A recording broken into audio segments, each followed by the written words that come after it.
Ow,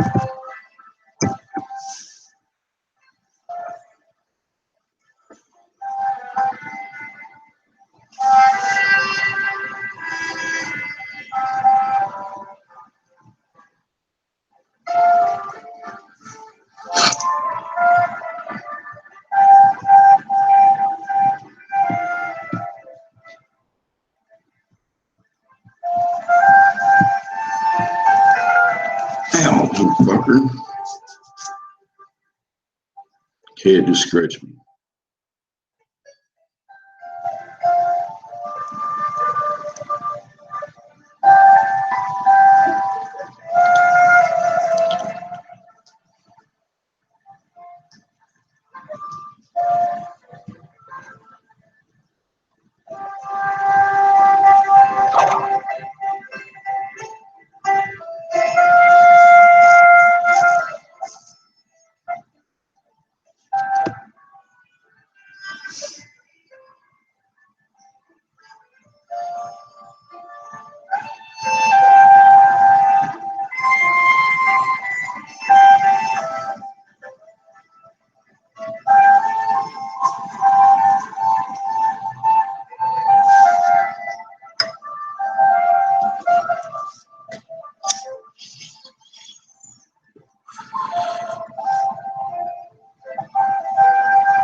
All right, Millennium, let's see what your link is here. I'm going to try to present it.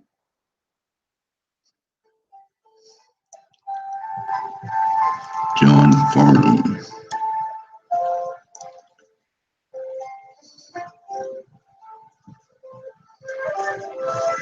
Never heard of John Farnham? Farnham. See a famous singer.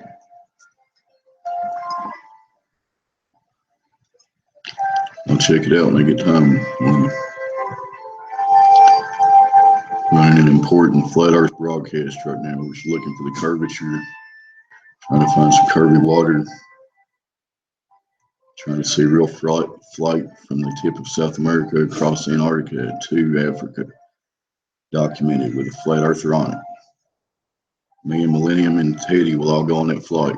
Even Chris Truth Seeker.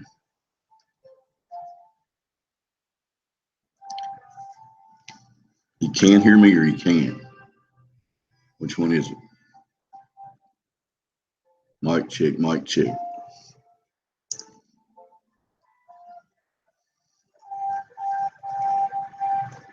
Welcome to Snack to the Future. Cheers, man. Been doing this debate in our heads for 2 years, man. It's a fucked up thing. I just want to see the curvy water. I want to see this globe. Where the fuck is this globe at? Now back to the relaxing, stress-free music and not my boring voice.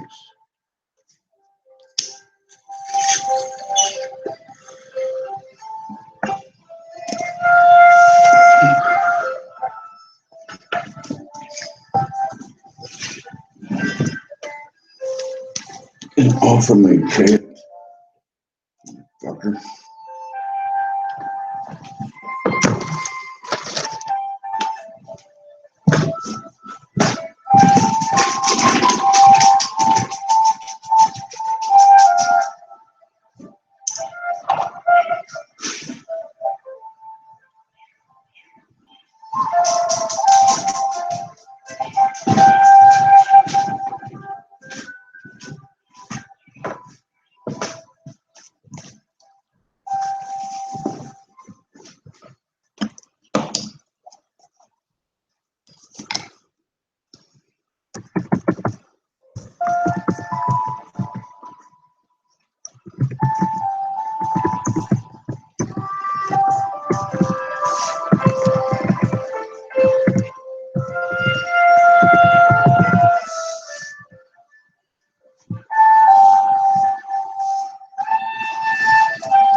See, we have Charlie, the actual spinning baller out there. Greetings to Charlie.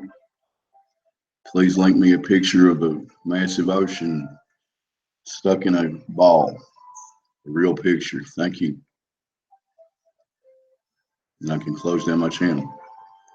Yes, you can call me Dinkle, Chris Truthseeker.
No worries, Teddy Curl. I don't know how I make you laugh, but I'm glad I do.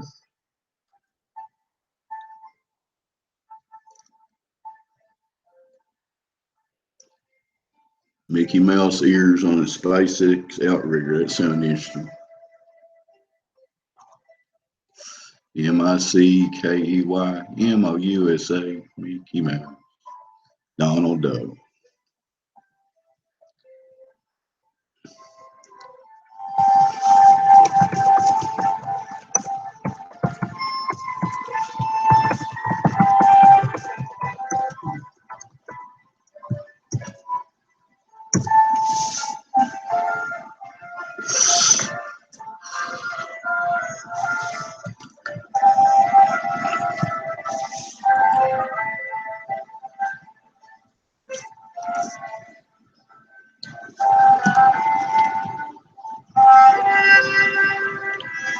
I guess we got 13 people just enjoying the music and look at my icon, and you really think it's where you live. If you take the red X out of there, are we on that ball spinning through space? Do you feel like you're spinning? Do you really feel like you're spinning?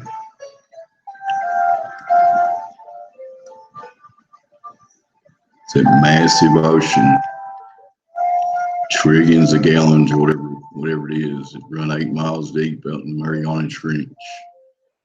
It's all that water curving around into a ball, spinning around, flying through space at 18.3 gazillion miles an hour, or whatever the fuck it is, in 5 or 6 different directions, or at least 4. Let's get the Earth spinning itself, and we're flying around the sun, and then the sun's flying around the galactic center, whatever the technical term is, and our whole galaxy's flying around infinite space, and it dust on a little infinite, insignificant planet, and we mean nothing. This guy's come up with the globe, part of the massive control system that has many different heads of the Hydra, as some people put it. And this globe lie, technology's finally caught up with them, and they're scrambling. I don't know how much longer we'll have YouTube and all this stuff available, but the P900 is literally a globe killer. We're seeing shit we shouldn't be able to see. They can talk about refraction and light bending and all this shit, but it just don't make no sense. We're talking about natural science and observations, what we see. All right, no live shows going, so I'm just trying to fill that air. Y'all enjoy the music. Good to see you, Yvette, Felix, Millennium, Teddy, anybody else. And there's some dude on piano, and I think somebody else on flute.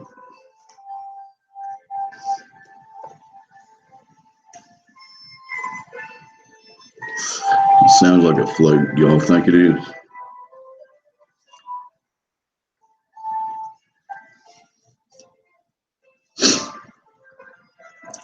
I'm surprised I haven't been sniped yet. I exposed my link about 5 minutes ago. Guess he's busy right now, or whoever's doing it. I'm not making any assumptions.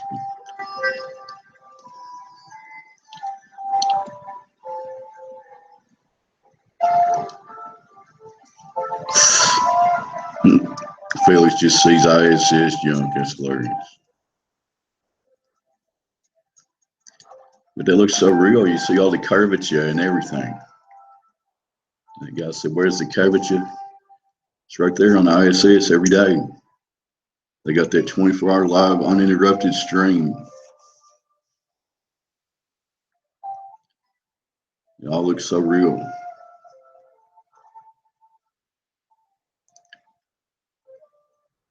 But then they go on the dark side and they can't show you anything.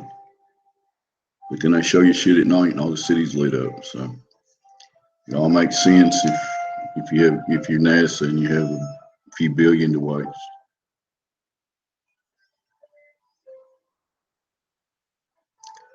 You know, we may still be the 1, maybe 2% now, but I feel it growing. Surely people at least will get on board with NASA's bullshit. So if anything happens to me, I publicly stated today in front of 15 people on YouTube in the world, NASA, you are bullshit. You have taken an average, well, last year's budget is going to be around 20 billion. Added it up on one of my videos, 600 and some trillion we spent since 1958. And we went to the moon 6 or 7 times while Nixon was in charge. And since then, we've been flying around in low Earth orbit, maybe, and then faking the rest of it.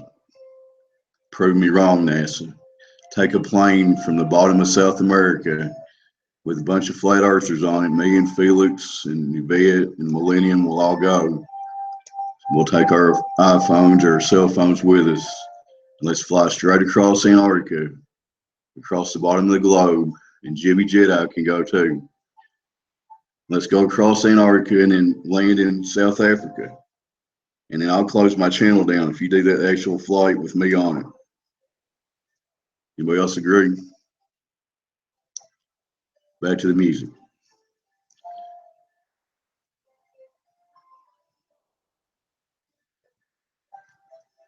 I'm afraid to show anything, Jimmy, because when I'm on here alone, I'm going to show the link. I don't know how to not show it. I've already exposed it once. I'm expecting Timmy to show up anytime.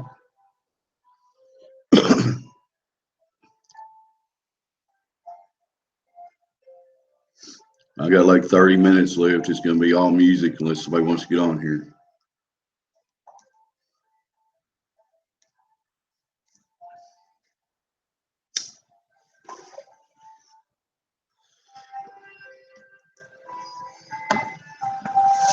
So what y'all think? Anybody else want to go on that flight with me? NASA will take me. We'll fly from the bottom of South America straight across as close to the South Pole as we can, across the bottom of the ball, and we'll land in Africa. Who's on board with me? Let's go. I know they're going to have excuses like you can't refuel in Antarctica, it's too cold, blah, blah, blah.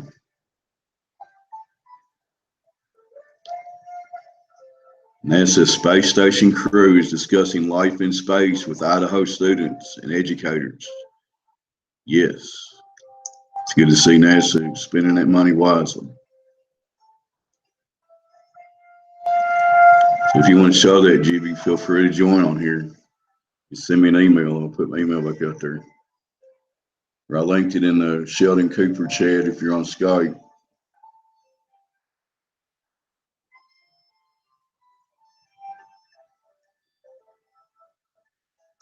Doing it like Dale from Ireland, or Scotland, I'm sorry, I expect a lot.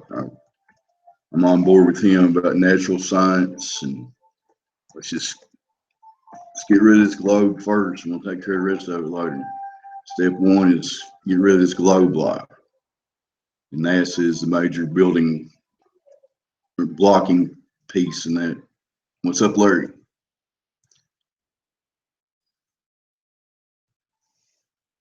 So I'm not sure which hangout box to put it in because there's too many over here. I can't figure it all out. So if you want to join, just send me an email.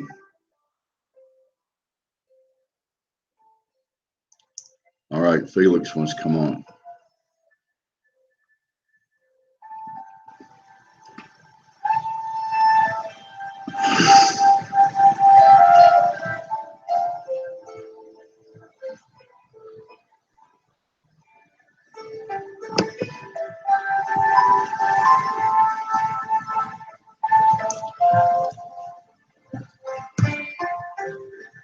I'm replying to you right now, Felix. There you go.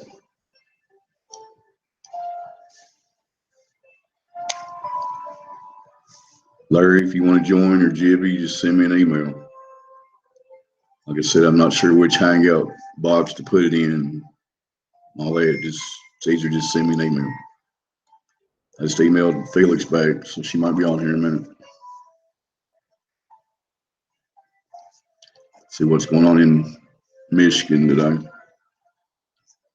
Felix is one of the few people I can say that she can literally say she's been to hell and back many times. There's a place called Hell, Michigan.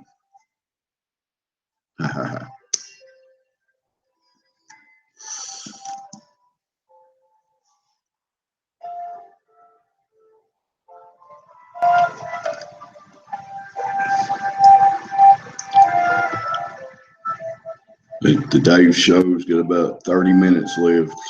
Unless somebody joins, I'll give you controls and you keep it going while I go to work. But I'm just trying to fill some time. Looking for the curvy water, like the show's title says. Need to see a real picture of the massive ocean stuck in a ball. Well, hello there, Pilgrim. What's up, man? Just looking for the curve over here. What's going on, man? Managed to see some curvature today. Nice. Although it was very small, it came in the form of a ditch, and a truck got stuck in it outside in the yard. Oh, no, your truck? No. Okay. And somebody else's, and he had a trailer on the back of it, and just so happened the police chief, or not the police, the fire chief was driving down the road. He's a neighbor down the street, and he pulled the guy out. That's what neighbors are for. How can that happen on a flat earth? Well, there was just a very slight little divot. Okay. So Jibby's got some real NASA stuff you were talking about in the chat. Yes. Yeah. Let me give you all controls. Yeah, you just okay. All right. Then I'll present myself, I guess. Yeah, you should be able to do that, or I'll present you. Let me give you controls first. I got the control box. It's been a minute since I did this. Yeah, there's a Jibby Jedi. Do I eject him or share controls with him? Eject him, ban him.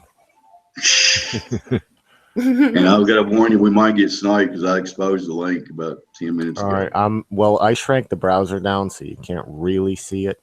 and you can't see the entire link. That's the way I do it. Look, You plus should have controls. I still need to present you though. No, I think I got it. I think I'm showing everybody now. This is from this is David Weiss's latest catch, and I don't know if you guys have seen this yet, but look at the guy in the back. It's I saw this. Yeah, go ahead and yeah. play this. This is great. Wee. Kathleen pointed something out to me. She said, "Why does the guy have a knee brace if he's in 0G? Well, why a knee brace? Are you stepping on your leg, creating a lot of pressure on your knee? Well, why do you need a knee brace?" He's got that knee injury from the Army a long time ago, or the Navy. You know. So. Right, but you're in 0G. Forget casts. Forget knee brace. Like, hey, this guy is all he's all locked up. This looks like they forgot a layer of CGI. Okay, You know, like when you make a movie and you have to insert like the main character who's CGI, except you forgot to do that. That's what like this is. They forgot the other layer of CGI, I think, before this was released. And this is 2 years old. This isn't like this wasn't just released. This has been sitting out in the field for 2 years. So what do you think of NASA's official explanation to you if they actually was to answer you about this? What do you think they would say, Jimmy? Oh, that's probably he's floating around, and that's just like his cell phone belt antenna or something. I mean, I can't even come up with an excuse at this point. That is, it's a wire running on a track. That's the only explanation. I don't know what the excuse department can possibly come up with. And the cameraman's like, "Damn it, Bob, you weren't supposed to float by at that time." Sorry, Felix. Go ahead. I think he might be a robot, and they had to fix his knee with some screwdrivers. Robot with socks on? Sure, why not? Okay. I mean, they wanted the guy in the background because watch the little stupid ass CGI towel that goes across the screen. So they wanted to show this guy, and they're gonna have a really, really bad CGI towel goes across the screen, right there. So he goes back and forth. That's hilarious. Like, what is the towel running away from the guy? No mass masturbation. No. Like what's happening?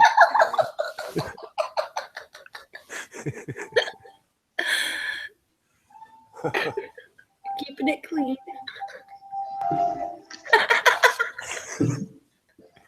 I got to clean up. No. Whee! There we go. Now he's doing the old pass the banana trick. Good monkey. Pass the banana. There we go. Pass the banana. Oh. Like, meanwhile, dude in the foreground's flipping a hat around like it's something impressive, right? Yeah. What's the green shirt guy doing? What's he grabbing off the shelf over there? He's supposed to be grabbing something CGI from the other guy in blue, but I think he forgot the cue and he did it wrong because he's looking right now like, uh-oh, that was supposed to be 30 seconds from now. You know what question I'd like to see one of the school children or whoever they have the calls with ask them? I'd like to see one of them ask, "Why don't you float back in the back of the ship there and unplug a wire and plug it back in for us?" Watch out for the towels. You think that they towel would do looks that? Awful stiff. You think they would do that? Float back and on command and unplug a wire? You know, take that little doohickey out of that one little thing and plug it right back in. Oh, I remember what somebody said. They said, "I don't see a wire." That's what they said. I'm like, well, let me get it in 40,000K so you can see the stupid. Like, for real? I don't see a wire. Yeah, stiff towel. That was David Copperfield, man. That's what it is. They had no idea that guy was even there. It was all magic. And what's this around this leg? Is this another brace, or is this another part of the trapeze to encompass his waist area? I don't know. I've never done wire work, so he'll go down in the legend of flat Earth as the ISS floating guy of 2017. But this happened 3 years ago, and you're just now finding it. 2 years ago. Let's see. 2 years ago. And I watched the whole thing because David posted the original right here. This is the original. Whee! And 22 minutes, 31 seconds from the NASA channel. And May 6th, 2014. So literally, this is like almost the 2-year anniversary. Talk about putting it in our face, huh? Only 38 comments. Only 10,000 views. Did everybody think it was exciting? Whee! Yep, see 'em? Yay! We're talking to a pre-recorded message. Yay! There were Yay! so many people that saw that live probably, and they thought, well, that looks so real. There's another astronaut going by behind them there. Each one of these students goes up to the mic and asks questions of the astronauts. Now, I have to assume that all of these questions were written down prior, and then they filmed the astronauts, and then added the CGI in later, and then now they play the pre-recorded answers, because this is the CG. They have CGI layered. Now you can't. I guess they could do it live, CGI, like they did with 9/11, adding in the plane. But I don't know. I think it's pre-recorded, and then they added it in, but they miss a layer, because it's like the Obama birth certificate. 9 layers. They went too quick. They forgot a layer, and oops. I don't know how they're gonna get by them. I don't know how you're gonna get away with this. This is like the end. There's no. This is a treasure. It really is. Not a joke. Absolute The sad treasure. part is the hardcore NASA fanboys are going to rationalize that away. The only thing they can say is the towel might not be stiff. I think that's about it. Has the towel dried out? Oh. My jizz towel. My jizz towel. Where's my towel? He's looking for it. And he did kind of glance over, so he knows. They all know that the cameras are running. This is the studio, for Christ's sake. Don't forget to bring a towel. Hardy ho! Where's Towley? There he goes. He's got some nice, clean white socks. They must have good laundry facilities up there. They do, and hot irons and sharp razors, lots of toothpaste. Their pants are always neatly pressed while they float there. It's a priority that when you go to the space station, you make a complete friggin' mess.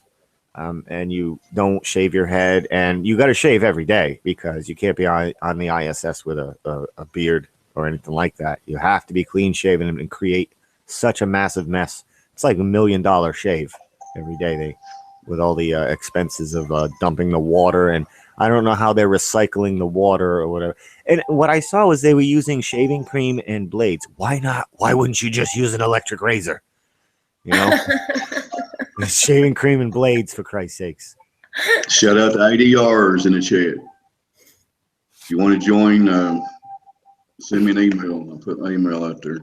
Well, it's on the Sheldon Cooper Skype thing, so an ADR is there, so he can grab the link there. On Sheldon Cooper.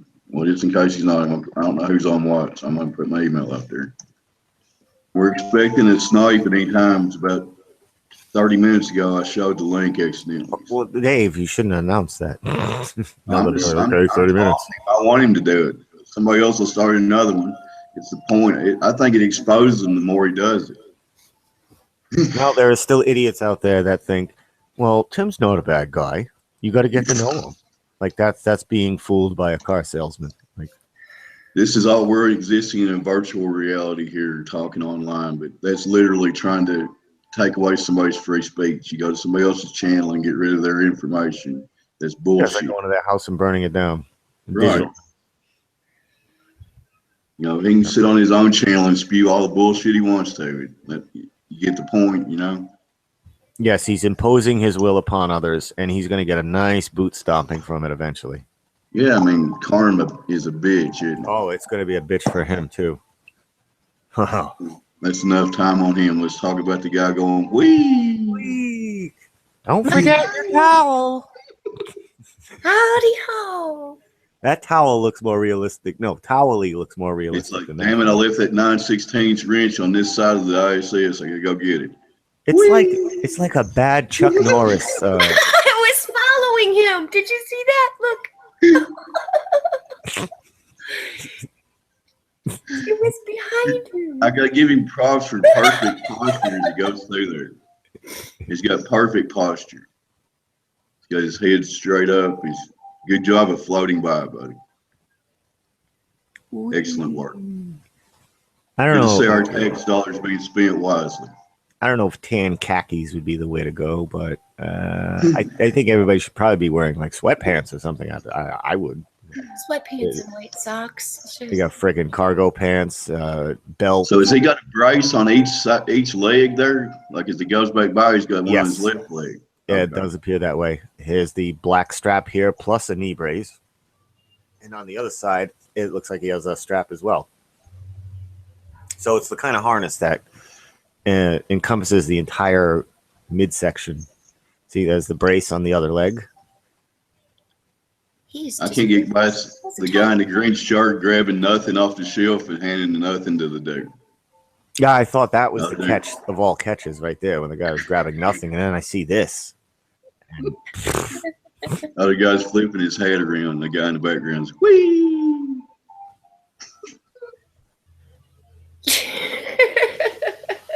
Then the towel goes by. That is hilarious when the towel goes by. The towel goes behind him at one point, though. Oh, I take banana, put on shelf. Ooh. And Mr. Tellyman, telly me banana. Just a random towel just floating right in front of that guy's face. That's hilarious. I mean, he is he's miming. I'm a mime. That's all. I'm a mime, and I'm counting bananas. I got a hat, man. You see my hat? I can flip my head around. 1 banana, 2 banana, 3 banana, 4. 1 banana, 2 banana, 3 banana, 4. Yeah. Yeah. That was the banana splits, right? That's right. Na na na na na na na na na. Oh man, I used to love that show. Me too. However they're doing that, they got that dude pretty solid on his harness. They did a good job of that, or whatever he's Got on. good rhythm going there, though, for a white guy. Yeah, I gotta add some music to this. This is just a danceable thing. Don't forget your towel. Gonna add that in. Whoa. I would like to know what Charles thinks is happening here. But meanwhile, on that station, there's over 200 valuable experiments going on that relate to real life and life on Earth. Yes. According to NASA. That towel, $1 million.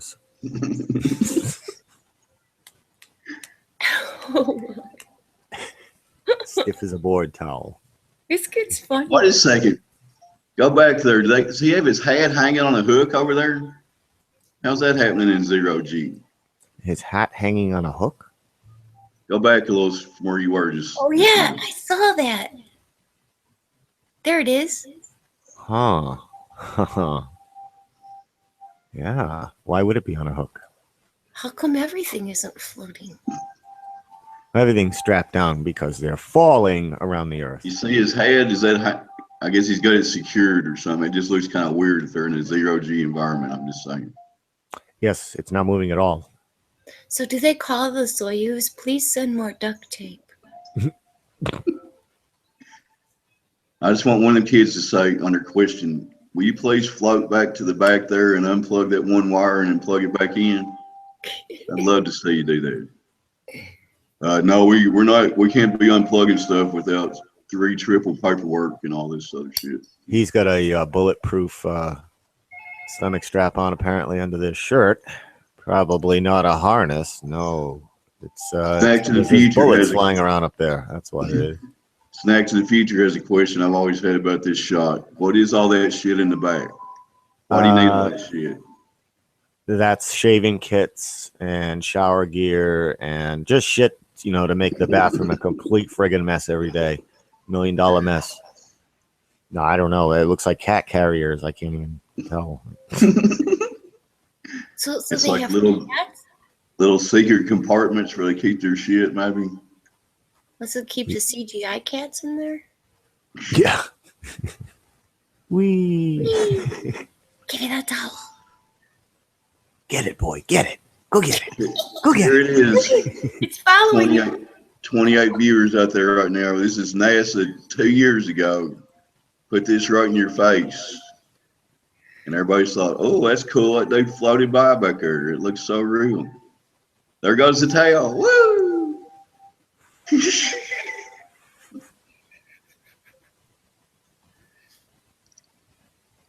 One banana, two banana, three banana, four. Five banana, Funny part six is he was banana. just going to take a piss and he was on his way back to his workstation. I don't know if he was taking a piss with that towel. Like he's looking for the towel, and then like he's like, "Where's the towel?" Like he's looking for it, and then out of nowhere, the towel is trying to escape. It's like, "Oh no, shit! I gotta get away from him! Help!" It even gets behind him and starts chasing him back. Marie in the chat says that's her suitcases back there. Suitcase. Yvette says left her ass off. That looks like he's chasing a cat. That's his cell phone mini antenna, so he gets a better signal, right? I mean, it's just All looks real to me, man. Like they're floating around in zero G. They're doing important scientific experiments. Damn it! Towel. the towel looks like Chuck Norris USA Network level CGI insertion. That's like the expensive stuff. I even looked up some of the experiments they're doing, and it's all valuable stuff. I mean, I can't remember anything, but I'm sure it's valuable. Mm-hmm. Like how many scoops of Tang do we need in space? And how do we keep the tang from floating off the spoon? Most of them are related to like the effects of zero gravity on the human body and stuff like that. Well, we could see the effects. Endless counting of bananas. Invisible ones. Shout out to YouTube in the chat. This is what I'm thinking here. Like he is supposed to be grabbing something plus the other guy in the back. So to me, that's like there was one more stage of CGI layering they didn't do before release. Like you save project when you're working on something and you save it until you're done. But I guess they released the one right before the final rendition. Oops. And So 2 years old, like apparently they don't seem to care.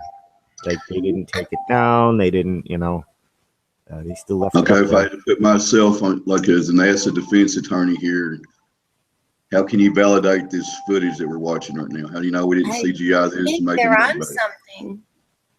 Did you see that guy's eyes? That's telltale sign. Oh yeah. He's the monkey eyes. Yeah, he's looking at several things. Like he's looking at, I think, a monitor and somebody going no. So he's like, oh shit. Did I count enough bananas yet?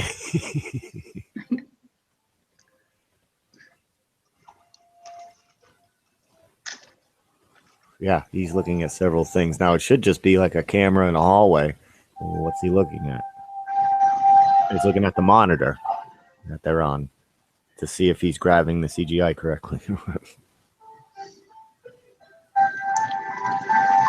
We had a discussion last night, pretty in depth, about why are they faking this?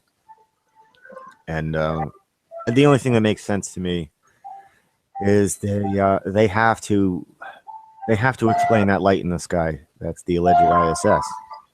Because if they don't say it's their equipment, we're going to ask questions, and if we keep asking and we find out what that thing really is, it's probably really shocking. So they're doing this to spare us, maybe the shock. I don't know. What do you think it is then? I think it's a luminary. Entertainment for us because we're the most important 1% of the population.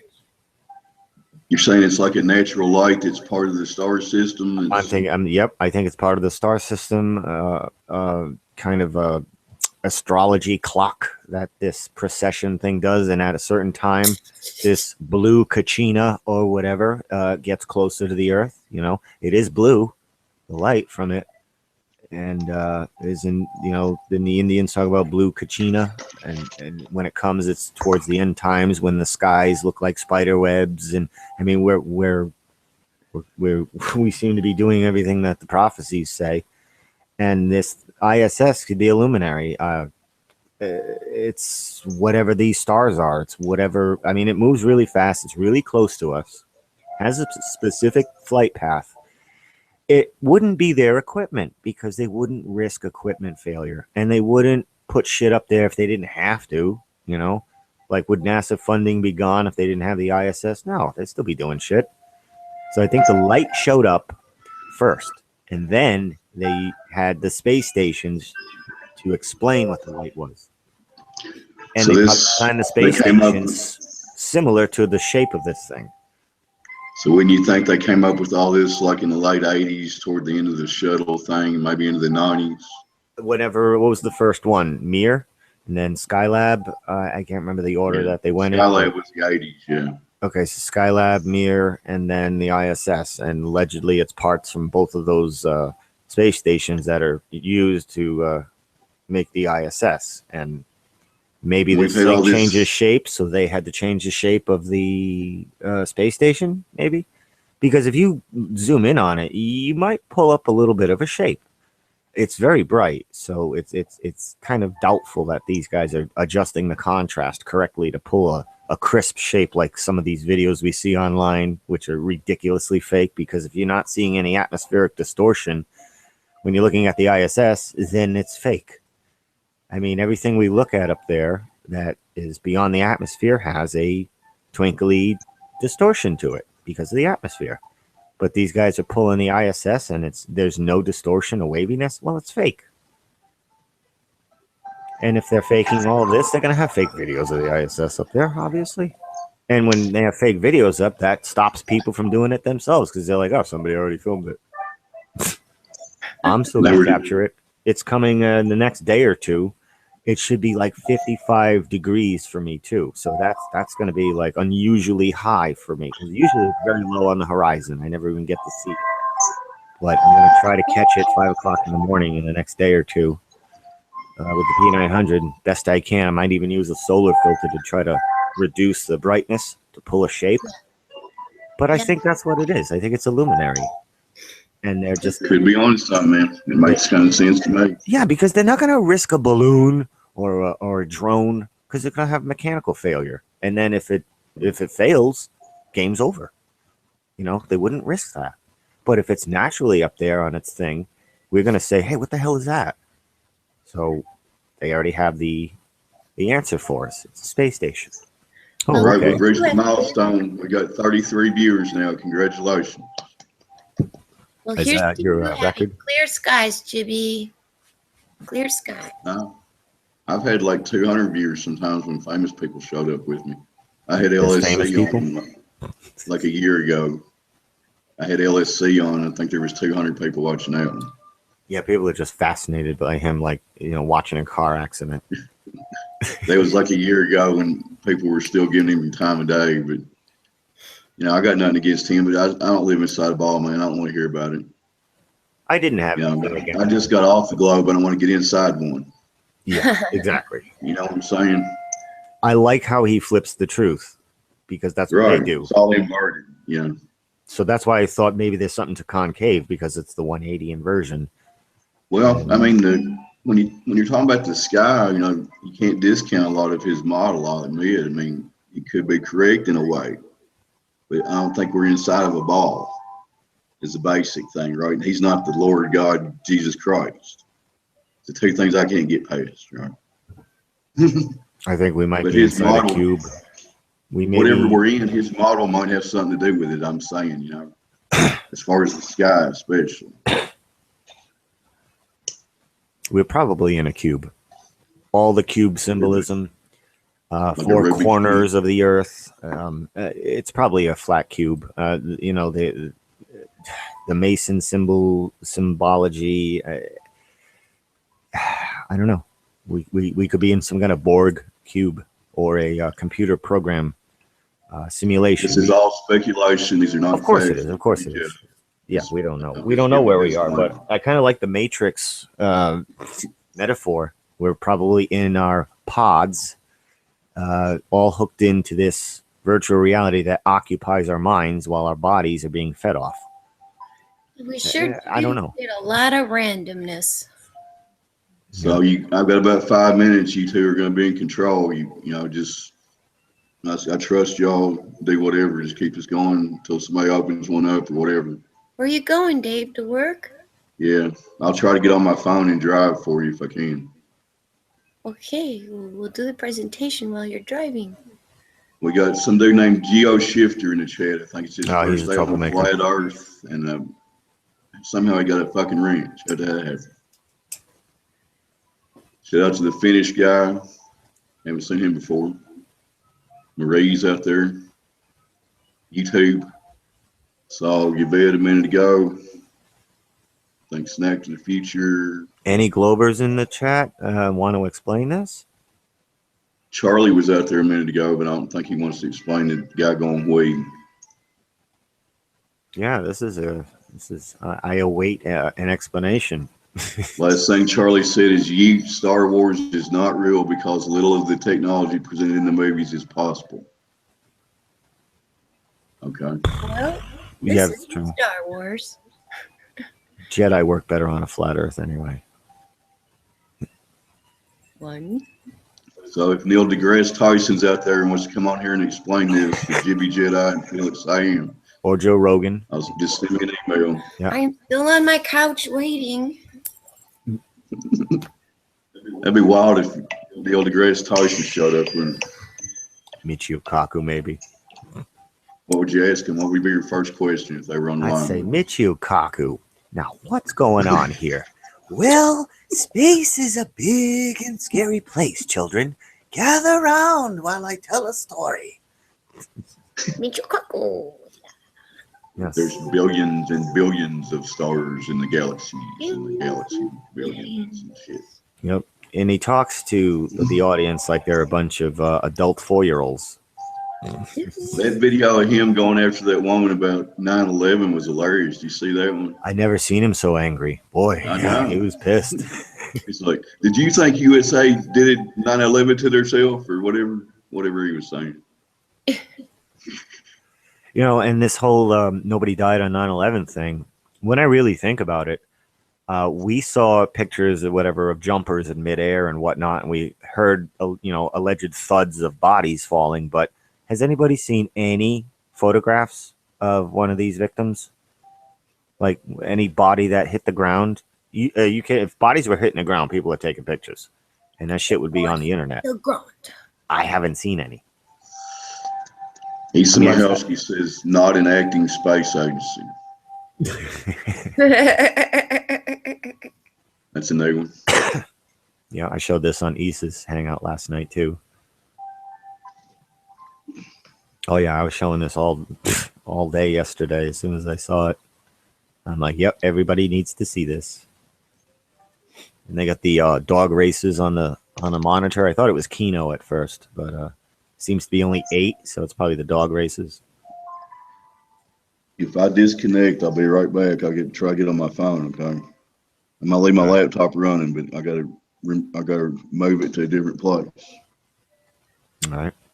Y'all continue. Explain this, Globers. Why is this guy floating by with a harness on? Go. I think the objects that they're handling too are kind of green. You know what I'm saying? Like that mic is probably just a green stick that they overlay the microphone itself on. That's what I would think. Like it's a green stick on a rope. Freeze it up and zoom in on it. See what we can find. I mean, this guy's obviously handling something. You know, he's not moving his hands around and they insert the hat later. That's way too hard to do. Just his hand movements, he's obviously grabbing something, and it's probably the hat. I don't know. I don't know how they're doing this. This is a pretty cool trick with the hat. Yeah, you can do a hat in a little bit slower motion. He's definitely handling it right. I mean, it's for a CGI insertion, that's as good as it gets. Like, so I don't know. The hat may be there. I don't know. I'll get a hat and I'll see how it works. And why does he have a hat? I can't go to the ISS without my hat. It's windy up there. Looks like he's trying to hand the hat to the other guy, but the other guy is not understanding to grab the hat. He thought he was grabbing the hat, and then he sees later, like, oh shit, he still got it in his hands. Oops. 1 banana, 2 banana, 3 banana, 4.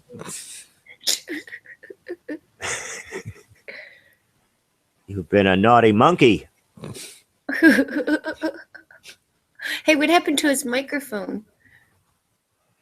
Did it disappear? I think it did. No, it's floating right there. And oh, that's what it was. He thought he was getting the mic because his hand, he gestures him. And you go, okay, I'll grab that. Nope. Shit. He didn't hand it to me. Oops.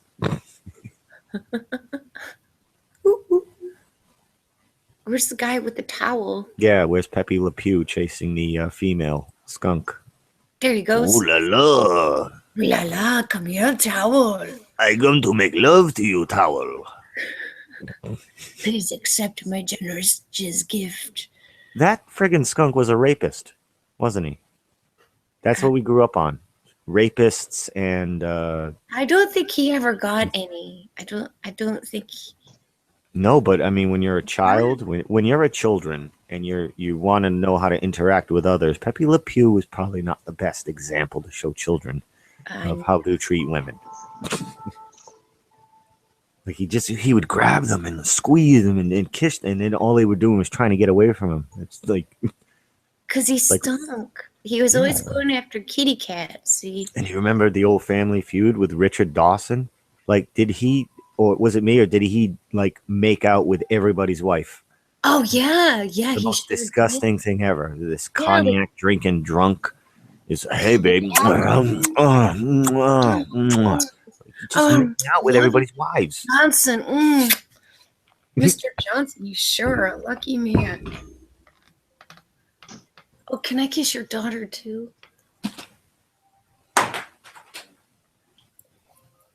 Yeah, he was kissing daughters, underage girls. Like, I can't even go back and watch it now. It's just, it creeps me out. It's as creepy as Joe Biden.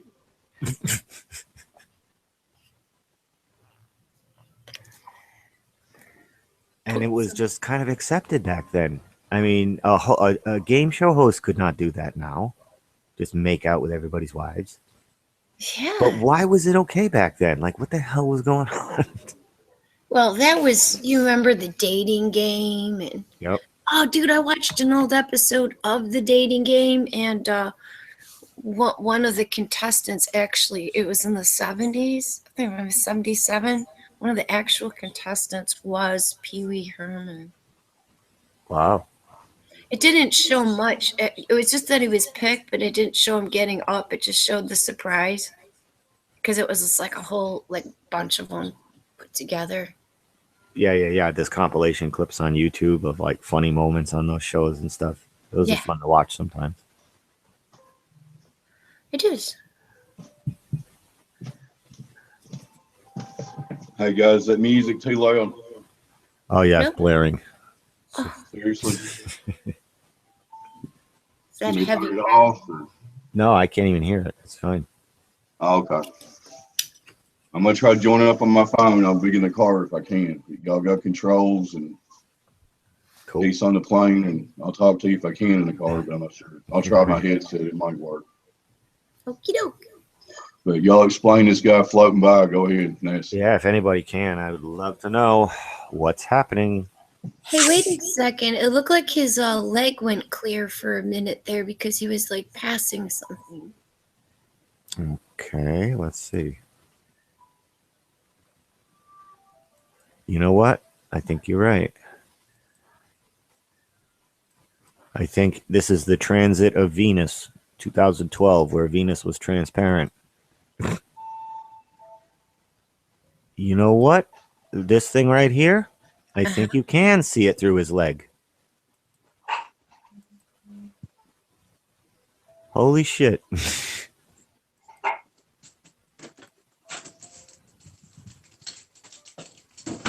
So he's partially transparent. So he's a layer, basically. Yeah. That's all he is. It's just another added CGI layer.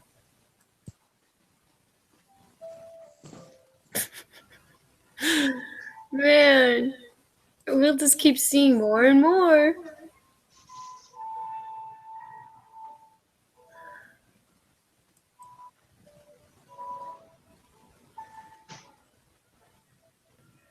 Wow. Lassa explaining to do, Lucy. How's that towel? It's funny when it gets behind him. They're like on a loop. Whee. Whee! Why is he chasing? Wait, I think the towel goes behind him real soon. There it goes. Or they're going in a cul-de-sac circle or something. I don't know. Yeah, it's kind of like the Flintstones when they just keep passing the same background over and over again. Yep, he's chasing his girlfriend. It's lonely up there. Got a lot of. They call that his DNA towel. Oh.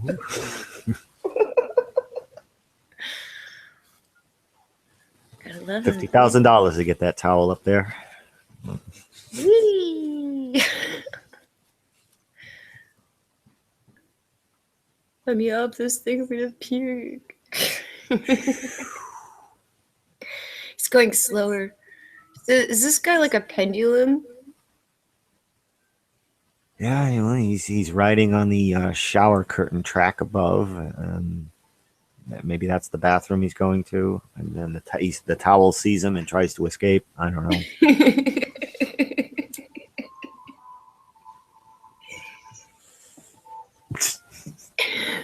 This is just so funny.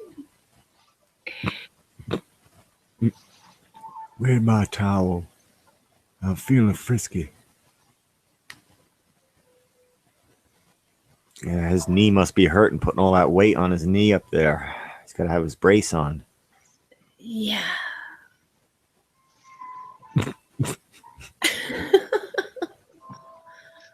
His sore invisible legs.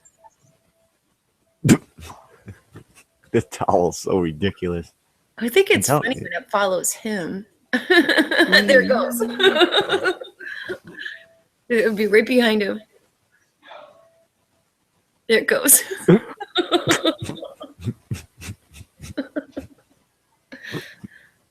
It's like, aye.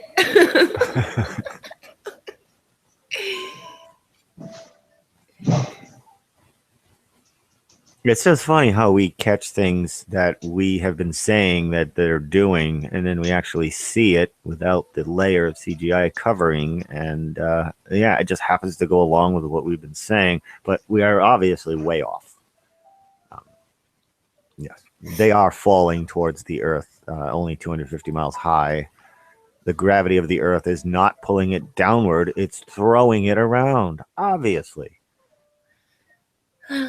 The reason we don't see all those thousands of satellites is because once they stop working, they shed their golden foil covers that would be highly reflective, and now they just become black, opaque, non-reflective of light, and that's why we can't see them, right? Is that I can invent excuses too and call them debunks. Like, it's not that hard. Is it true? Can you sleep at night, you know, believing that bullshit? I don't know how they do.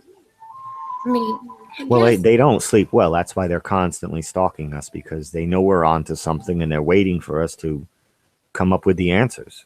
Like, their egos won't let them say that we're right. So they just like, you stupid flat earthers. Come on, hurry up, guys. So what's on that shelf he's so interested in? Oh. Don't forget your towel. Don't forget to bring a towel.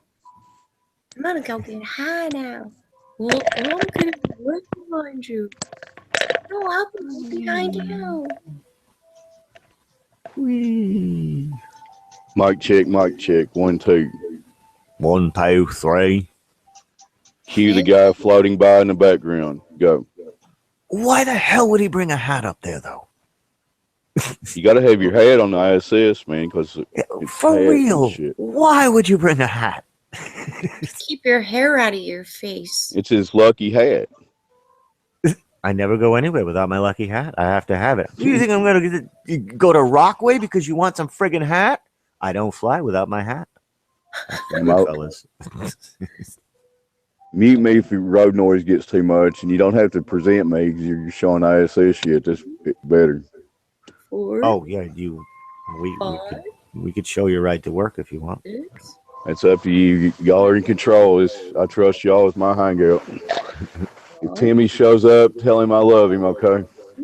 Yeah, I can't see the chat. I got it all full screened here, but if there's any Globers in the chat, we would love an explanation 14, for what we're seeing.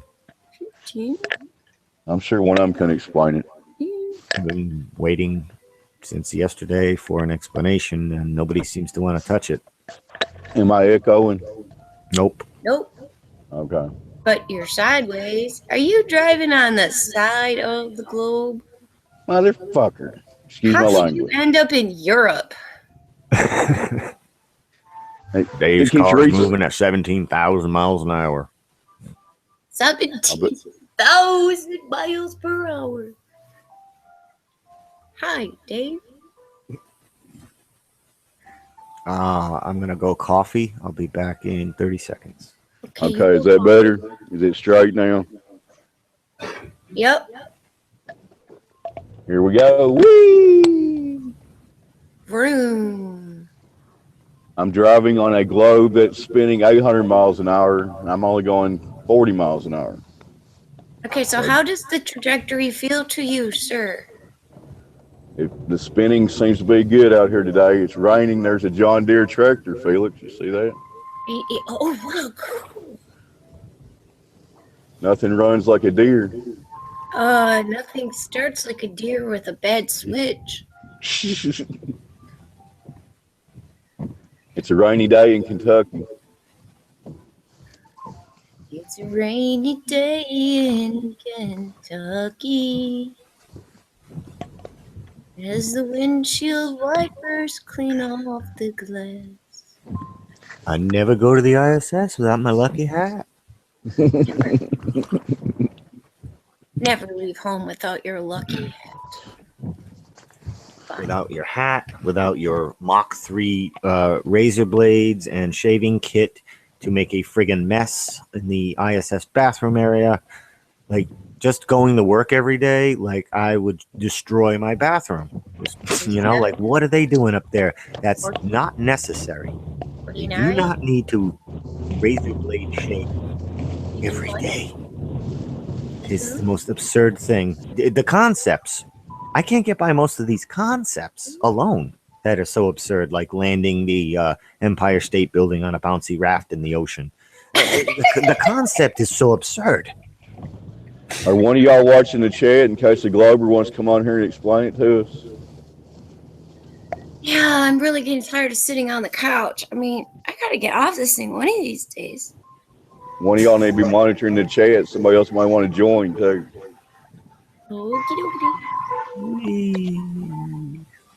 Yeah, so if there's any Globers in the chat, toss out your email and we'll send you a join link to come on the panel and give us your logical explanation for what we're seeing. You see, it's the guy he's got his extra utility belt, his Batman belt. Yes, that's what he's doing. It's Batman practice. The gravity's, the microgravity's affecting that Batman belt and shit like that. And science. He's looking for the monkey and the towel. That's what we're doing here. What's your question? It's science. Don't you understand science, son? What don't you understand about science? Real science. They're ping pong with colored balls. You know, they're doing real shit up there. Come on. You're blinding me with science. As Larry would say, come on, come on, come on, come on, come on. Give me that hat. He's going to be like, see my hat? I'm personally volunteering to go on a flight if NASA will pay my way. Take me from South America across Antarctica and land me in Africa. I'll close down my channel. It's a challenge to NASA right now. We have to Oh, go. if you gave me like Doesn't have to go very. $20,000, I'd shut my channel down. I know what this is. This is the mystery of the flying towel. Don't forget your space towels. I don't think we're supposed to see that. Look at, watch him. Wait, hey, dude. See my I hat? think Here, check out my hat. Can't have it. Is this a monitor up here in the corner? It's kind of like they just raided a dumpster and grabbed all the old obsolete parts and just stuck them here and there. We've got a dryer door over here.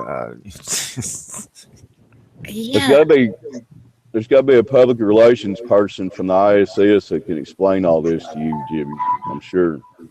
I think it's unused medical equipment too. Like, yeah, that's what. When they remodel the hospital, they just send it to the ISS for decorations.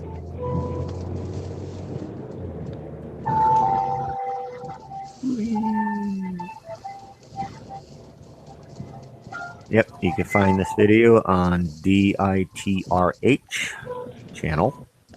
Deep Inside the Rabbit Hole, David Weiss. Good catch. I'd like to invite an official from NASA's Media Relations Department to join our call right now and explain this to us. Be nice to hear from you. Just saying. And shout out to Dave Weiss. It's silly. And this is 2 years old. Like, can you imagine how many more are out there that we just haven't, gone over the footage to pick apart? Like, it's so easy. I could just watch any video and tell you what's wrong with it and do it all day. It's just, it's so easy. It's almost too easy. It's kind of like, what's the catch? Why is it so easy?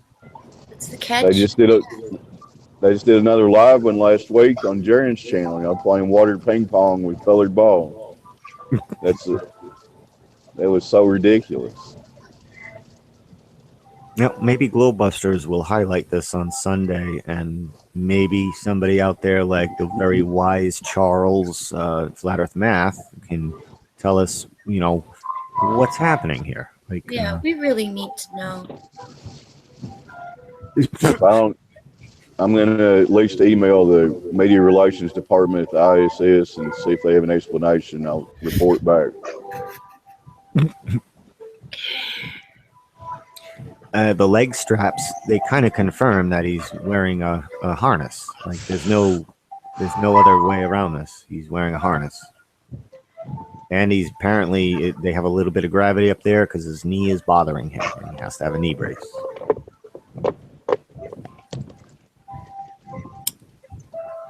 I thought Zero G was reducing swelling. That's what I heard. You can't catch my hat. Grab my hat. You can't get my hat. Want my hat? Can't have it. Is that a hat or a banana? I don't know. I don't know. See what it is later. Get my hat.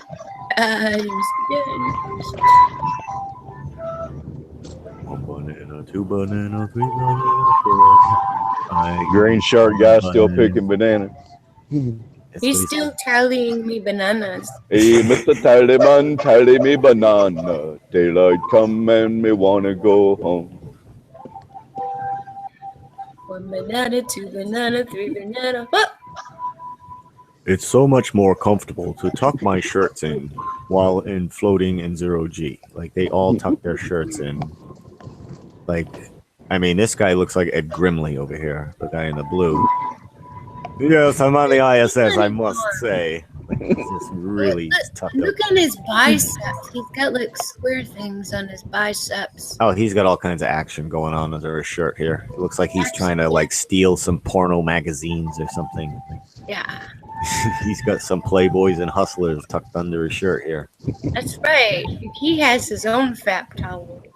There's no porn on the ISS. There's a lot of porn going on up there, yep.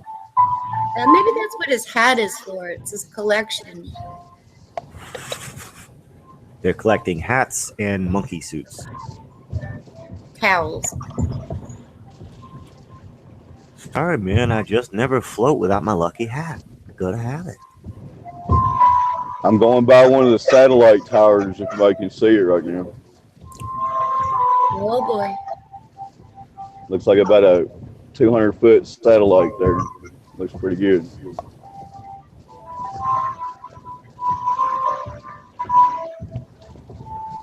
Yeah. Man, my music is too loud and there's nothing I do about it. Let me see here if I can do this right. That way, there we go. I think you can see. Oh, yeah. Bing, bing, bing. There we go. If this broadcast suddenly stops, it's probably because the cat jumped up on my laptop. Shit, I was just presenting the watch page. I'm all screwed up here. Here we go.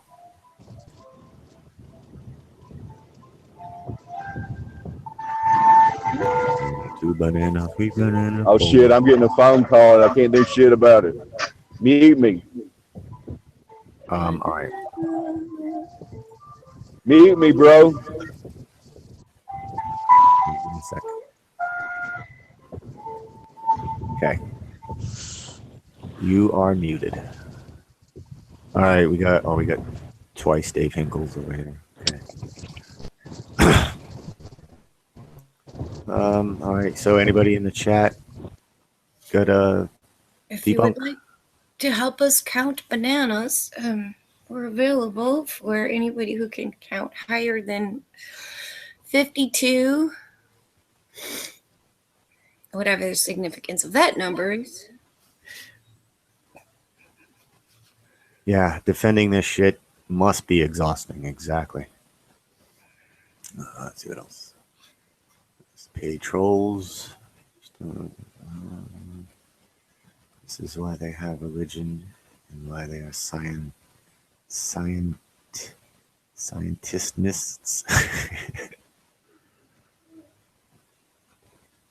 Yeah, it's good stuff. So let's see here. We can go back. Cog Disenheart. I like that one. Okay. Not me.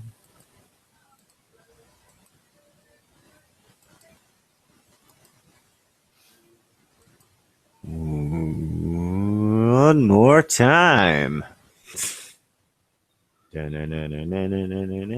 it is a little above the knee, that knee brace, but it is kind of like on the knee. See, it almost looks like it's part of the wire harness strap around his leg, but Yeah. I don't know. Well, they Almost had looks like he's skateboarding up there, and it's like a knee pad or something. Yeah. Guess he's been doing some floor work, polishing and stuff. Yep. And you have to put something down when you're kneeling on the floor because it'll hurt your knee. So Get the put a knee little pad on sighted. your knee. He's got his Batman belt on just in case the Joker or the Riddler come by.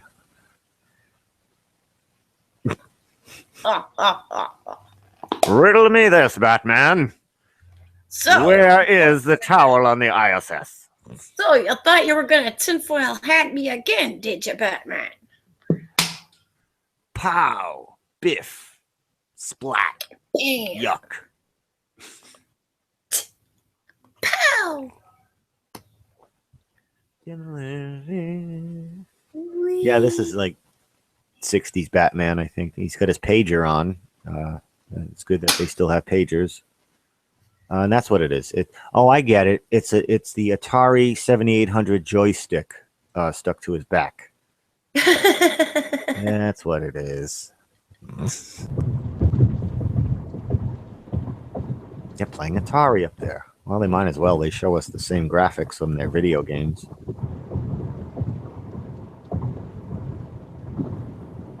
Am I back? Yep.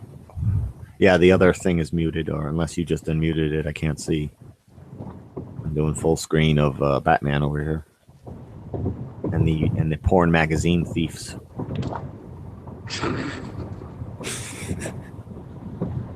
All right. Just saying if I was back on, mute me if you have to. All right. Sir, would you mind lifting your shirt? I think you may be smuggling some magazine under there.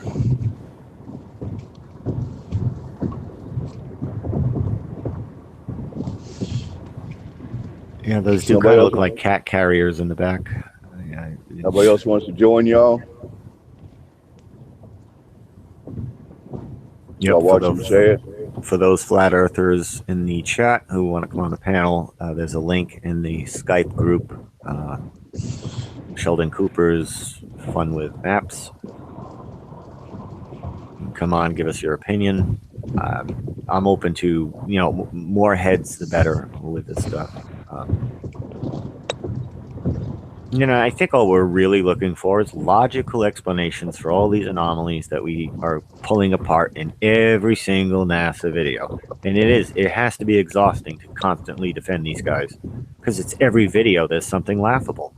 And every video, the fanboys have to come up with inventive excuses that they don't really prove or disprove. They just say it's probably this, and they stamp a debunk on it, and they stupid flat earthers.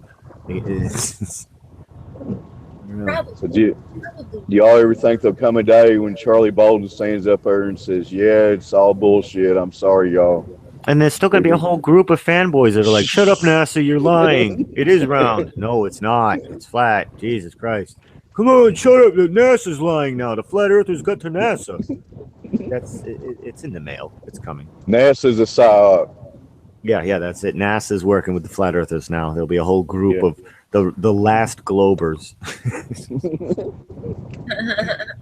You go over there and spin on your globe and be a good boy. The last two will probably be Timmy and Gem Panda, and then eventually Jeremy will be like, Tim, I'm giving in. It's just Jeremy spinning on the globe today.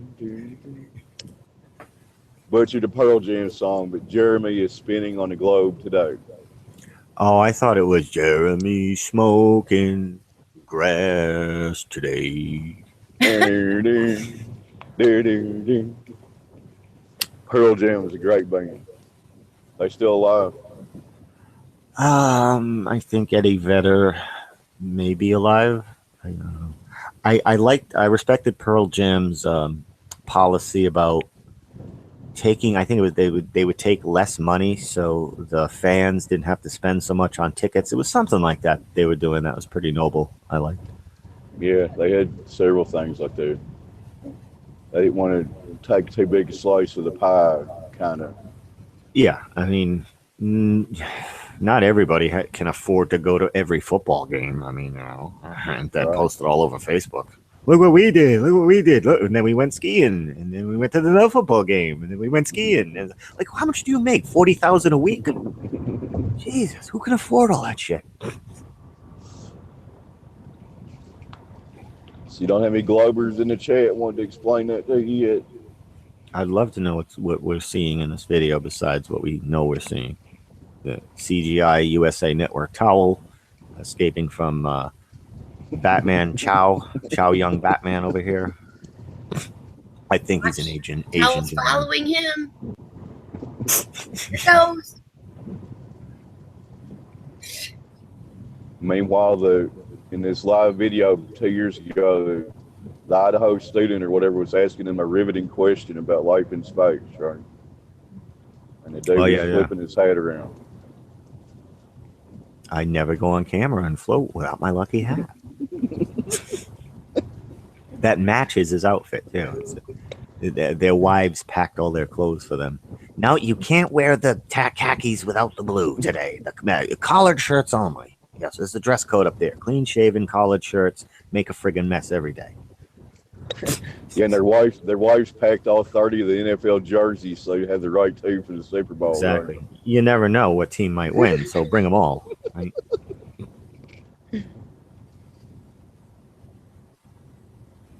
Tax dollars being well spent. Way to go, NASA. It's at $5,000 per jersey or something in gas costs to bring it up there. Just do. They got 20 billion. It's nothing. So. Yep. The shocking part is NASA's budget averages about 1.5% of our total federal budget. You know that. So imagine the Department of Defense is about 40% of our federal budget. That's true. 19 billion is a drop in the bucket compared to the other shit that they waste. You know, they just accidentally lost 3 trillion back like 16 years ago. Have you ever found that? You ever hear anything about that? Who We cares? misplaced $3 trillion. Oops, let's move on. Nothing to see here. Yeah, who cares? And they make so many military vehicles, tanks, city rovers, whatever. Like they make so many, they can't use them all, and then they hand them down to the police departments. Or the So then ISIS. the police departments will be all armed up with army equipment. That's awesome. That's what we need. We need steroid roid rage heads pissed off on power trips with military equipment. That's a great idea. That's the leftover stuff that they didn't supply ISIS with, right? Yeah. You mean ISIS with the 4K camera systems and the advanced editors? Yeah. They all got Toyota trucks at one time. Remember that video? There's like No. a whole fleet of like 20 Oh, yeah, Toyota yeah, trucks yeah. all lined up. Yeah. Yeah. Man, Like they must all be went down saving to their the lot and paychecks. said, yeah. I went down That's the what I lot. figured. Yeah, we got y'all 20 Toyota trucks right here. Y'all drive them off today. All cool. Hell You know, yeah. Al Qaeda, they work at KFC over there, and they save their paychecks, and then they buy expensive cameras and submachine guns and all that stuff. They're just saving up. That's all they do. They go to Coinstar and they cash it in. They buy this, because they just go to the local Zabib Mart, and then they buy submachine guns and when they film a beheading, it's literally just right there on the spot. They don't put cameras up on the cliffs to get the good shot angle. We need that angle. How's the lighting? Because ISIS cares about these things. Jesus Christ. It's all real. It's all real. Did somebody join? Yeah, I don't know. I can't see. Just Timmy? us people who are not crazy. Because I told them. How many viewers we got right now? 33. I can't see. 33. Free licks. I never fly without my lucky hat. Y'all want to see a horse's ass? I'm right behind one. Sure. See if I can get close enough to see the horse's ass. We're finally going to get Tim Osmond on camera. I doxed Timmy Osmond. Here he is. Everybody take a look. There's Timmy. Oh, I'm sorry. That's a horse's ass. Same thing. Looks like a horse has a sheet over its ass or something. 31 watching, Dave. Oh, we need to get to 33. Come on, take more viewers. Come I on. love 33, we roll up a pant leg, blindfold us, and walk down an aisle and do a ritual. So 33 people out there, 31. There's got to be one that can explain why Batman is floating by with the tail and shit. I just learned recently that rolling up one pant leg thing was a Freemasonic thing. I had no idea. Like they made that a trend back in like the 90s. You rolled up your left leg if you were from the West Coast, and you roll up your right leg if you're from the East Coast. And that was Really? I remember guys would cut from the knee down. They would just cut the pant leg off and walk the malls or whatever, like in their posses. And it's just such stupid shit. But I had no idea. Like that was Freemasonic. Like they literally just stick the Freemason shit right down to the. They got the public doing that shit. It's amazing. I thought it was because they were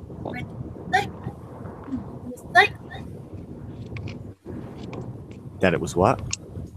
cycle. You're like faded. They don't get You're their faded, Felix. I can barely hear you. Your audio's choppy, Felix. Huh? Yeah, you got to get close to the mic. So- You were coming in and out.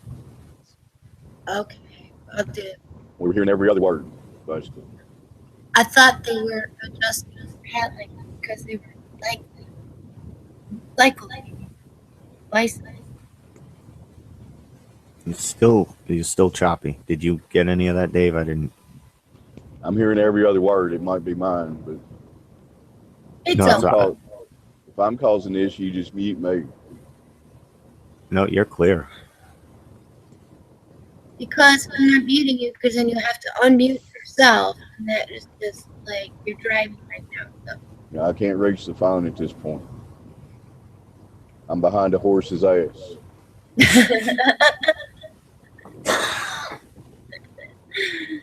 I'm literally behind a horse's ass right now. Well, we're watching a bunch of horses' asses. Oh, the horse is turning off. Oh no. I got clear road ahead on a flat road in flat Kentucky. There's a lot of hills and shit around here, but it's flat. It's not a globe. Back to you, Felix and Jibby. Somebody want to maybe take this over to Earth discussions and wait after 10 minutes of insults, and maybe they'll be able to explain this? I don't go there, but Yeah, it's dirty over there. Oh, Like take a Jibby. shower. yeah, it's like icky. Yes, you definitely feel like a gross energy over there. Ah.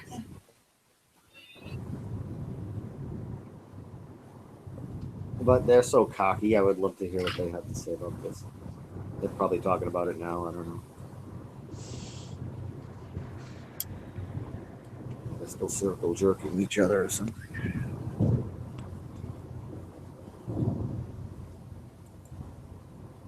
Whee!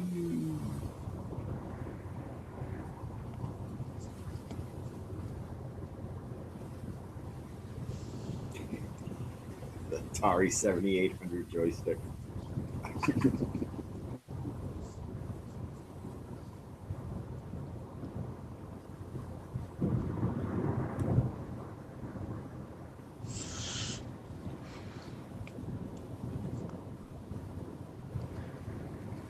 I was going over old music videos the other day, just, cruising around YouTube, and I came across the Korn video, Coming Undone.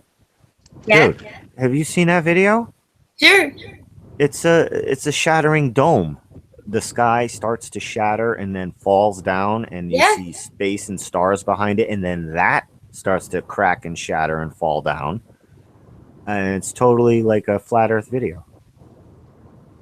It's crazy. Yeah. A lot of that stuff out there. Maybe I can pull that up quickly if I don't play the sound. It should be just fine. Play a few seconds of it.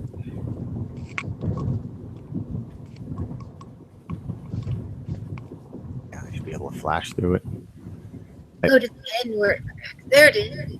Yeah, this is a crazy video. Like, all right. So they're singing in the desert, and the sky begins to crack Because it's coming undone. because they're rocking. They're just rocking out. Where's the amp? And the firmament is cracking.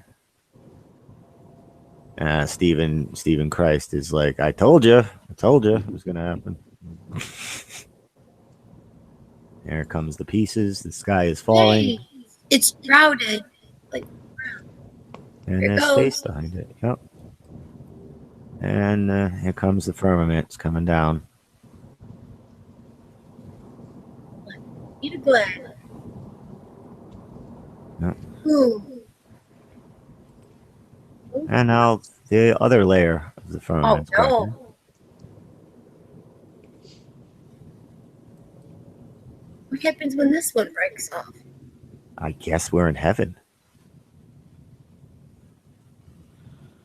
They say heaven isn't too far away. Closer to it every day.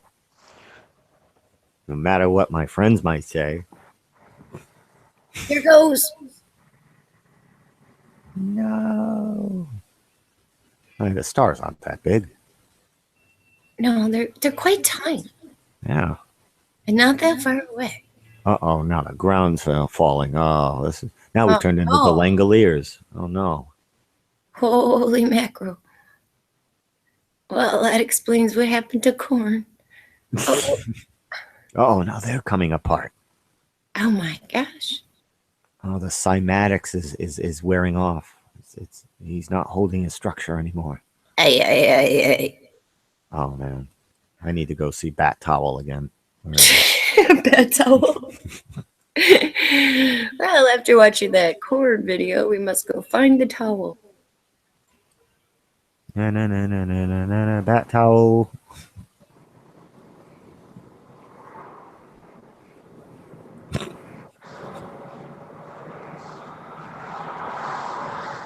Wow, it sounds like the office. And his hat wasn't moving at all. Right when it's on that, it's just sitting there. Really still. Hey guys, sound check. Yep, we hear you.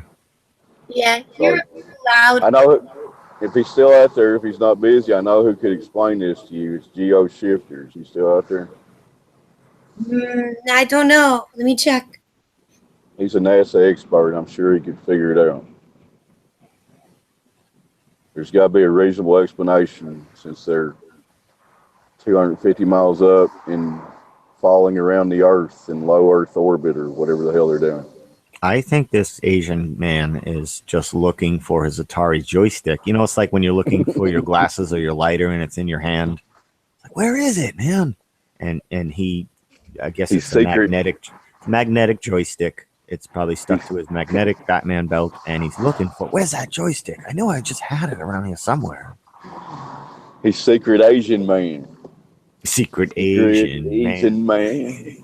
Asian man.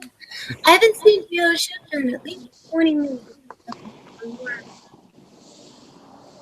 So still no Glover wants to explain this to you, huh? It's all about the towel. It's all about the towel, Magic. baby.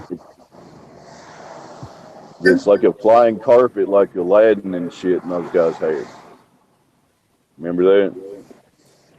The Invisible legs towel.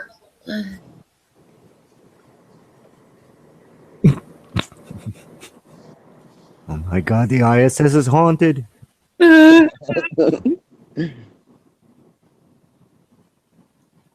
It's the ghost towel. There goes towel. I never lie on camera without my lucky hat. It looks like he just bought the hat too. It's like no wear and tear. The brim is like exactly the way it was when he bought it. It's like they just wear brand new clothes. I mean the guy's shirts and everything, like there's not a wrinkle anywhere. They must be using like Bounty dryer sheets or something up there in the laundry room. He probably got the hat at the ISS gift store. I'm sure they have a little section that's just a gift store with merchandise and stuff. You know, for when astronauts are leaving, so they, you know, get their kids something on the way home. Yeah, like They stop by 50 the bucks. ISS. Yeah. $50 for colored pencils. You know, just go to the gift shop.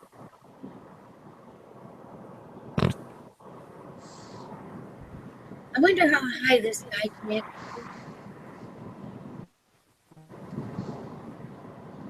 He's got that one crazy. Yeah, he moves that crazy eye like the guy in with those Adam Sandler movies, like pretty funny.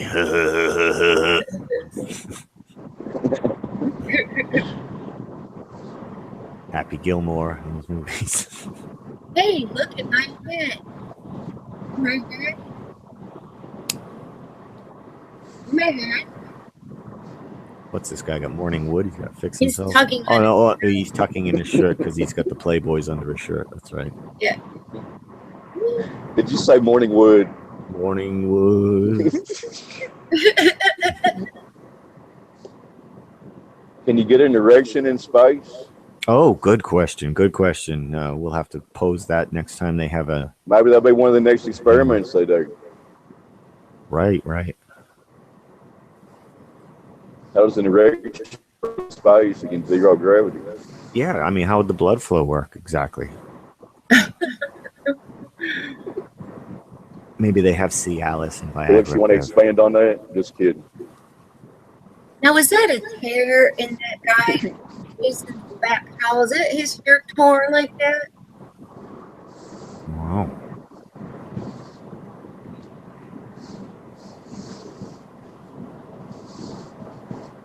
like his shorts don't even look right. Looks like he's got a frying pan in his back pocket or something. I can't tell.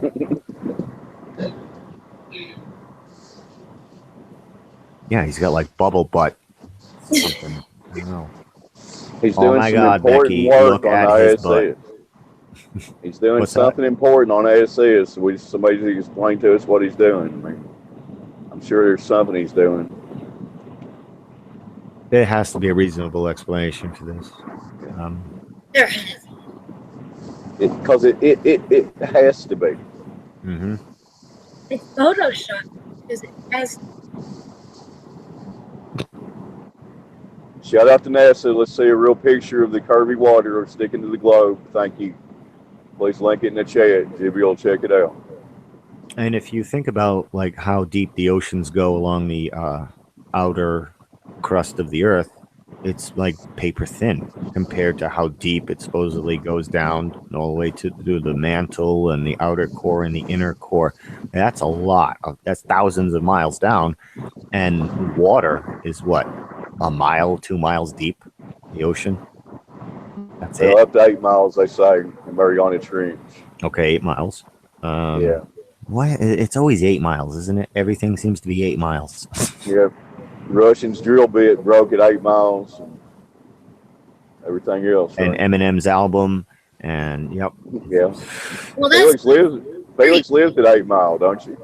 Yeah. 8 miles, and then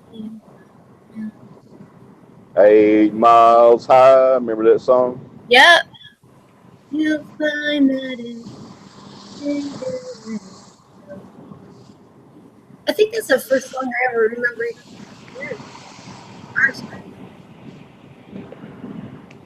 One banana, 2 banana, 3 banana, 4. But the Who didn't stop at 8 Mile. They could see for miles and miles and miles and miles and miles. Oh yeah. And I just took the wrong fucking exit. I gotta pay attention to what I'm doing.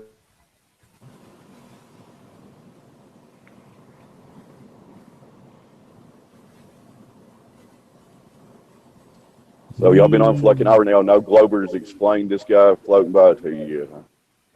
Yes, No, we honestly they're are just asking. out there arguing about curvature and boats, and then nobody bringing no proofs to the table or explaining it.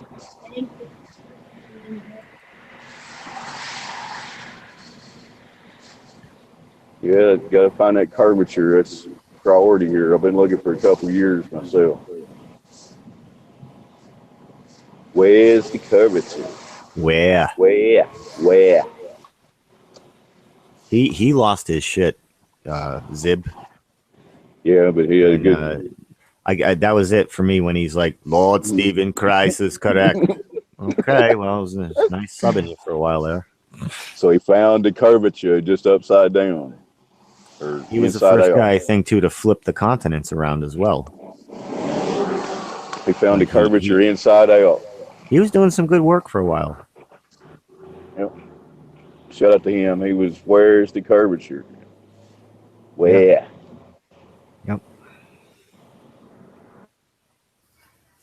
Hugger Dan, where you're at, buddy. That was a nice rap song you had.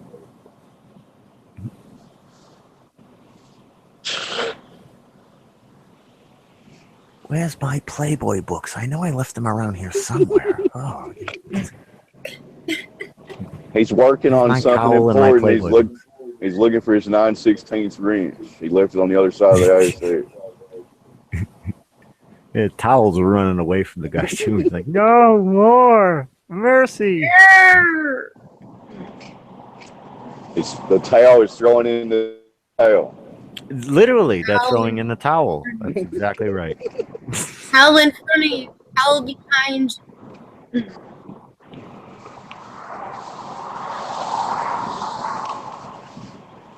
I thought this was a recent thing. I had no idea this was 2 years old. Like, shame on us. Explain how a piece of laundry can act like a human body floating through 0G.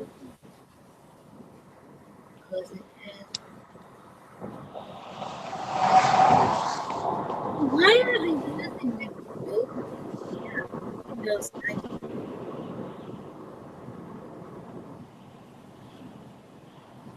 All right, the next Flat Club assignment.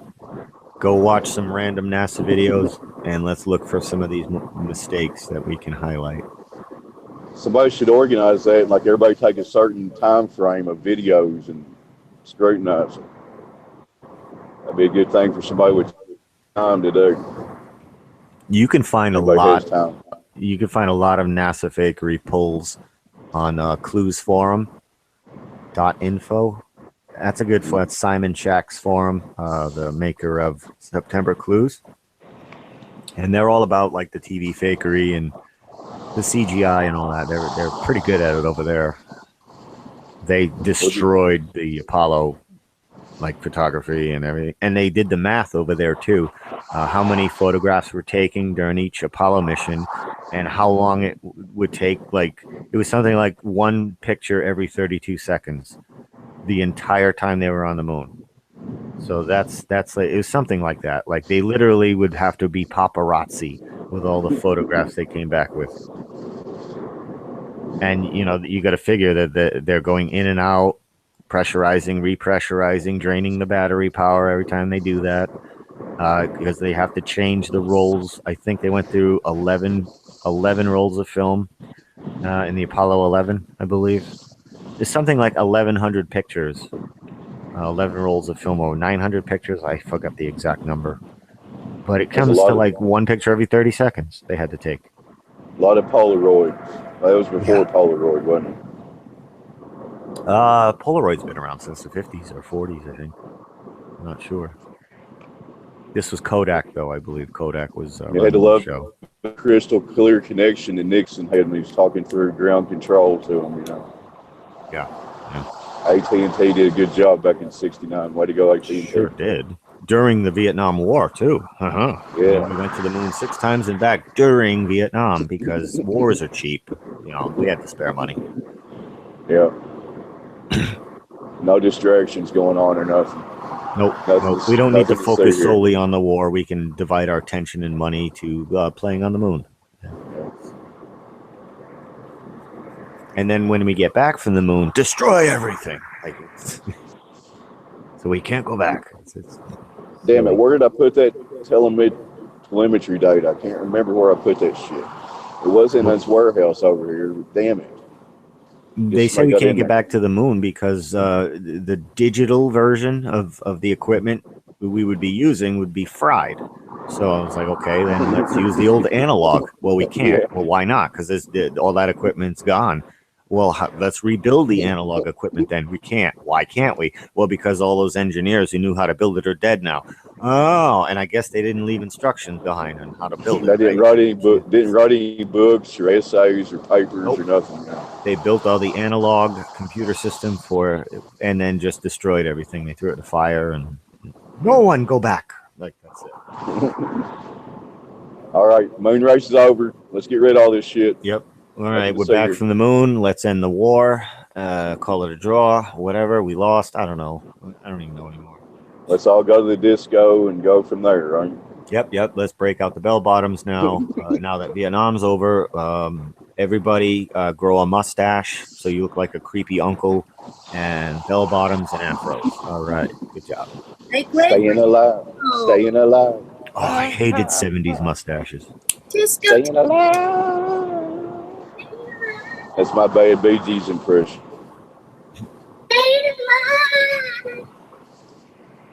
More than a P-Mars.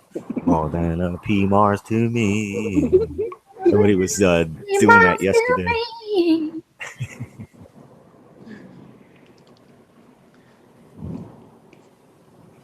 And then we got Reagan in the 80s, and then America became great again.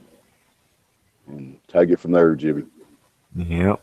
What if the Earth was under alien threat? Oh, wait, that's more like Michio Kaku. Gather round, children.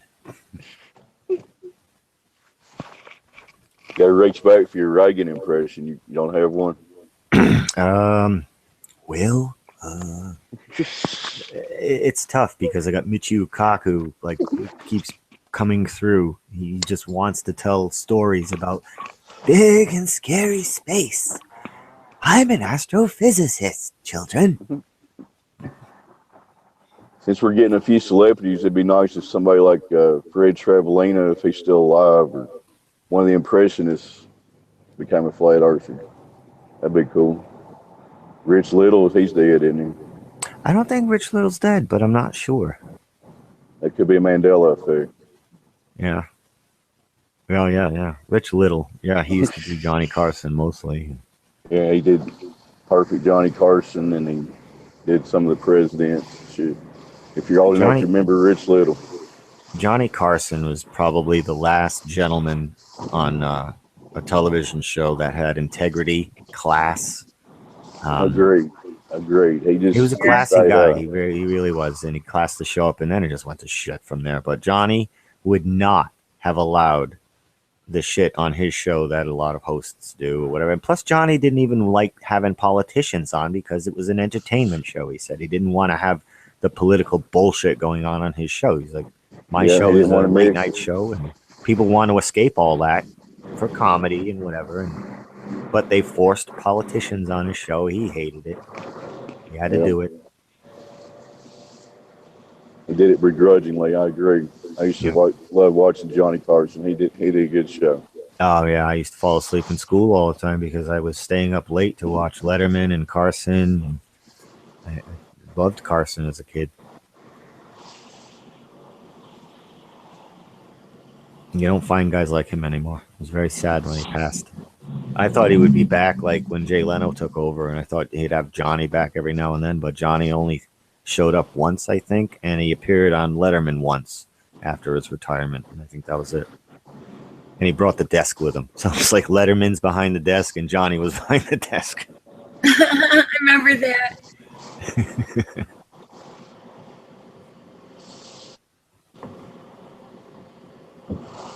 A lot of David Letterman's experiments prove flat Earth, kind of. Remember Will It Float, and he threw shit off the building and stuff. Letterman was good back in his younger days. He used to throw watermelons off of a tower and stuff. Pretty cool. Watch him explode.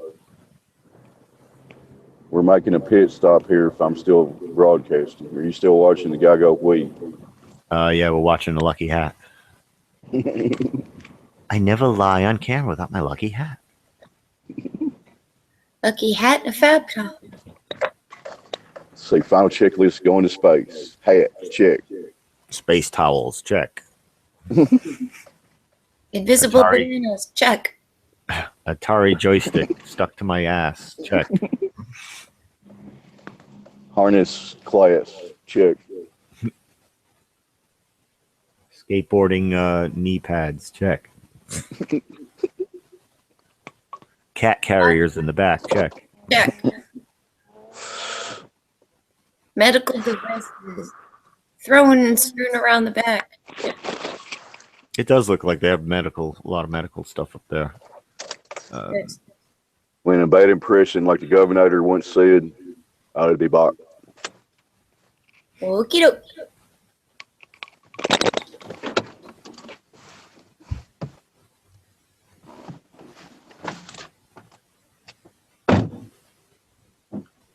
I just noticed something. This black strap over here against the wall. Huh?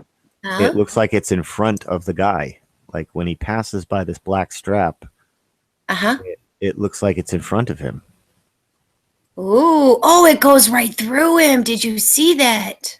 Yeah, see, there's a little bit of fugazi over here happening. It went right through him. Yeah. Whoa. And It went right through him. I think this guy's the second plane. Yes. He's an interdimensional being. I don't know why he needs a harness. Interdimensional galaxy Asians. Interdimensional flying galaxy Asians. We're telling y'all it's sabotage. All right, we got see-through Asians. Oh, man. So that strap is in the background. That's against the wall, right? Because that's what it looks like to me. And, yeah, it's in front of the guy. Yeah. He's floating right through us. Object. Yeah, this is a. Legs disappear. I think he's a holographic plane, actually. He possibly could be a holographic plane. Yep. It could just keep swinging. He's a swinger. He's swimming. He's a swinger, and he wants his fap doll. I guess technically it's true. He is a swinger. Rockabye Asian in the ocean. What are we, like, high on nitrous gas? Yeah. But, you know, I found out that you could use 160 kilohertz to make something like a big ship disappear in Philadelphia. I never laughed harder in my life.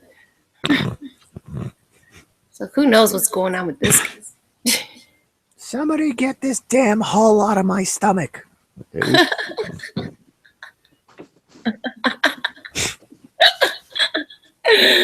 Well, thanks. Captain, the ship is turning into pudding. What's happening?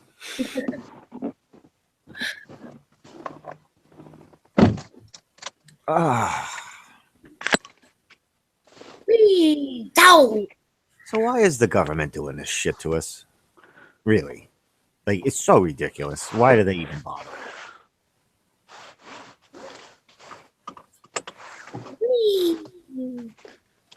Y'all are still doing wee. Yep.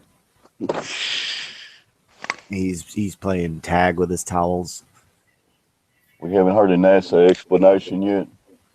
I haven't been looking in the chat. I can't see it. I looked into the chat and there's no explanation. There's a troll in there that's not answering the question. My show is an anti-troll zone. Get out. I would out like to know how the strap on the wall here is in front of the ghost. I don't know if it's a troll. It just might be like one of those mouses people like to bat around with. Dave's channel is a no troll zone. Just saying.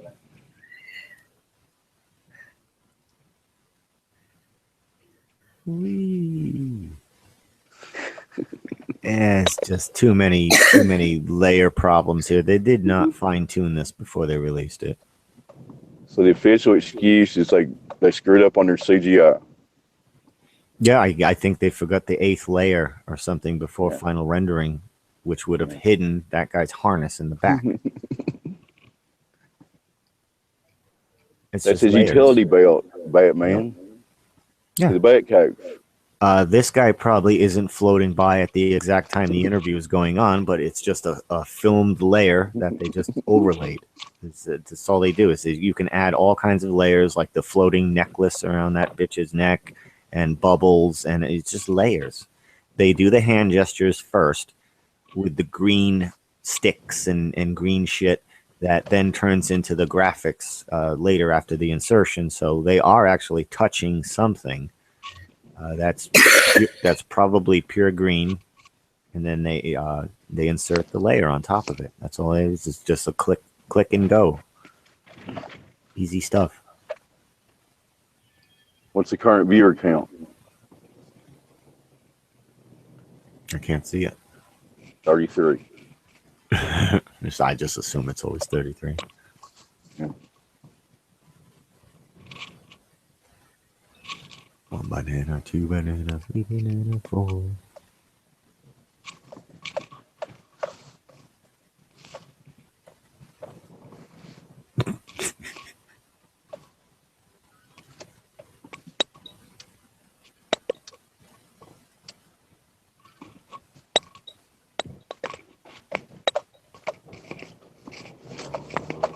This guy is a terrible mime.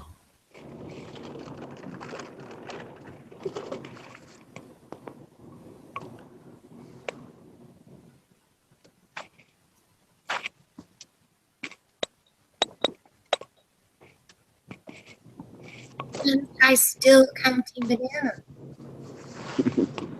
That's pretty funny, Happy. I got the crazy eye. Bananas. Grab my hat. Ha.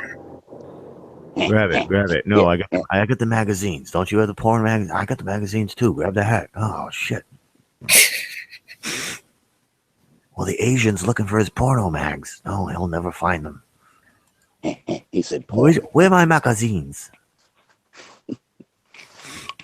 Where's my flap towel?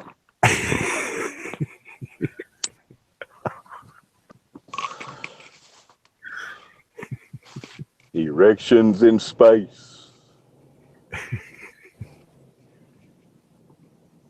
I find my girlfriend. Where is she? Over here?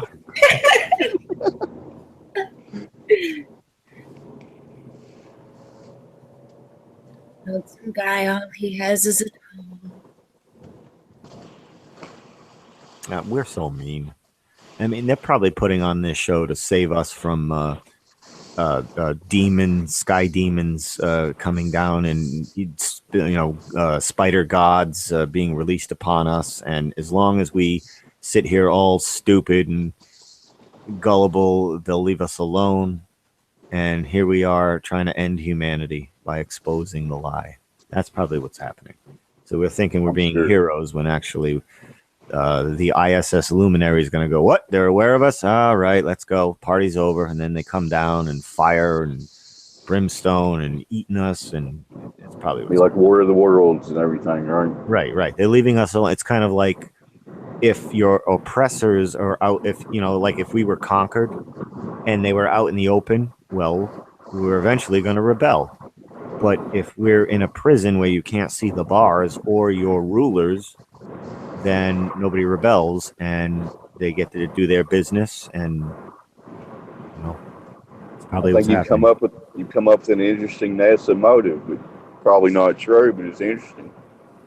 Yeah, I mean, it's so ridiculous. I can't see these people wanting to do this. It's almost like they have to do it. And why do they have to do it? When they take the job, there's a contract that says you're going to be doing this, this, and this, and you got to keep your mouth shut, right? Yeah, they're like, okay. I don't want to do that. These don't look like reptilian, sick, inbred bastards to me. They look like regular people, just trying to, do whatever they're doing here. But is it with benevolent intentions? Is what I'm wondering. I want to give them the benefit of the doubt, because it's so ridiculous. Why you think in the job interview, do they go through, are you willing to fake space? And here's why we're doing it. Yeah, we're doing it because if we don't do it, the spiders will come up from underground and eat us all. Oh, shit. Really? Yeah. All right. Well, then I'd fake it, too. It's either like they fake it or we get eaten alive and destroyed. Oh, all right. Fake it then. So maybe we're doing harm here. I don't know. Possibly. Because this ISS, I think, is a luminary. And is it a being of such a high level we don't understand? Are they beings? Is it alien equipment or other melted puddle people's equipment up there?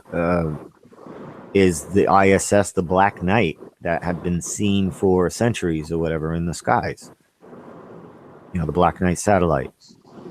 Because it's blue. When you're looking at the ISS, it seems to be a blue light.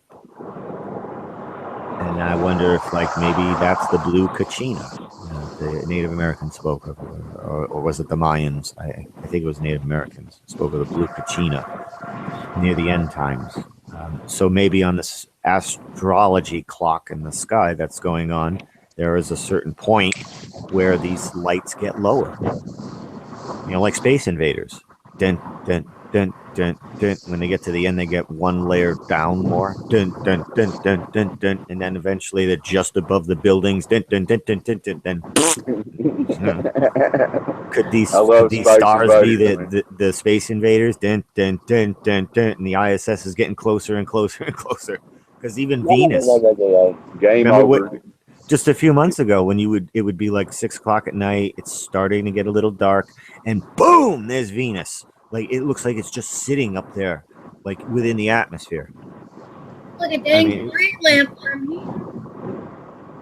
So maybe these things are getting close. Why they put a street lamp in the park? And look at it, it's a big street lamp. You're in and out. We hear like every other word, Felix. Try to rejoin, Felix. No, I don't know. She just might be talking to the back of her mic or something. I'm right here.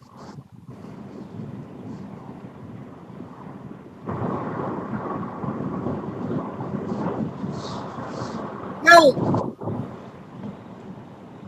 I mean, we shouldn't like start an investigation by pondering on the motive, but I think we're at a point now where we need to start thinking about the motive, why they're doing this, why they're faking it, if they don't have to, you know? You're right. And I can't think like of, To justify the budget. but I don't think they would risk their equipment failure to fake the ISS light in the sky. It just doesn't make sense to me because there could be a failure and the light would go out and people waiting to see it would be like, where is it? It's gone. And then it's game over. But if it's already naturally up there, it's very close to us. You got to explain it away. So you see the shape of it and what it looks like, and then you build your space station to look similar to the shape of that thing. So I can't imagine it being any kind of a living thing if it's shaped like the ISS. It must be some kind of a mechanical device, object, machinery that's not ours. I don't know. But to hold off a panic, a public panic, they fake the ISS, tell us that light is their space station, so we don't panic. That could be it. Could be. I don't know. I'm starting to ponder now the motives because we're at that point. Why are they doing this? We know they're doing it. It's we know they're faking it. That's not even a question anymore. But why now? We're at that point. Why are they doing it? And we need to tread carefully here because if they are faking this and keeping the public fooled for a good reason, like to avoid a panic, well, we need to think about that too before we start blasting away about all the fakery. It could be, and we could be harming ourselves. But I think it's already, the cat's out of the bag. It's just a ripple effect time. It's like you lit the match in the barn, and it's just a matter of time before the barn goes up. So we're in a time schedule here. I think we only have a couple of years before this is everywhere. And then what? Good question. It's not like there's any place to hide for these people. So if they don't care about getting caught in this lie, they must know something big's coming. If the lie is exposed, then X, Y, and Z will happen. And what is that? Will it be a World War III? Will sky demons come down? Will shit come up from underground? If we're not aware of our rulers, then they'll leave us alone. Like if like an alien race conquered us and they're sitting on a giant throne, keep working, slaves. Like we're gonna get pissed and rebel. But if they're hiding, we don't know we've been conquered. So they probably prefer it that way. But if we just figure it out, then they're like, shit, they figured it out. Let's come back. I'm gonna break out the whips, the giants. Chips shall fall where they may, right? There has to be a catch. Like, I was telling myself, like, I can end NASA. It's too easy. What's the catch?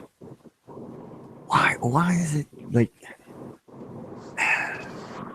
Not enough people will take the time to seriously just look at it in front of their eyes. I mean, it's right there. The technology is caught up with them, and I hope it's the line you're going down isn't true because, I mean, that could be a possibility, though. Maybe they're protecting us somehow. Who knows? Right, by keeping us ignorant. Yeah.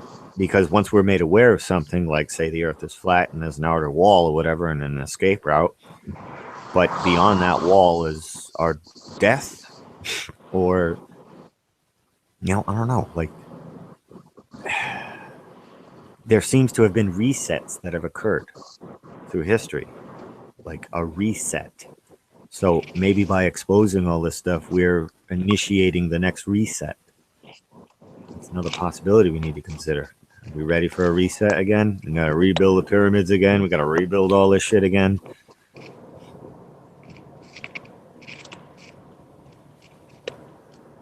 And we can make it better than it was. Bigger, stronger, faster, just like the Bionic Man, right? Yeah. And who knows what the hell is below all these layers of dirt after the flood. Like, everybody could have treasures right in their backyard, you know. Who half a knows mile what the down or fuck is something. below us, period, however many miles down it is. You know, what the hell is below us? That's a good question. Yep. Is it hell? Who knows? I mean, whatever the truth is they're covering up, Stay tuned. it's going to be shocking. It's going to be a paradigm changer. It's going to shock the hell out of people. Like, people with weak hearts are going to have heart attacks. Yeah, And it's to me, because of the lie, though. When you find out the truth and it's a complete 180 from everything you've ever thought all your life, that's shocking. all It this was has to be shocking to reaching. find out Santa wasn't real. You know? Don't you think all this has to be reaching some kind of breaking point or paradigm shift, whatever word you want to use, or there has to be something pretty big coming up. I'm just saying. It seems that way. Yeah. Could be wrong. No, Could be wrong. I can't see this going on much longer, really. All the cats are out of the bag, and it's just we're waiting for the flame to catch the rest of the barn. It's just the match has been lit. It's just a waiting game now for the whole thing to unravel. Like, it's an exponential type of thing. It's why there's always more flat earthers joining up every day. You know, you That's show the it to thing that- one person, they show it to 5. Those 5 show it to 25. Those 25 show it to 200, and it's an exponential spread. So it's just a What matter was that of time. noise? I don't know. We're still on the air? I'm full screen watching the Batman show here. We on the air, Felix? Yeah, I'm here. Did we lose it? Are we still broadcasting? I'm okay. I went coffee. Quiet numbskulls, we're broadcasting. Are we on the air still? Yes, sir. All right. Okay.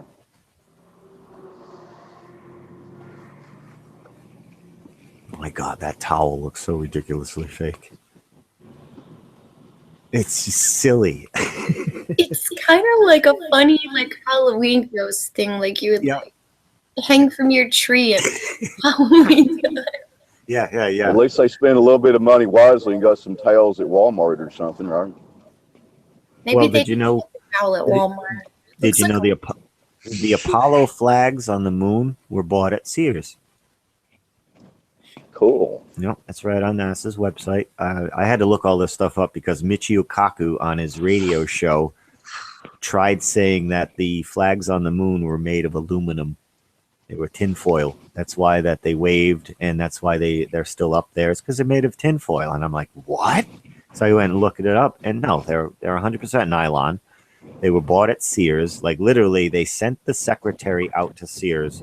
She comes back with the flag. They treated it, they said, and that's the flag that's on the moon. so Sears. it's a nylon. Betsy Ross's great granddaughter. Yeah. It's a nylon flag, but Michio Kaku blatantly lied and said it's tinfoil. Well, that is the biggest false flag ever. Good point. Oh, yeah. Touche. Be right Michio back. Kaku is not smarter than a 5th grader, apparently.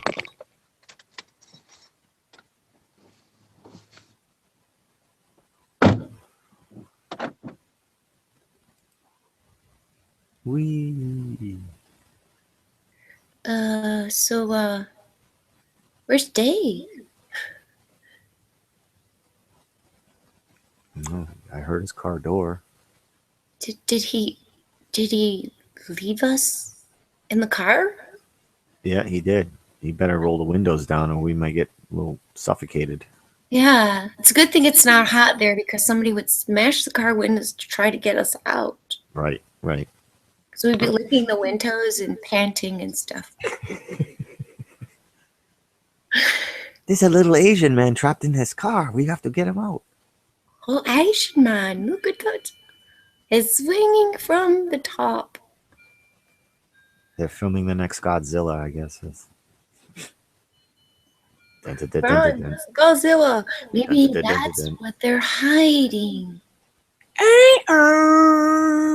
This guy is like, look at, he's gesturing. He's explaining the Godzilla. Did you see that? Dun, dun, dun, dun, dun, dun, dun. Dun, dun, dun, dun, dun, dun.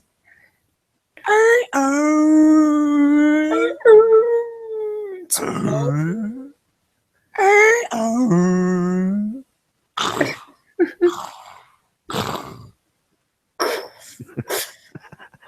Oh no, they got Tokyo. Oh, we're going to hell. Now, what if Black Goo were really the Blob, and the Blob was trying to tell us something back in the 50s there? Black goo is very interesting stuff. It's the Blob. Now, don't confuse it with Pharaoh Putty.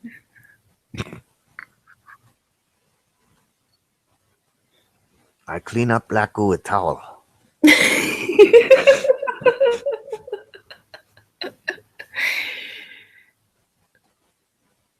You'll never find those Playboy magazines. Nope. No, we won't. 1, 2, Banana, 2 banana, 3 banana, 4. 4, 5, 6, 7, 8.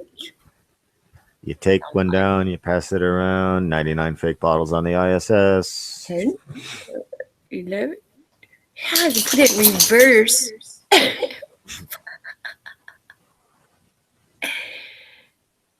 He just keeps going and going. I think I lost count. They have more wires than equipment. I There's think wires on the inside, wires on the outside. It's ridiculous. the equipment are the wires. See them behind him? See, those are for the super bong. Right. Water. Good old coaxial cables up there. Mhm. They've the Dish Network's all wired through, and they're old monitors that they pulled out of the dumpster. Yeah, like where his hat was hanging, right above where his hat was hanging. You see that crooked little screen there? Yeah, it's like an old monitor they pulled out of the Yeah. dumpster. It looks like Magic Screen from Pee Wee Herman. Well, Agave, he identifies a lot of the space junk and whatever as just like old equipment, like, dryer doors and pinball machines and shit. Like one of the satellites is literally the body of a pinball machine. You can tell by the contour of it and everything. It's just throwing pinball machines in space. I saw Gavi in the chat last night. I'd like to see him on. Yeah, he's doing a lot of video watching lately. I guess he's not been really doing many hangouts or anything. But he tosses me a video now and then. He tossed me this one last night, actually. Like he just bling, and I clicked on it, and I'm like, holy shit, I'm putting this live right now. Straight up. Candies.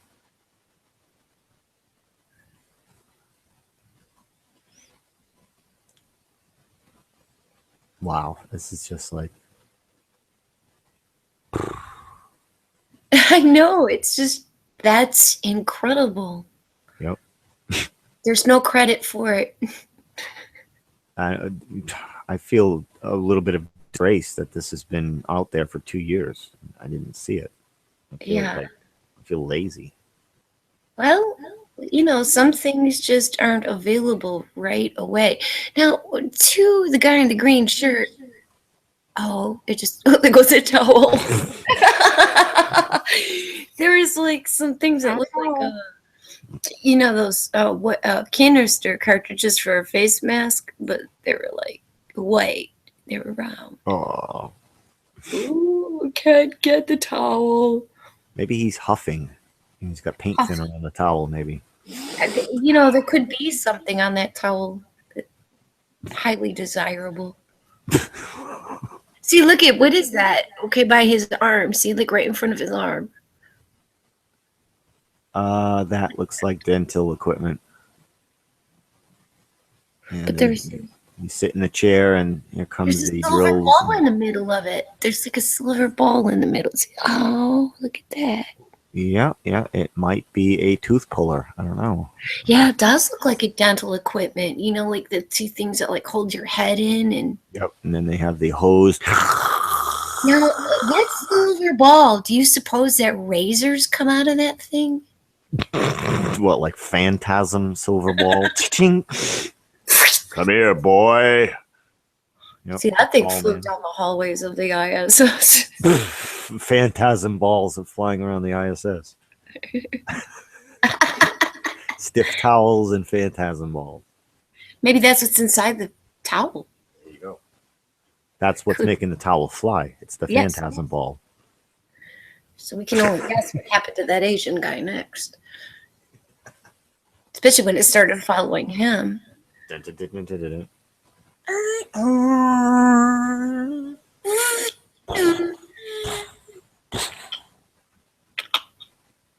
Dun, dun, dun, dun, dun, dun. Gozira. Here. 1, 2. 'Cause they're a liar. 'Cause they're liars. Henry Rollins is a truther.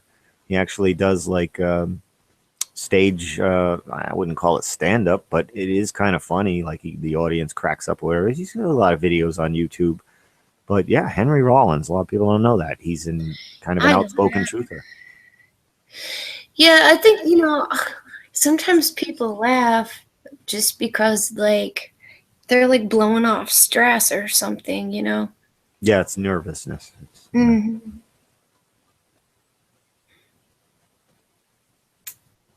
Yep. Whee. Flying.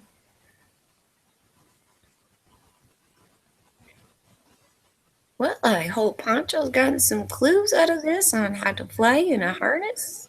Yeah, Poncho needs to do this next. This green screen.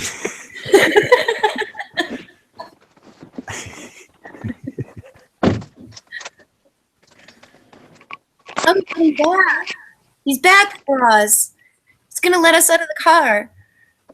Give us a full report. What I miss? You locked us in the car. That was so cruel. Dave, we were waiting for you. We were stuck in the car. Dave. Big line at the store to get a pack of cigarettes. Oh, you got to roll your own, Dave. You'll save a I fork. know. I do when I afford it. And there's less chemicals. But it's only Yeah. like That's some jerky, Dave. Dave, did you bring us some jerky? No beef jerky. There's no beef jerky on a flight earth. well, we got beef jerk offs over in the ED. One of those guys should come over here and explain the floating. Yeah, Tao said, Mr. Asian man. Tao said he knows it all. Let him come over and explain this.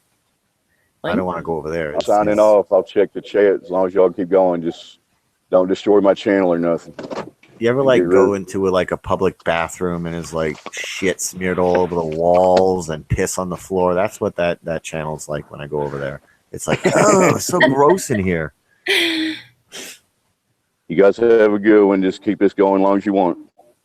All right. control Well, is we can't exactly end it. So I don't know. I guess it'll just run. Well, there are ways. If Dave says so. I guess we could ask somebody to snipe us if we wanted to go off.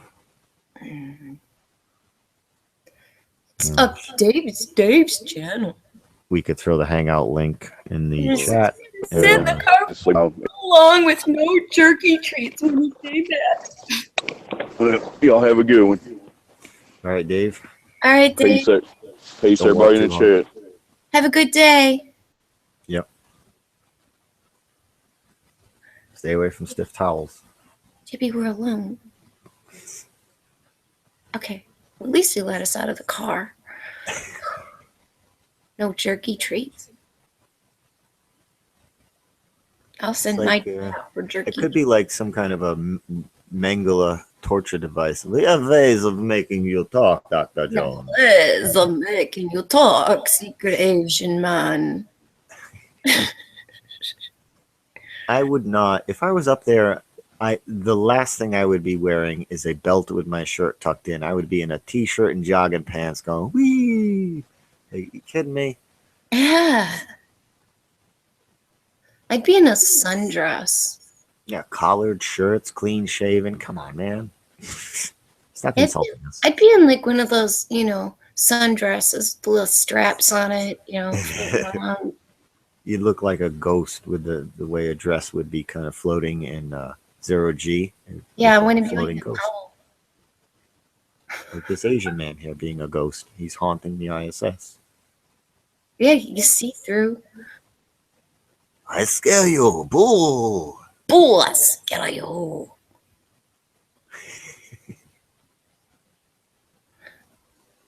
Could see right through him. It's so silly looking. It is. Like, the hat tossing, and look, he doesn't know what to do with his hands. They never know what to do with their hands. Nope. But wherever they go, their hands are always right by their belt. Yeah. I mean, when I'm in a deep swimming pool and I'm just floating underwater, my hands go right to my hips all the time. That's just what they do.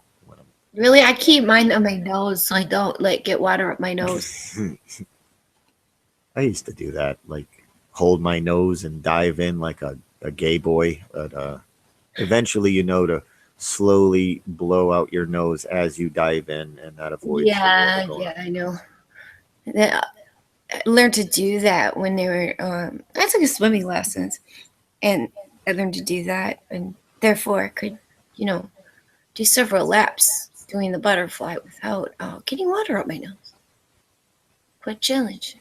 And I do buoyancy experiments in pools. Like I'll float on my back and I'll go, take a deep breath, and then I float, and then I go, and then I sink. Yeah, they taught us life-saving or whatever survival courses, and it's like you gotta tread water, and just so I figured out how to float. Yep. And, Yeah, because I've been stuck in the ocean, caught in riptides and shit over the years, and your arms get tired, and you're like, that's it, I'm dead. And then you just gotta float learn on your to back float. and you rest while Uh-huh. you stay in buoyancy, and you just float, and you give your arms a rest, and then when they're rested, you flip back around and try to escape the sharks that are coming and floating under you. And I Yeah, was like when a I was mile out one small, I time. didn't like water in my ears or water up my nose, so you learn how to pressurize your head. I got caught in a riptide in San Diego one time, and I was tossed out like a mile on a bodyboard. I wasn't even on a full-size surfboard. It was just a bodyboard. So I probably looked like a nice, fat, juicy seal to any sharks below me, because there were shadows below me I could see. And I'm like, I'm dead. I'm dead. Like, there were shark attacks down on the beach earlier in the week. And I'm like, there are sharks under me. I'm so dead. Like, I was caught in a riptide, and the only way to, I was treading water for like 2 hours. My friend had to come out and get me, and we had to go in diagonally. And Oh, yeah. when I got on shore, my arms looked like Schwarzenegger. I was just like, I couldn't even put them down. It was so swollen. It's just treading water for 2 hours and not getting anywhere. I was with my first cousin, and we were at his grandparents, his grandparents on his dad's side. And we were out in a rubber raft out in Lake Huron. And previously, a few years ago, there was a huge storm, and it ripped the shore away. So we were out on the sandbar, of the wash. And we took some smokables with us, in a Tupperware and stuff. So we had these smokables, and we're just floating around. And next thing we realized, nothing looked familiar anymore. So we managed to get back to the shore. And we're walking down the shoreline, and these people all have beachfront property and stuff. We're cutting across their yards. It took us probably about 15, 20 minutes to walk back to his grandparents' house after this. Oh my gosh. We were so tired. Oh. Nuts. I get lost a lot when I try to trek through the woods or something. I'm just Yeah, especially because there's moss on all sides of the trees now. Yeah, I'll take you outside and show you. yeah. All the trees around here are sick. I know. Well, I got some good bloomers. Had a company come in and deep root feed them, man. Just cut down there with a big, huge thing, and they just shove it down there and deep root feed them by injection. And I mean, some of them are getting huge. Wow. Got a lot of blooms. It sure does smell good, but we've had a lot of rain and it's starting to wilt some of the blooms. I lost a tree last month. I guess we Yeah. had a little bit of a windstorm here. No warning on the news or anything about it, but No. my house is fine. But I go outside and there's a tree that was in the corner had come down, and it was like touching my barn, but it was like not tall enough to take the barn down. But it's like I was like, wow, like that was a $1 million kind of like fall. Like it fell just right, didn't destroy the barn, but it was Not like, enough oh, to shit. make an insurance claim, huh? No, it didn't Can't even insure it you. didn't even do anything to the barn. It's like the barn had shields, and the tree come down and hit the shields, and there was branches broken and shit, but the barn's fine. So I was like, cool. Well, I got plenty of firewood. Oh, yeah, I know there's 2 dead ones and one that's dead and a half, or half dead, I should say. And it actually popped out some blooms. So probably the best thing to do is go dead with that. I don't like doing it in the spring, though, because that's like when the bugs are looking for some place to bore. Oh, it's freaking mayflies or whatever. I don't know what the heck, but well, we're just gonna keep on feeding and spraying. Let's keep on doing that. I got the antenna cloudbuster going. We'll see what happens. Keep on looking. Keep on trying. Get rid of all that door in the yard, you know. We'll be the last people around that have trees. People from miles around will come and admire our trees. Dude, that's what it was like where I lived in Massachusetts before I moved here. I was the last lot in the whole neighborhood that still had nature. Because the thing people were doing was just cutting all the trees and bushes down and cementing it because it was low maintenance if you just cement. But Yeah. it's cold, you know. It's like a prison schoolyard or something. These people's yards. Yeah, But I one had of grass, the- bushes, trees. It was like the last house. And as soon as the guy bought my house, he chopped all the shit down. Oh, Frick off, man. yeah. They don't want to maintain anything, so they just cut all the trees down, chop all the bushes up, and just pave it. Less Where I work. used to stay, we had it was just a regular city lot. What was it, like 80 by 160 deep? And yeah, it was twice as deep as it was wide. And 8 mature maples. And last time I went by, just 4 of them were left. I'll tell you, I hate raking the leaves. I got a shit ton of leaves to still take care of that I Yeah, didn't take care of before the winter. They're pretty much all off the lawn, but if it will stay dry enough long enough, I can blow them out of the gardens, you know. Yeah, I leave them on the ground so the neighbors they get blow in some of the neighbors' yards. I don't- Whatever's remaining, I'll take care of with the lawnmower. You're right. Yeah, you can mulch them, and That's all I do. I'm not bagging that shit anymore. That's ridiculous. I just spread them all out, let them dry, and then take the lawnmower and create a dust storm. Chops what them I all up. do is, yeah, I turn the lawnmower on, and I let the well, I got videos, so I got proof. Okay, so anyway, I just blow them, you know, with the lawnmower with it on. So it mulches as it blows them, and I do like really long columns. And then there's these guys. Well, a guy we know here in town. He has a landscaping company. He usually doesn't do residential, but we got enough for him to do here.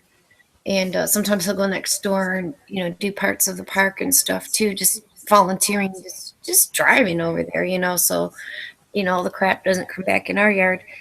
And he does like the mulching of it, and then like it like has a vacuum sucker. So then like all the like sticks and all the leaves and everything get cut up and mulched, and then it goes in a vacuum and it goes behind the lawnmower, and then they got like all these like bushels and stuff like that, and they just put them on the side of the road, and then like a big sucker comes from the city and picks them up, so that way we don't have to bag a whole bunch of crap. Yeah, my town doesn't offer pretty much anything for the extreme high taxes that we pay. I mean, I have to pay a separate company to pick up my garbage. Really? Volunteer fire department. We share the police department with the next town over. And my taxes are through the roof, and they provide nothing. We don't even have the ice cream man or a taxi or anything here, or buses. Nothing. Are you in a taxes township? are ridiculous. What's that? Are you in a township? I'm in a small town, like in the woods. Population maybe 1,000, 1,100 or so. It's a really small town, and we're just kind of buried in the woods. But the town, for like a quarter acre, you're paying probably $3,000, $3,500 a year in taxes for a quarter acre. Damn. And you get nothing for that. Nothing. Like they barely plow. Most people like on my street, because there's a little bit of an incline to leave my street, and if they haven't plowed, you're not going to work. You can't get up the street, and there's only like one plow doing every street in this town. But for the taxes we pay, we're totally getting dry ass raped. It's ridiculous. It's criminal. There's this guy here. In fact, I don't know. He's got a very common name in the town here, but anyway, I do believe either he was deputy mayor or on the council. Anyway, he's an older guy, and he has this old pickup with a plow on it, and like he goes to like old people's houses or people that he knows, like this one guy in the next street, has cancer, and everybody helped him out, shoveled him out and everything like that, because we knew he couldn't do it himself. So yeah, he just goes by and like just does people's stuff. And I caught up with him on the next block because like we hadn't bought a snowblower yet. It was our first winter here, and he's like, yeah, hop on in the truck, and he came over and gave me his phone number and stuff, and it was like cool. We probably had about 4 inches on the ground at that time, but see what happens when the street plow comes by is they leave like a ton of ice at the foot of the drive, and my car isn't getting through that. There's no way. So. And it's a bitch for snowblowers too, because it is all like the shit that was on the road that they just make that wall at the end of your driveway, and then you try to get with the snowblower, and you got to go slow because it's like slushy, thick shit. Yeah. Pain in the ass. You got to get from the base of the driveway to the mailbox. You know what I mean? Or else, the mailman isn't even going to be able to get close enough to the mailbox, and you're going to be, up to your thighs in snow. So. Yeah, we clear that out too now. It's easy enough. Boy, what a mess things are right now. That's why I drink. Well, here's to you, Jibby. Yeah. Oh, man. Oh, I gotta... If you can hear it, that's a bottle of 100 proof right there. Black label. Good stuff. I think I'm gonna take a hit off of it. It's 5 o'clock somewhere, right? Yeah, it's 5 o'clock in New Brunswick. Top of the morning, New Brunswick. Top of the morning, New Brunswick. Ugh, damn. Whew. That'll wake you up in the morning. My dog's having a dream. She's snoring. She's going, oh. Is it an American dream? You having an American dream, Ava? Check with her. Ava? Okay, she stopped. I didn't know if anybody could hear that coming through or not.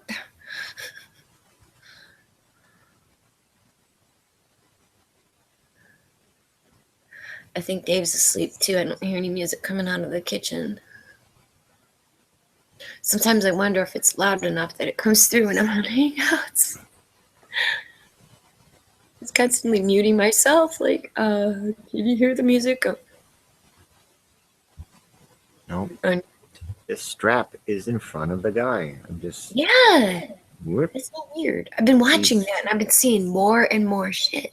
Yep, the more we watch it, the more we see. And this strap is against the back wall, but he's in front of him. Okay. Uh-huh. And also, like, what was that one, that black one that was, like, he went, like, right through it, too. This is insane, man. Like, I have, like, watched so many of them now. Like, I don't know. I know there's a way to record my screen and stuff because, like, I'm in Chrome, so it's running Chrome OS. There's nothing else, no other system on this machine. And so I know there's a way. I just got to look in the owner's manual and check it out.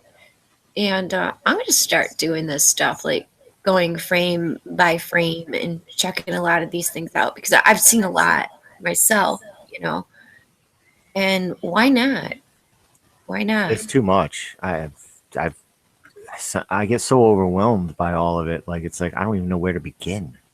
Yeah, but what you did with those discoveries, The shuttles. the shuttles, that was like the most amazing stuff. I went and shared it on my Facebook and everything. It was just totally amazing, Chibi. I mean, you did a lot of work one on of it. many things, though. Like, it's like I don't even know where to begin with all of it. I mean, I've been sitting on the shuttle stuff for a long time, but I didn't know it was that many missions that white dot was showing up in. I thought it was only like that one STS-135 that they used a mirror, and then they start going through them all, and I'm like, son of a bitch, I bet it's on the next one. Boom, there it is. I bet it's on the next one. Boom, there it is. It's like, okay, now I'm predicting what I'm going to see. It's clearly mirrors. They're just altered mirrors, though. You just take it, you flip it around, you mirror it, and then you add shit. You add layers into it, so it looks like it's a completely different thing. It's very easy. It's lazy, but it's easy. It's amazing though, because I mean those are things like when they're going full speed, you know, that you know, a lot of times we just don't think about it. You know, I mean, not that deeply, you know. No. You know, people could send rockets up and stuff like that and throw cameras on them as they're going up, but you know, usually you get that mad ass spin going, you know. Oh, that's what I want to pull up, because I was just watching some recently of space shuttle launches from airplanes. Uh-huh. And of course, they always stop it at like 30 seconds or a minute. Like, that's it, can't film anymore. And it's like, why don't you just keep filming? But this one caught it, and you see the space shuttle going up. It's arcing. It's from an airplane view, and then the smoke just stops. Like, so you can't. The only way you can follow that space shuttle is because of the smoke. Once they turn the smoke off, it's a dot. You know, you can't even really track it anymore. But it's like, that's it. They ran out of gas. They can only get so high.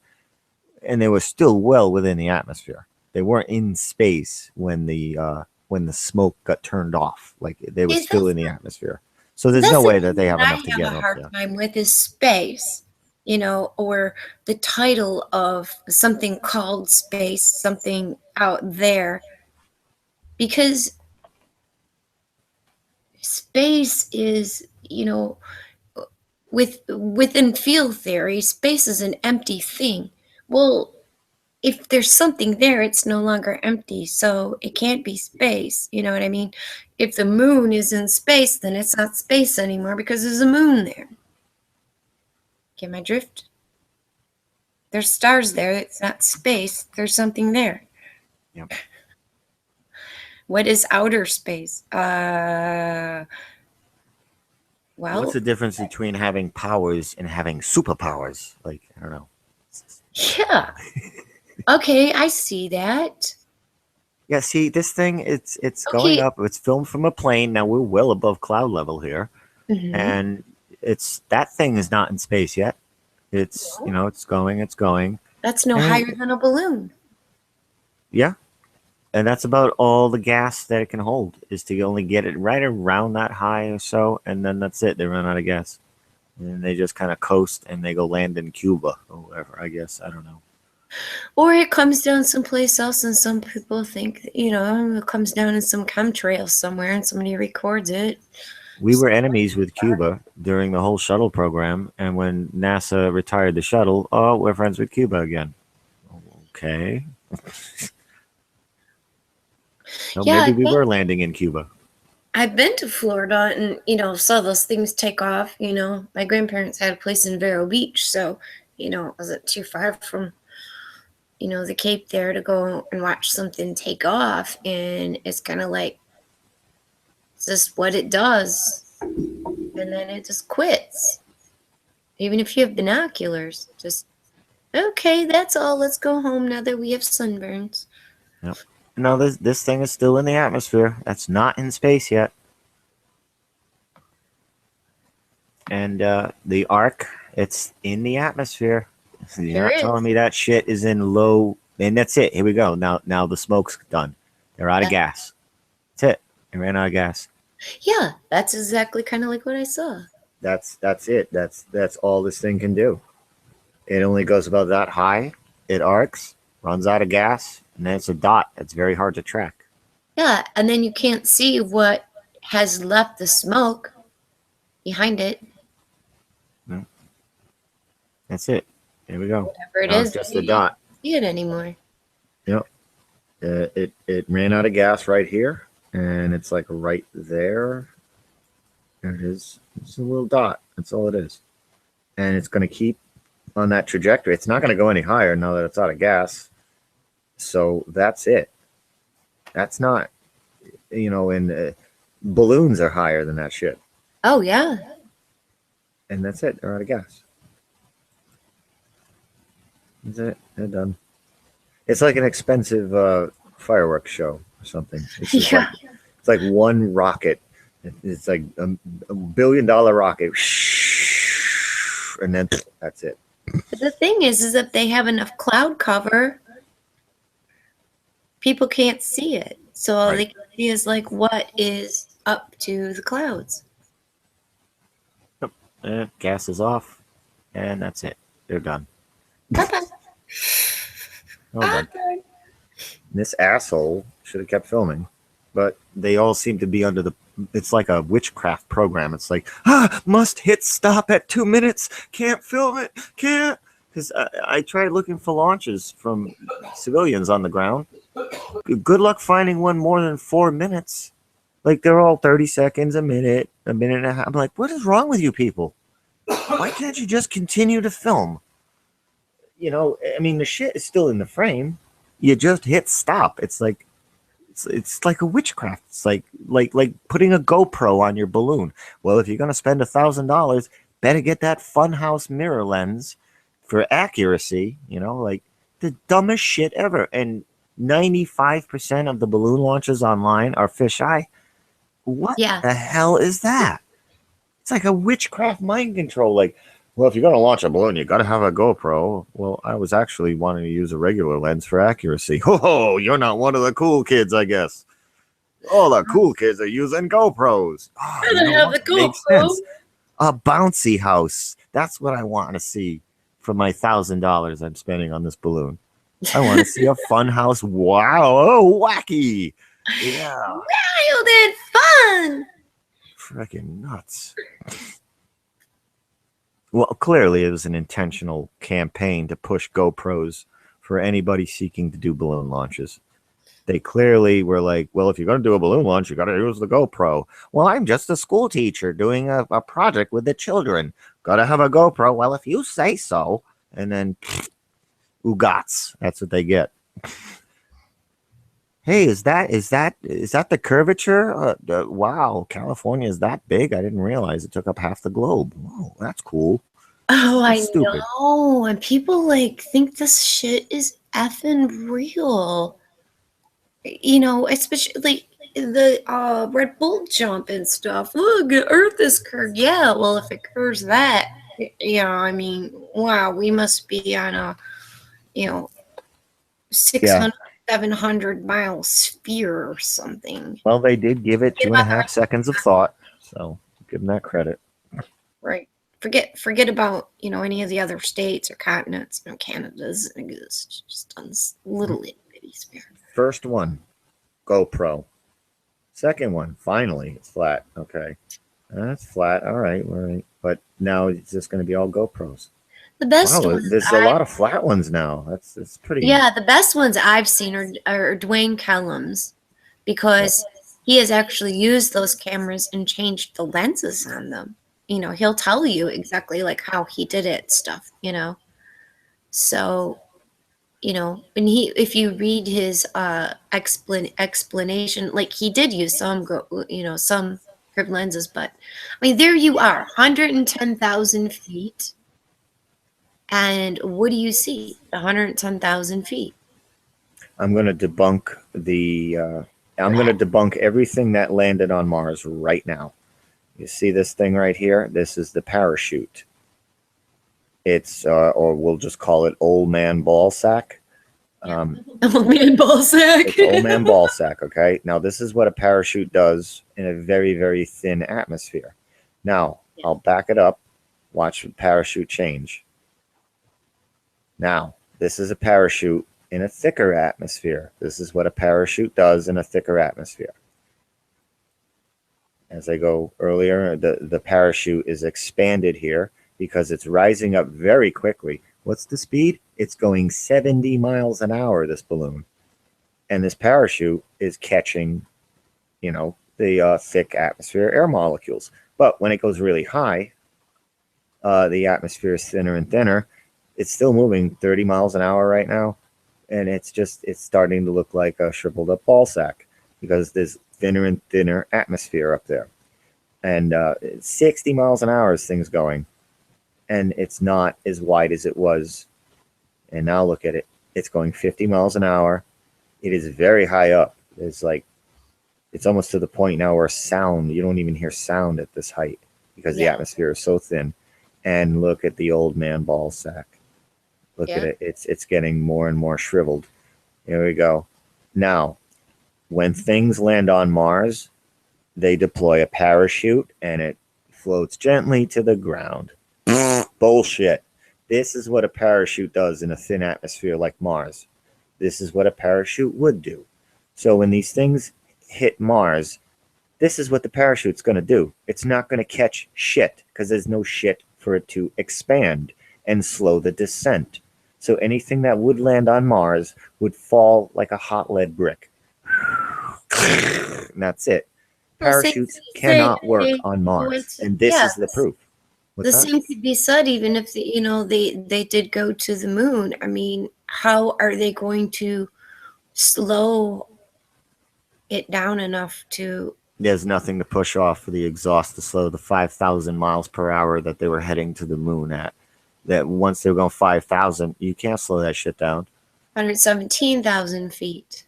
And the thing is like, there's some kind of, because I followed it up, and like you said, the ball sack, it does expand and contract as it, goes through, In this thin part of the atmosphere right here, that it's moving 60 miles an hour. Does that look like a parachute moving 60 miles an hour? It's because there's no atmosphere. There's barely any atmosphere. So it's not expanding. It's not catching it. And this is exactly what would happen in Mars' atmosphere. They tell us Mars' atmosphere is very, very thin. And this is what a parachute would do in Mars' atmosphere. It wouldn't work. No. Hence, bullshit. For all their rovers and bullshit that were parachuted down, it won't work. It can't. If they're telling us the truth about, so all you have to do is take what NASA's saying and use it against them. This is bullshit. So that's what And NASA tells another us. thing is that at this point, somebody would say, well, I see a curve. Well, pause it for a second, and you will see that wherever the light is the strongest, it recedes it makes a recession, or recedes it's a trick of the light. So it'll recede the level of the clouds. And where it is darker, it looks like it's higher up. The same thing goes for, if you're looking at reflections on the lake, as far, if with the moon or the sun or whatever is brightest is going to come towards you. Whatever is darker is going to recede to the background. Plus, if that was the real curvature and you completed the circle, then California would be the size of a continent. Exactly. So we're still dealing with a horizon. And it's eye level with the camera. And according to the reflections on the balloon, there's 2 suns.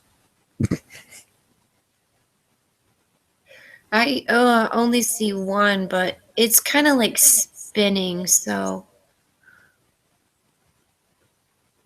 Well, there's 2 lights and there's 2 lit horizons. Yeah. So I don't know what's happening here. I'm just commenting on the ball sack.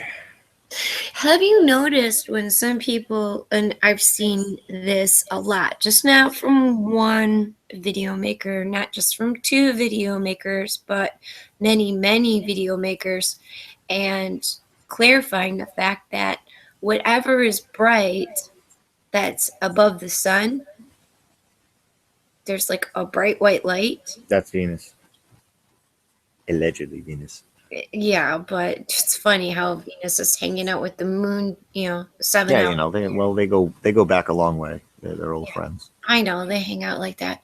And it's this, at the same time, we don't even get to watch a beautiful, sun going away event to where it, goes to a dot. So if anybody, has any video or anything, is standing in a nice spot where, they get to watch the sun, go to the horizon as it disappears into a pinpoint, please share, because Let's see what's a lot up of us there. don't even get to see that. Either there's something in the way, like buildings, trees, or chemtrails.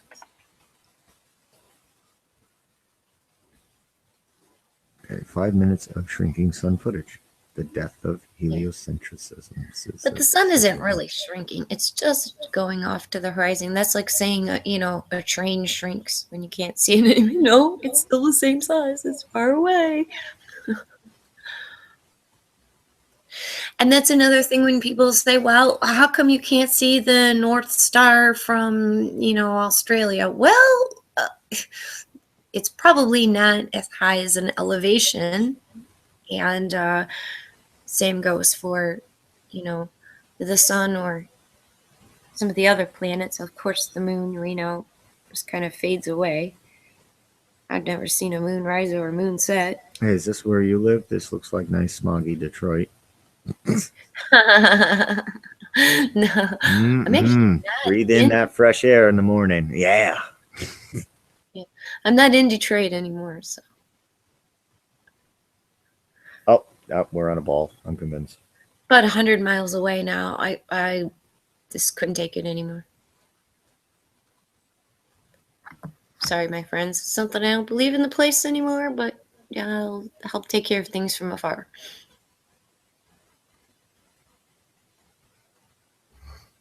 My buddy did this too with the lines. He did a time lapse of sunsets. Oh, that is Lake Michigan. Okay, yeah, I've got some video on Lake Michigan too. I just gotta figure out this stupid Windows 10 crap. I don't know. Dumb.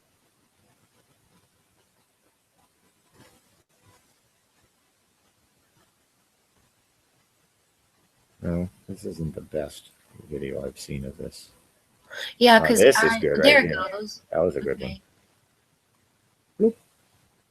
What I actually did was I kept on focusing in on the sun as it was going away. I was in the thumb, so in Huron, and I just kept focusing on it. What I did was I kept upping the exposure to it got to the point where it was dusk, and I was still getting the sun in. Do you know what I'm saying? So if I would have had it on the regular exposure, yeah, you wouldn't be able to see it. So one of the experiments, and I did this back in like 2008, but one of the experiments that I did was just keep on raising the exposure because I could do that through, the touch screen on my camera. So I just kept raising the exposure, raising the exposure, raising the exposure till the sky was lit like morning, and I was able to get it.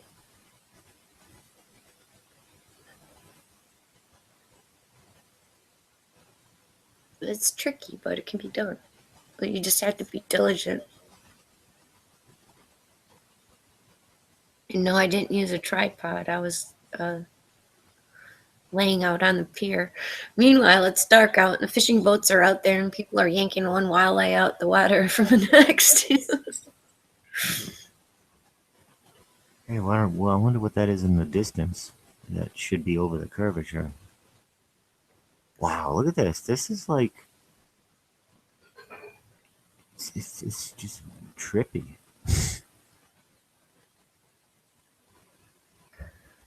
These are observations I've made like a really long time ago. It's just the cameras just weren't available. It was film, We didn't have battery power for cameras too that would last long enough to do a high altitude balloon launch. But like where he's record. at right now, did you see like how it appeared to sink? Now where he was at right now, if he would have just kept, bringing his exposure higher and higher and higher, you would actually still be able to see it, especially with the zoom. I got 120 times zoom, but it's only 3 megapixels. It's still clear. Whoa. But that's something that I could pull into a pinpoint without a P900. Dude. Yeah. Dude. Yeah. Look at One frame at a look time. at the topography of the sun here. Yeah. Looks a little moony to me.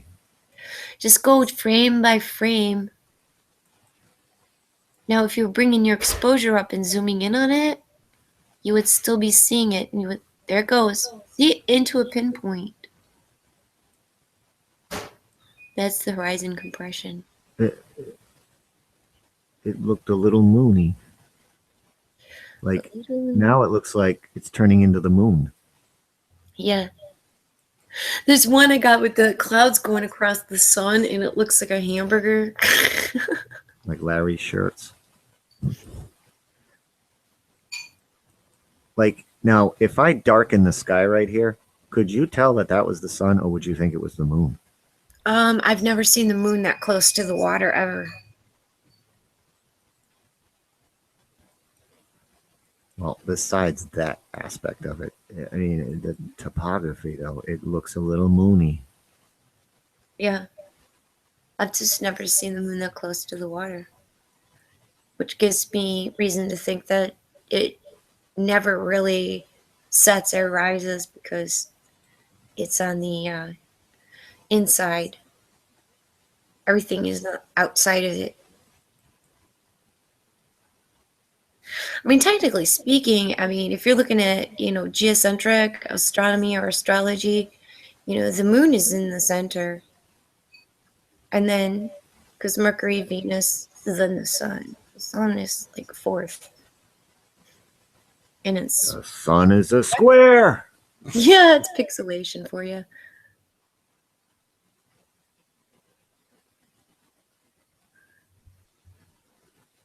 It's not a very expensive camera there. It's amazing what you can do with a $125 camera.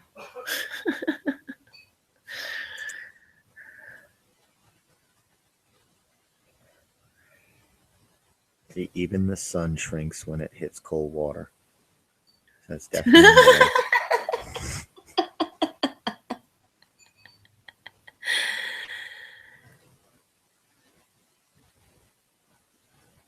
what shrinking sun problem? We don't have a problem. This is so shallow. Did you read the title of it?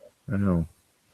Flat Earth theorists and the shrinking sun problem. The sun is not shrinking, it is far away.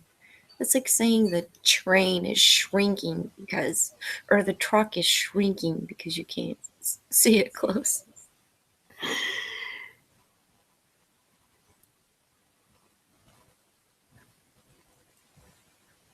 It must be shrinking everywhere it goes away. What the shit is this? Sun flare? This shit is that? What's the second light? Where at? Oh, that's it's the one I'm lens flare. talking about. Now, it could be a flare, Yeah, it's lens flare. but other people have gotten that bright spot straight above, and it has not been a flare. I'm like wondering, like, okay, what are they hiding? Why do they need to, chem so heavy and follow the sun around with chem? Because it's pretty much gone at night. You'll have a nice clear night. You'll see all the stars. Oh, that was a couple of star-crossed lovers up there chasing each other. Whee! What was that? Zing? What the shit? What's going on up there? Hey? Who the hell is that?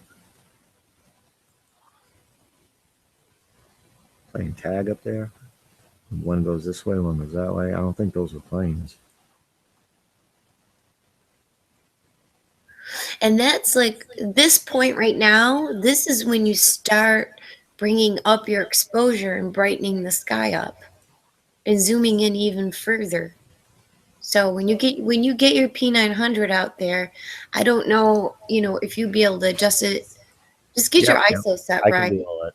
and then Yeah. just keep touching the screen and raising the exposure time. And you should be able to. The sky will brighten up like it's midday, but you'll be able to see it turn into a little tiny point.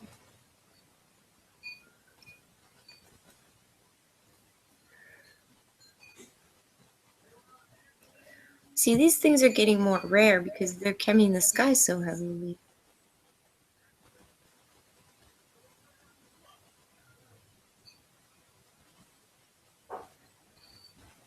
Nice.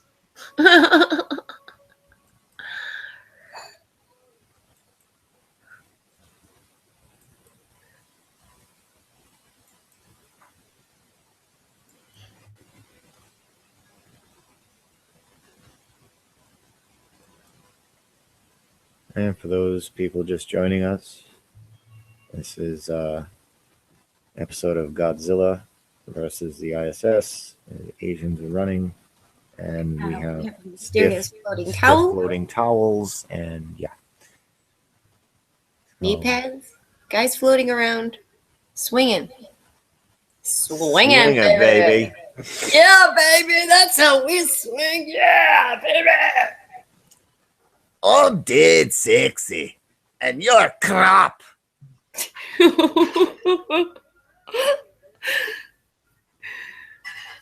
Nice.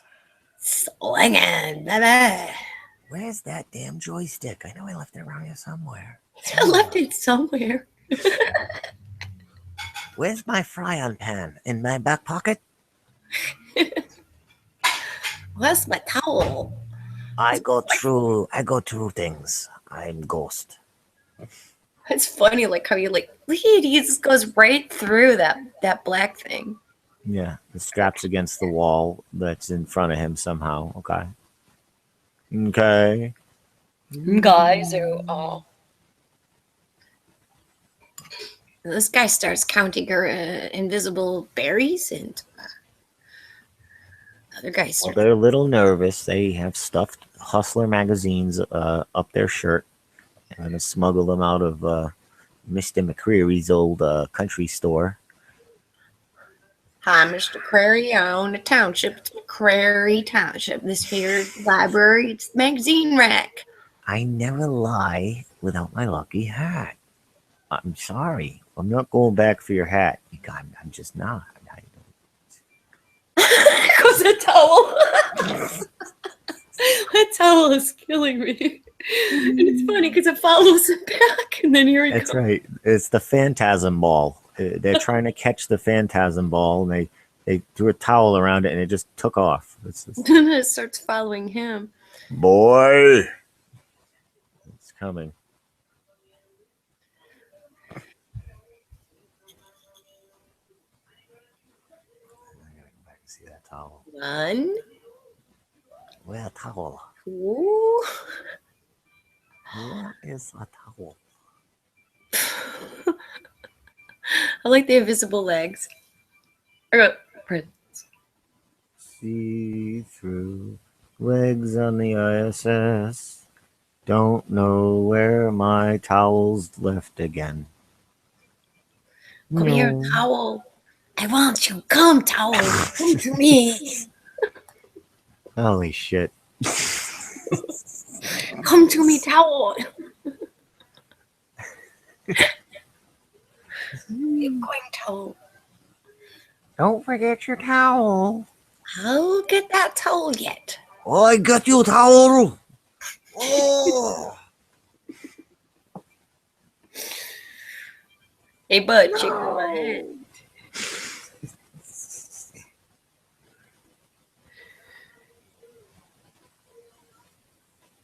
Oh, damn. Swinging. Oh. So, now that we know this is fake, I think it's time to start doing voiceovers on these things. 1, 2, 3. 99 fake bottles of the Four. alcohol. 99 fake bottles of beer. You take one down, pass it around. Watch out for the stiff towels on the wall. 9,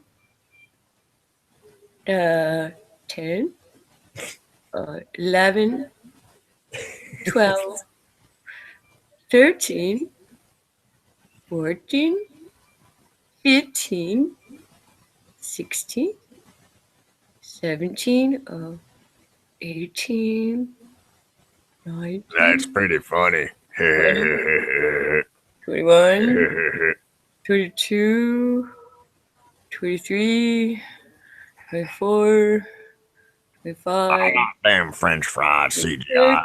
Mm-hmm. 27. Oh, he stopped at 27. Now he's got to play with his belt. Magazines are I falling got the down little inside my pinch. pants. You know, I got Magazines are falling into pinch. my pants. Magazine. Yeah, there's a parachute in his pants. Something. His Shriveling new up. words. Parachute pants. They're stylish, comfortable. 28.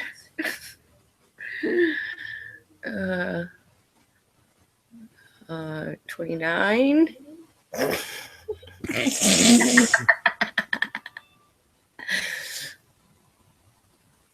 Oh, I have a girlfriend somewhere. I'm going backwards. Forwards. Backwards. Oh, Forwards. That's my towel. Backwards. I'll take the seven. Whee! Take the 7-4 trifecta Going down. and the 6th. Oh, Feeling it now. oh, I find you. Swimming. You. Yeah. So I know it's on the screen back there. What's that poker game going on? I thought it was the dog races. Or Keno. Yeah, it could be Keno. Oh yeah. They got Keno at the bar.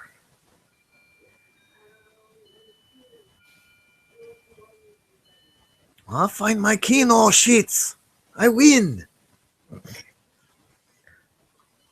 Where's that damn towel?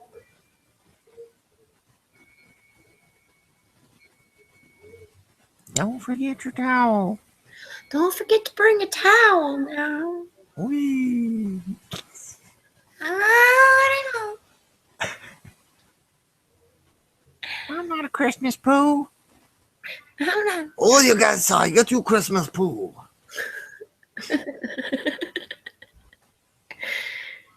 Oh, come back here, shitty towel.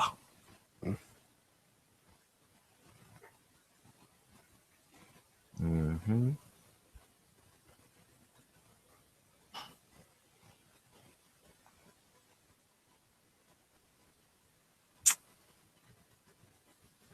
Howdy ho.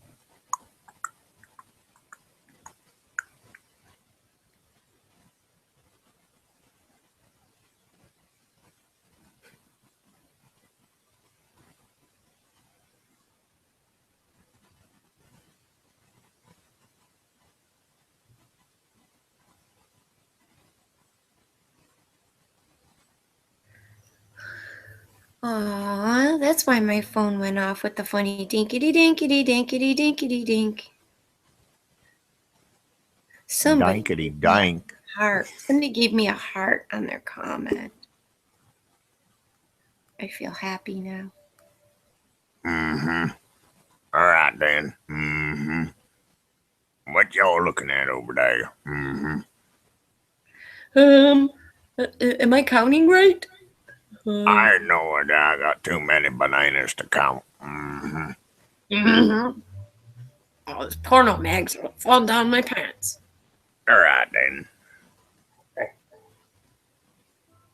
Boy, where you going with that sack of towel? Mm-hmm. Hey, check out my lucky hat. I never lie in midair without my lucky hat.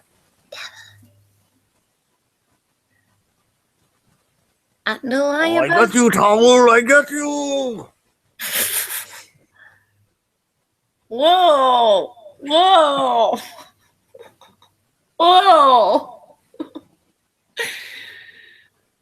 Whoa! I get it. I know now. It's an anti-gravity space belt. Yes! Like the Jetsons or whatever. You know, they float around on that thing. I think Mr. Spacely had one. That's what it is. Mr. Spacely had all kinds of stuff. Whoa! Jetson! Yep. That's what that is. Okay, we figured it out. Fresh from the Sprocket Factory? Spacely sprockets.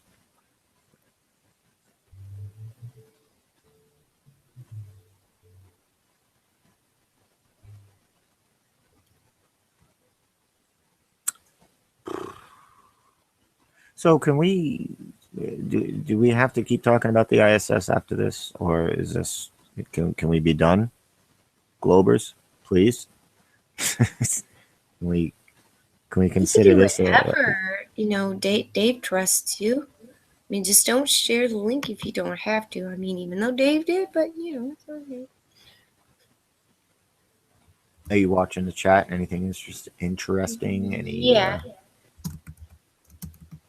Any debunks going around out there? Debunks. Okay, 27 watching. Let's see.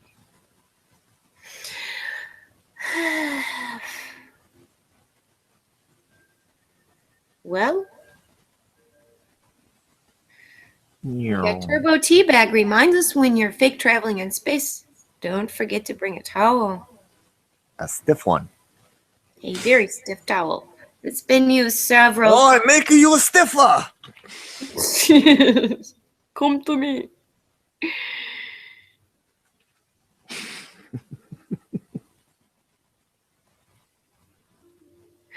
Dave popped in for a second and said, no fighting in the sandbox. They lied to all of us. So he must be talking to those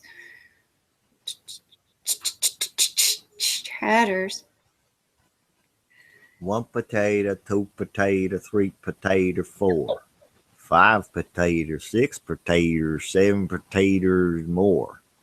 Hot potatoes, 2 potatoes, many potatoes, taters. Taters. Look at he's saying taters. Look at his mouth. You got taters. Mm-hmm. Mm-hmm. Taters. Mm-hmm. Taters. I'd be right back. We can do bad lip reading. Tater. Tater. Mm-hmm. Yep. Yep. Taters. Yep. Yep. Tater. Uh-huh. Let's see if I can do some bad lip reading. Yep, we got Godzilla. Mm-hmm. Yep.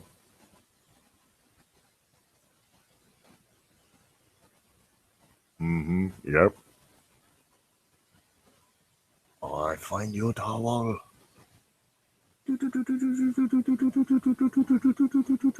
That's anti-gravity sound from the 60s. Very high tech. Where is that joystick? I find you.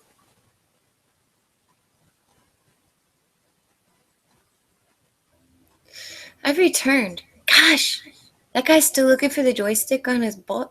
I find it. I know I find it. I find you with magnetic belt.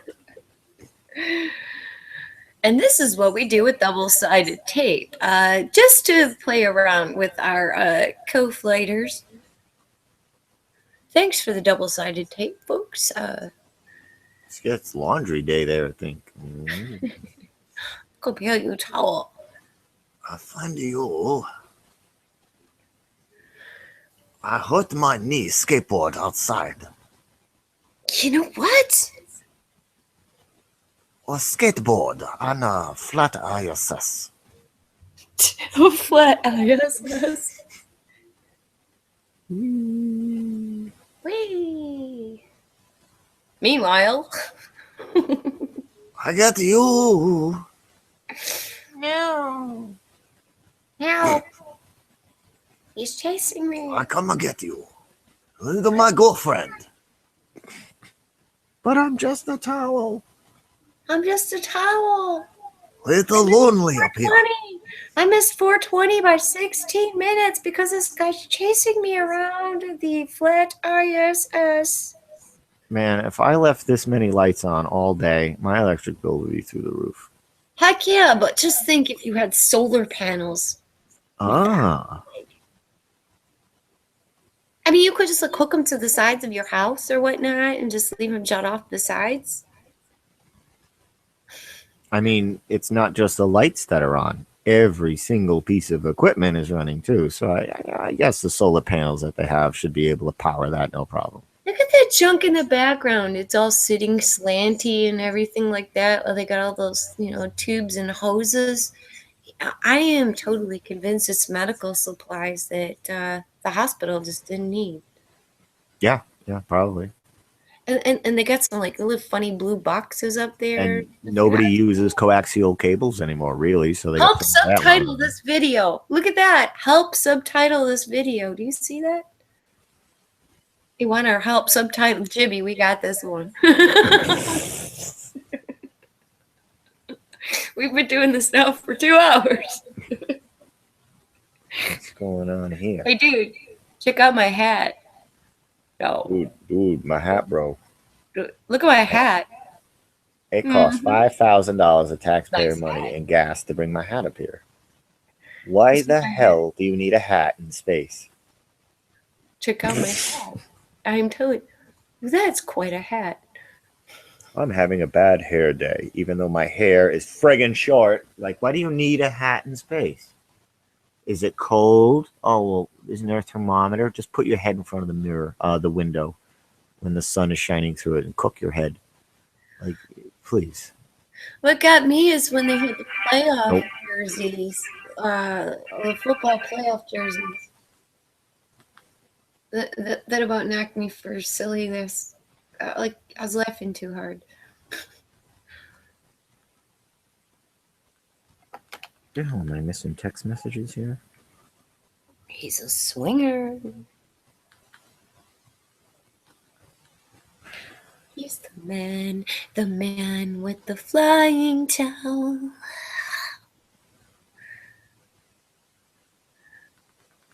He's so strong.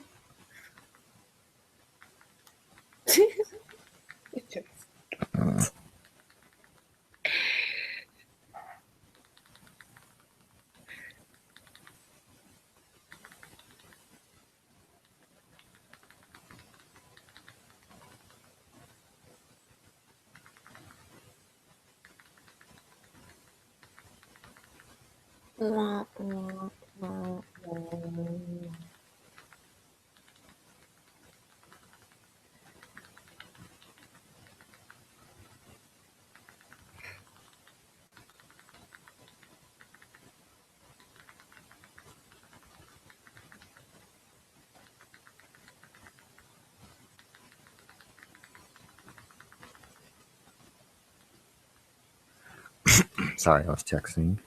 Oh, that's okay. Hey, Dave High's out there. Dave, hi. Toss him a link if he wants to come on. Yeah, if you know his private place, send him one. Dave? Add him to the. Can you add him to the? I don't know. You know what? I don't know how. Oh, I forget towel and I add. Towels. Right.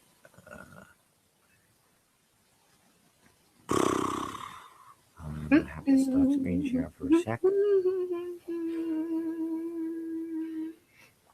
Okay, I gotcha. Alrighty, so send it to me channel.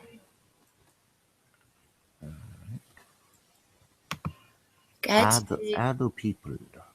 I got Dave. Oh, you got him? I got you, Dave.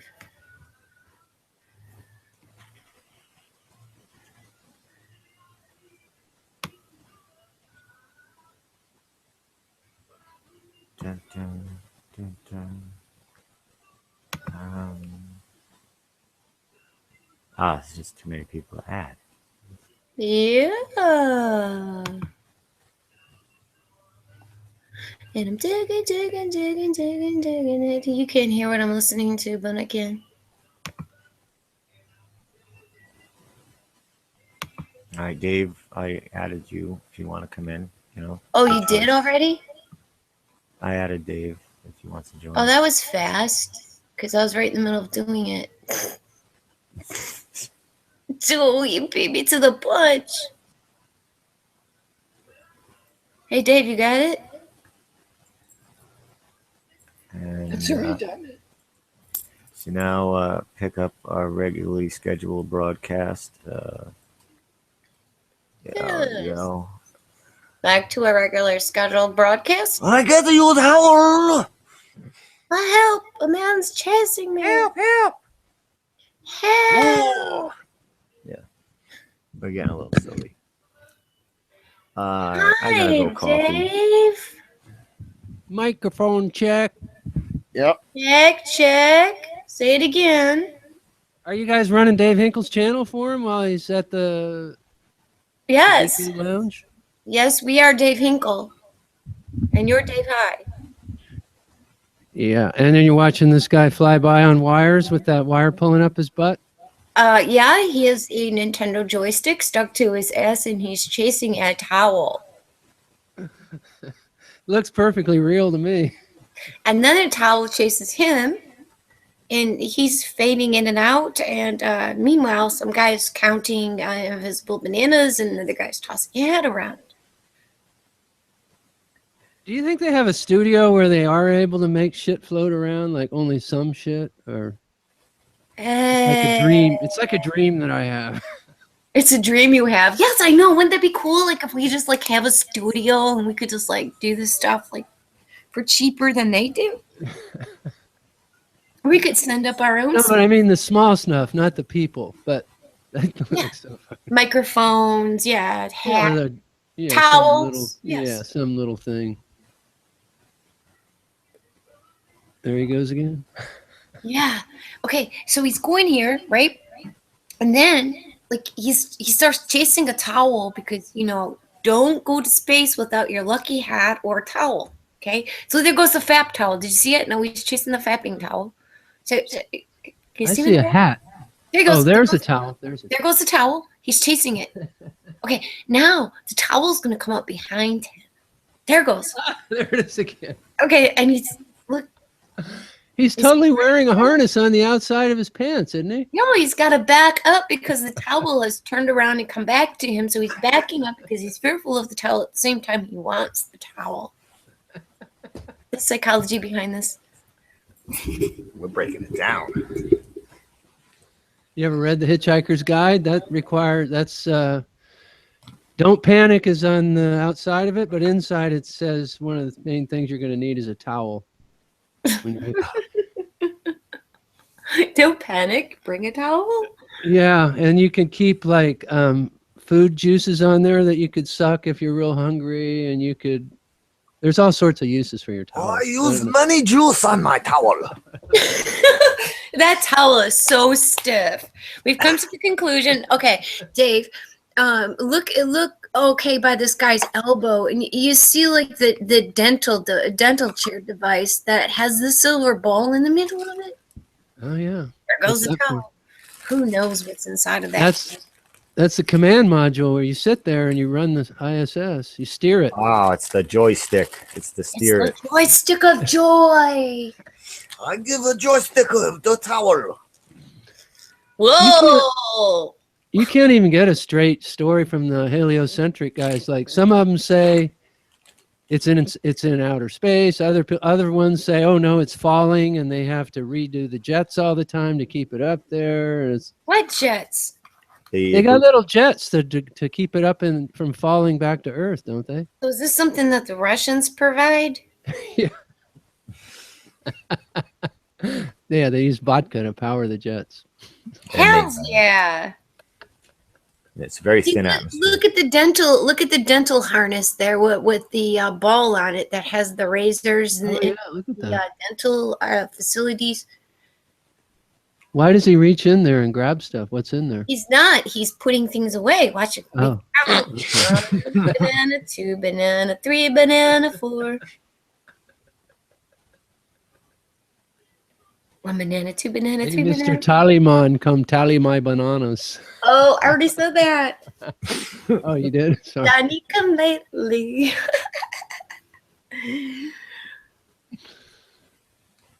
Is this Jibby's footage? Are you looping or something? Actually, it's from Dirt. Dirt. Oh, Deep dirt. inside the rabbit hole. Yeah, David Weiss Dirt. posted this yesterday. From the other Dave, the third Dave. There's a whole team of Daves out there. I know. I even have my own Dave. So I got Dave High, Dave Hinkle, and I've never talked with David Weiss. I'd like to Me talk either. to him sometime. Talk with him. Hear him. I checked one time on Facebook to see how many David Rogers there were. And there's like pages and pages, but the over 50% of them are black, which I found extremely odd because that's like the whitest name you could have. Yeah, all the Felix Siams that I can find are like from like Indonesia. There's other ones? Wow. Yeah, they're from like Indonesia and stuff. The Siam is a He has, country. like, crank video jokes and stuff that he does, and it's like sort of like Don Ho style, tiny bubbles in my like that. I was like, oh boy. You see the way he shifts his hands on the microphone? It totally floats, man. Those guys are in floating space right there. They have to be, and the only reason that guy has a harness on is so like he doesn't fall flat on his stomach.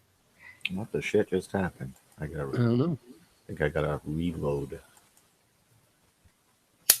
What browser is that? Coding error. What? You watched it too many times. You're just gonna have to like. We were Dude, mocking what them, is and they that found shit? out. Fuck, they're on to us. Shit. Just reload it, Jimmy. I might have to refresh or something. I'll be right back. Yeah, hit that button there that says reload. Oh, you already did that. The try again button. Where's Jimmy? He had to refresh. He said. He's got it. Yeah, he go to coffee now. I go. I don't think Vincent ever really said that. Just- Yeah, he did. I heard him. He was like, it was really, really late. And yeah, I think he actually typed it. I I think he did too. go coffee now. I think he actually typed it Yeah. and it just kind of stuck. Hi, Jibby. Jibby Jedi just joined us. Hi, Jibby. What have you got today? I got a towel. It's very stiff. You have a stiff towel? I Oh, got a please stiff tell us. towel. I show. Are you a swinger? I swing a towel. We know about swingers and their stiff towels. Actual NASA footage. It's not a joke. Okay? All right. Now that we know it's not a joke, this is serious. This guy is gesturing. He is very serious. He's rapping. He's rapping. He's rapping more intense than ODD. Okay, There's the meanwhile, flying guy. background. How do you think they keep that microphone? Is that like a CGI or something? I don't know. I'm just watching the guy swing back and forth in the back. It's hilarious. I think He's they use a lot literally- of a lot of green screen colored objects like sticks and things like that, and then the CGI layer is inserted, and it stays with whatever the object is. Like if it's a green stick, and they just click on the microphone, now the green stick becomes a microphone after the CGI layer. Yeah, they got way more than 16 seconds lag like they had on September 11th. They can take all the time they need. Well, I think that they're using a 98 Adobe program and the more recent blue with the lines going horizontal and vertical chroma keys. They use both of them together, but they haven't finished their task here to fool everybody. So this is what they do. Yeah, they clearly forgot to add the last layer before rendering. Yeah, this has not been rendered yet. So folks who believe in the ISS out there, you know, the thing is they're not finished rendering for your belief system. What happens is NASA is a social service company. Check this guy out. Part of He's the government. The magic postal workers are the same. You can't get fired from those jobs, so the people that work there can fuck off all they want, and they don't even get fired. right that's- because if Their they get graphic artist fired- obviously took the day off, the rest of the day off before this thing was done. Right, just imagine like if you got fired, like what you could do from the background as a unidentified whistleblower. So they have to keep getting paid, kind of like teachers in tenure. Well, there is that too. But I just heard when I used to live around the Cape that the guys from NASA 4, were like the worst engineers and they couldn't get fired. 6, 7. Invisible bananas. Hey, Mr. Tellyman, tell me bananas, daylight come and he won't go home. 1, 2, 3. Hey, daylight come and am I counting okay? Wanna go home. Okay. 6 foot, 7 foot, 8 foot.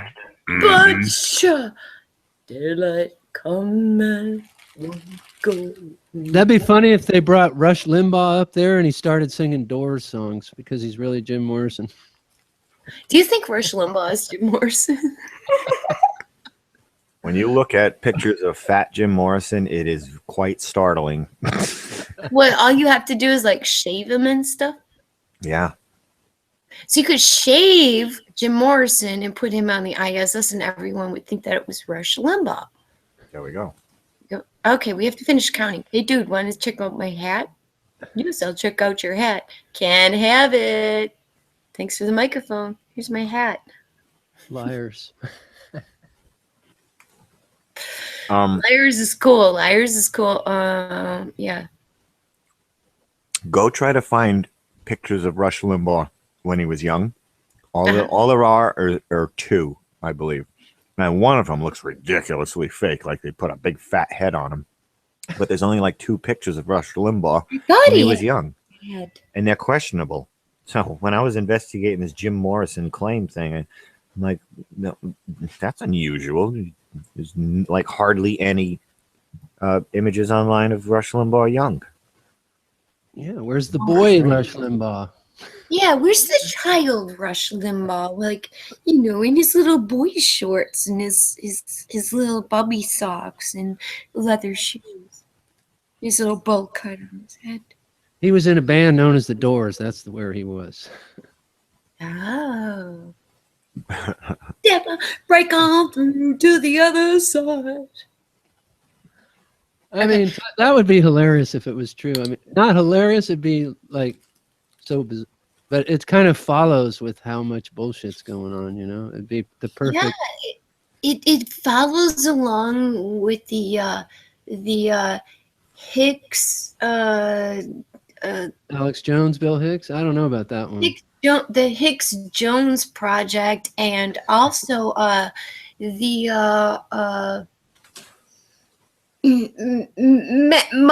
Manson Bush. Oh, yeah, Charlie Manson. Boy, yeah.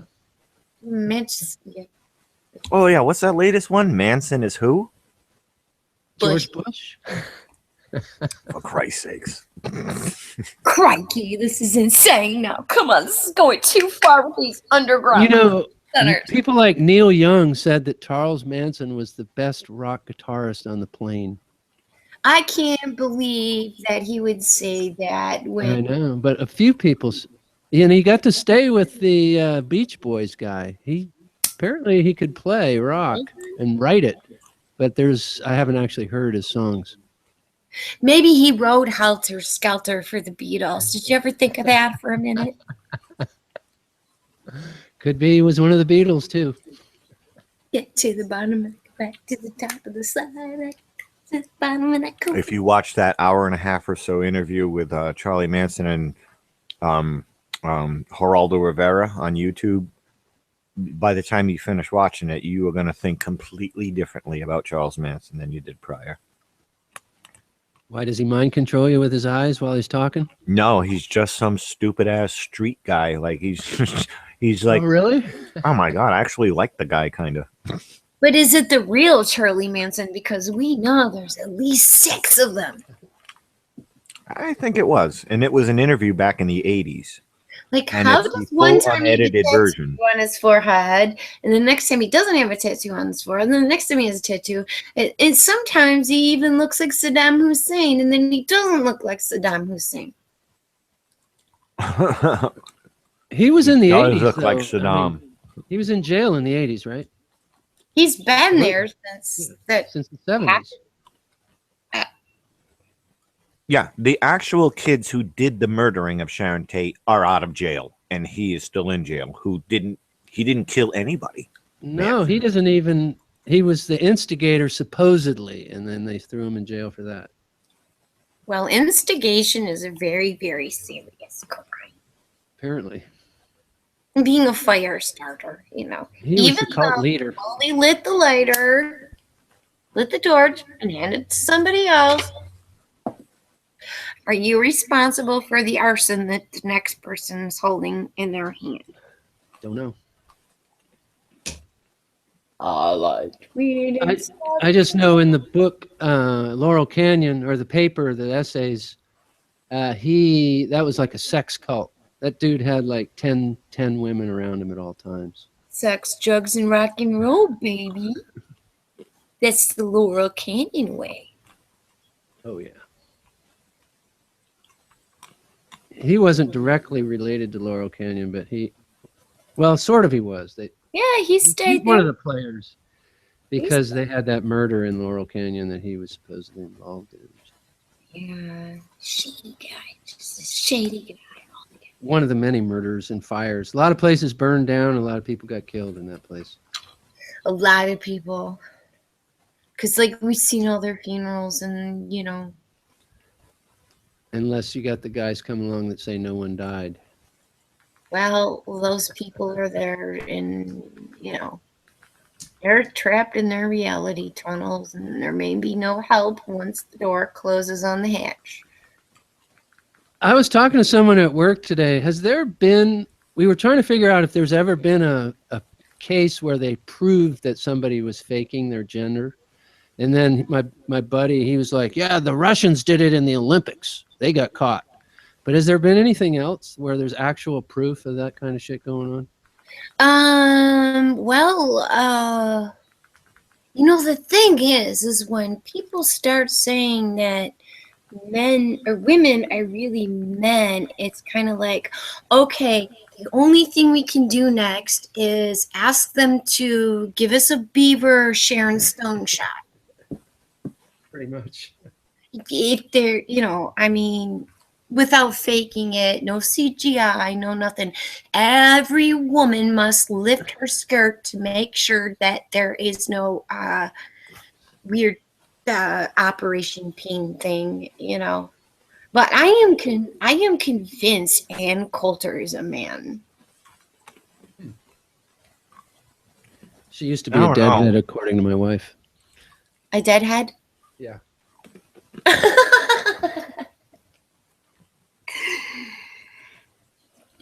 She was at the shows dropping acid like the rest of them deadheads. Yeah. Like, how old is she now? I mean, you'd have to, like, okay, I'm 51. I'd have to, like, work out, like, non-fucking stop to get at my age that BMI down really, really low so that I got veins. But then look at her hands and, you know, the same thing they attacked Michelle Obama for, right? Saying that the ring finger is longer than the pointy finger. That's Ann Coulter all the way. I mean, Michelle Obama. No, the pointer, the bird finger's the longest on a man, right? Right. But Ann Coulter has a longer ring finger than her pointy finger. That's weird.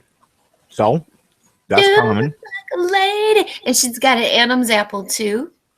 Yeah, well, that one. If there's an Adam's apple, there's an Adam. But the thing is though, you know, some skinny women with thyroid problems can, like, actually, like, have, like, bumps on their necks. Yeah. So, I know, like, when I went down to 92 pounds, you know, I mean, phew, I have, like, lumps on my neck, but now that I'm back up to 103 again, you know. So did Dave Hinkle just go to work and leave his computer running, or is he around? Yeah, until the cats get on it. You know, if Right. one of the cats goes up on the computer and decides to lay down on it. Here, Cuddy. Here, Can I be Cuddy. responsible for the here, kitty. Can I be responsible for the actions of cats? I saw where Vincent was trying to start up the Pete Chan again, but he was having technical difficulties. Is that why Dave Hinkle started this bugger up? Yep. Yeah, Flat Earth VIP or something. Yeah. And Is that what they're calling it? That's it. He changed the name. That's all. and It's the same old channel. Yeah, he started it, and I was getting bling, bling, bling, bling coming out of my phone at like 4:00 in the morning. It's like, oh yeah, well, it was about another 3 to 4 hours. Like, wake me up, bling, bling, bling.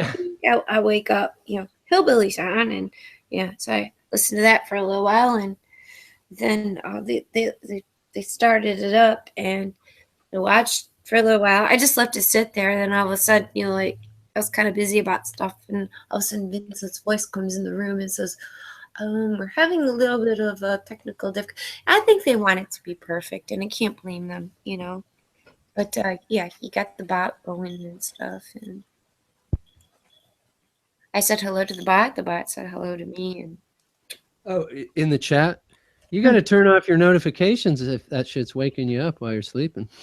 you know, if I turn off my notifications, though, my SMS doesn't come. So, like, if my daughter wants to text me or something like that, I'm not gonna know if my daughter's texting me. What's SMS? SMS. I don't know what it stands for. Sandwich making syndrome. I don't know. Is that regular text though, like the normal text? Yeah, because my text and Hangouts both come through my phone. Okay. So if somebody, if somebody texts me, it'll go blink. It'll make the same sound. Okay. Yeah, as if something was going out on a Hangout where somebody was calling me from a Hangout. I just keep my ringer turned off all the time, and I just look at the screen every once in a while to see if anyone texted me. Yeah. And I have the notifications off. I guess I'm fussy. I don't like being bothered. Yeah, but if my Dave is out at the store or something, you know what I mean, and he texts me or something, and Right.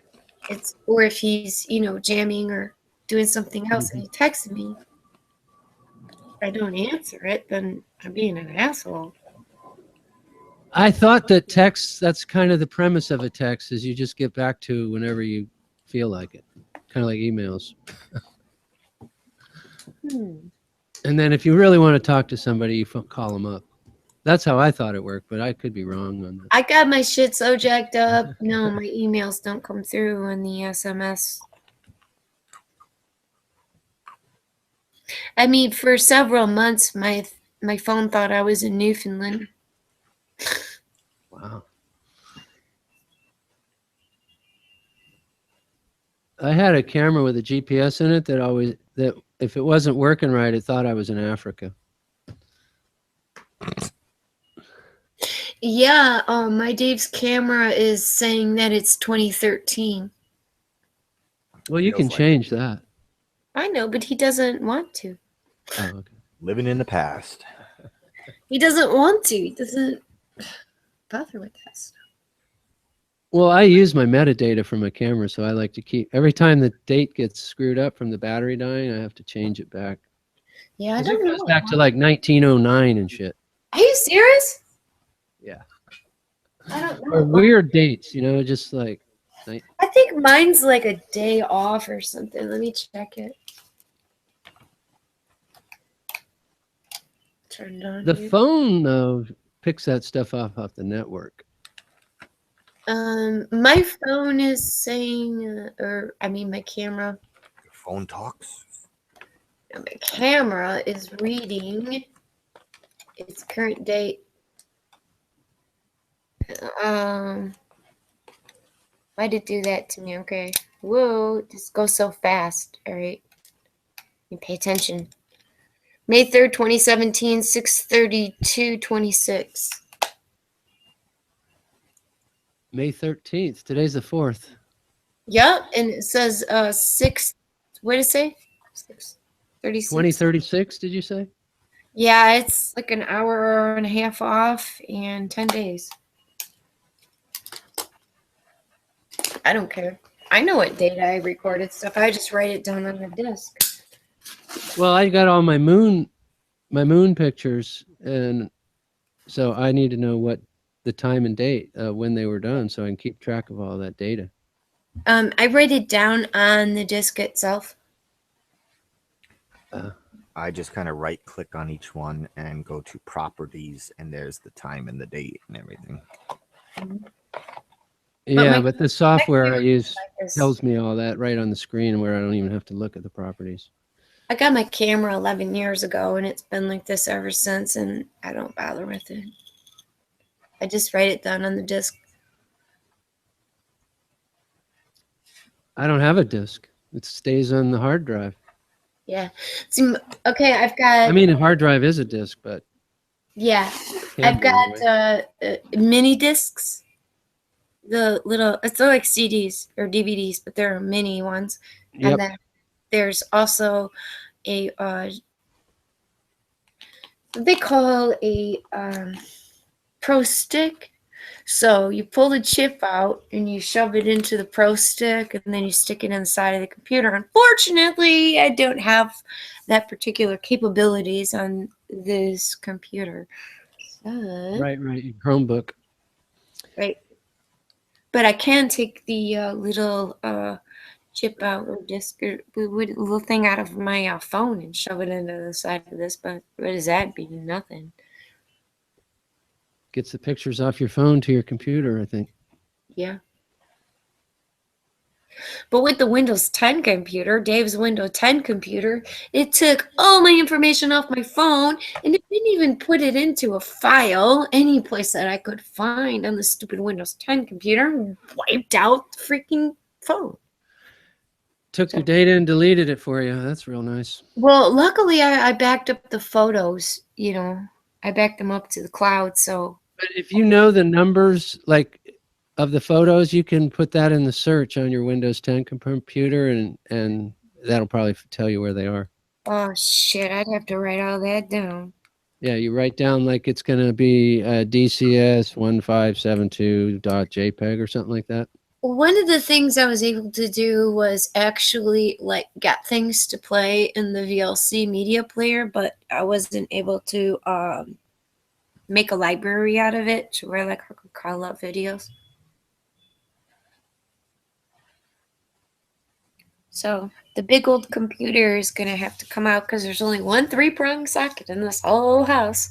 It's gonna have to come out and get plugged into the kitchen at the kitchen table and run. You got an old house with the 2-prong outlets?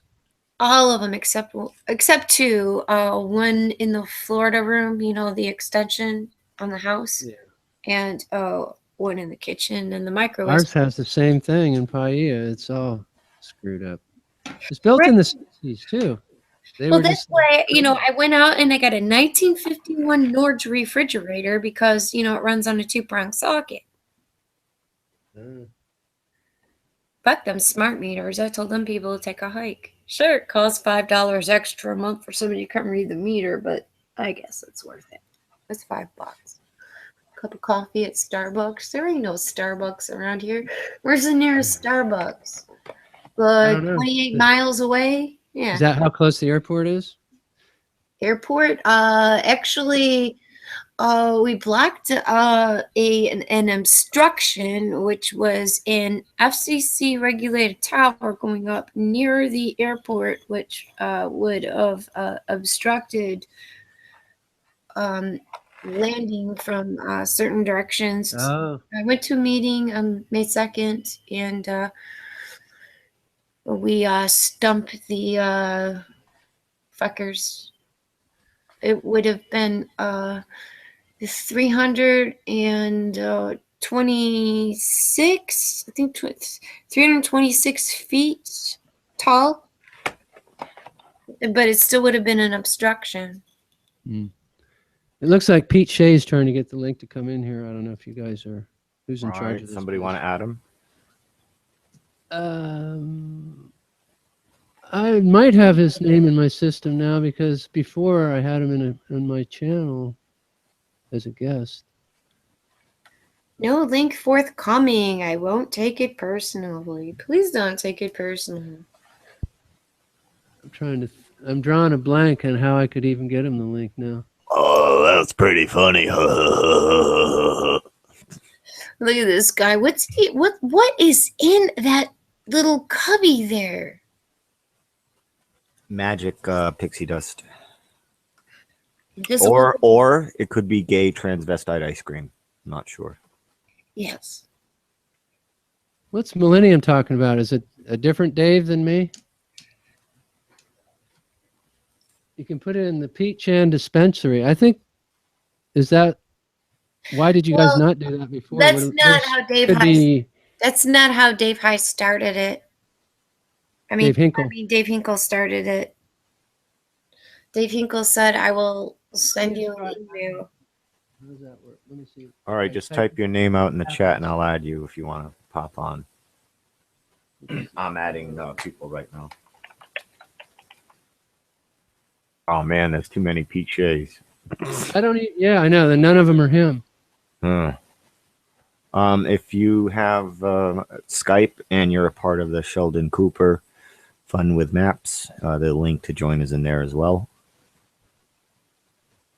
That's weird. I don't even have a category to get the link on my Google Hangout page. The one where we're talking right now. No, It should be next to the microphone, but it's missing. what Dave did was he put an email address, and he said, respond to this email address. And then when you did, he sent you the link.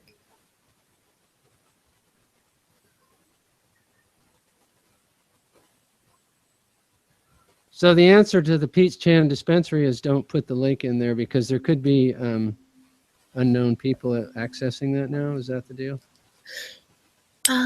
Yeah, I mean, that's the wise thing to do. I mean, when you're leaving your computer running and you entrust Felix and Jibby to your controls.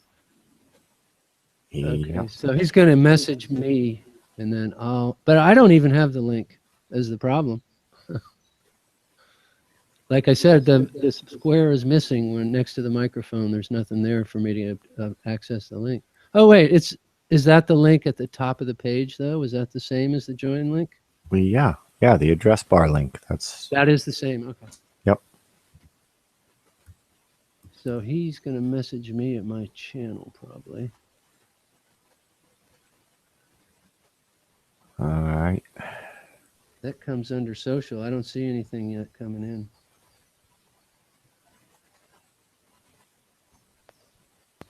All right. Okay. Well, back to the fun then.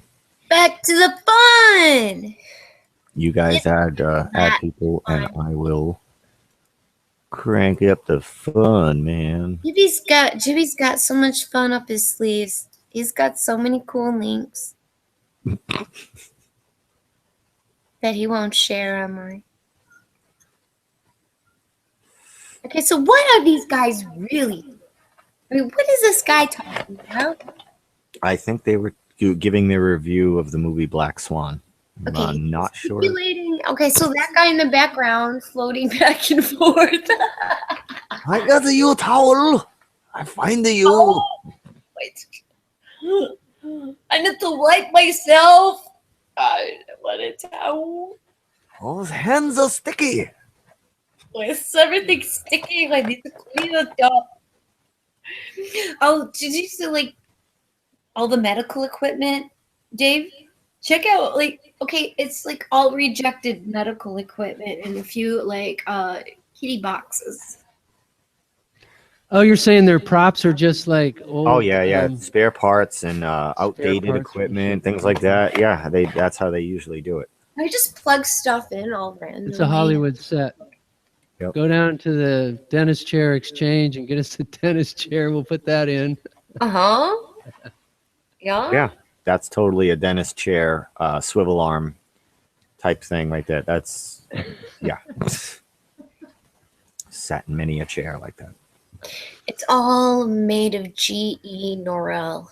Some satellites are old pinball machines, just the body of the pinball machine, not the legs or anything. It's just ridiculous. Flying around out there. They also have dumpster shape and trash can shaped satellites now. Yeah, just so happens to be shaped like that. Yeah. Yes, and you By see all coincidence. the clear tubing from the fish aquarium or oxygen tubing for Help. Oh, I got you towel. help me, he's chasing me. I'm only Help. a towel. Oh, I got you. I'm only a towel. Trying to get you. I want to suck on that towel. It's got gravy on it. Oh.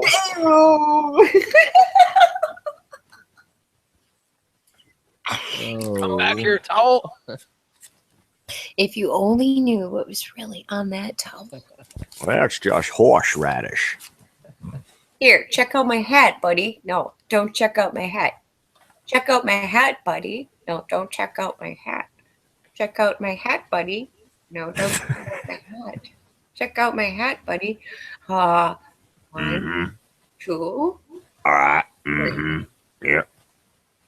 Yep. Mm-hmm. Uh-huh. Yep. Uh-huh. Yep. Telling me bananas. There you go, Pete Shea. I just sent it off. Am I counting right? Pete's gonna come in here. He's gonna be like, I just wanted to say nobody died on the ISS. Nobody died on the ISS. Nobody died on 9/11. Now, when This we guy talk is about an the actor. potato famine, that's a different story. See this guy? He's an actor. I've seen him on this other show, maybe the Boston Bombing or one of them. Oh, the guy on the left, he was the star on the My Three Sons. You remember the dad? Yeah. I remember that guy. Yeah, that's the dad from My Three Sons. Yeah. It is. He had the chocolate shake. He stayed young. Uh-huh. He's a union actor. This is good pay. You know He's about under- the people in the he's under a union. They must be non-disclosure all agreement. Freemasons, right? Because they're in the workers' union. He's under a non-disclosure agreement. See, Same. Guys. Yeah. Check out my website, Deep Inside the Rabbit Hole. Guys, I'm making 5 videos right now, guys. Thanks, Dave. No problem, guys. I got to get back on my bike. no, he's going kite surfing after this. Oh, is he?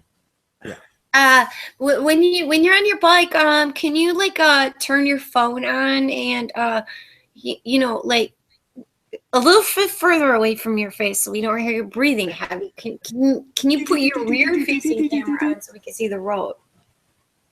And we know you're not in speed. I find you, towel. Are you over there? No. Oh, secret. So he downloaded this and then looped it back and forth for our viewing pleasure. Yeah. Right? Yep. Look at that harness on the guy's belt, man. The thing is just like I know he's got a Nintendo. He's looking for his Nintendo. It's It's an Atari 7800 joystick. yes. He I think wants I to play Pong, and he got sidetracked by towel. If Hey, Poncho's Dave Hinkle's watching, Poncho, you need to redo this a little bit better. is that Poncho in the harness? Maybe. I know. I said Pancho could make good use of the harness, knowing this one. This is a Poncho Pete production sold to NASA. Poncho.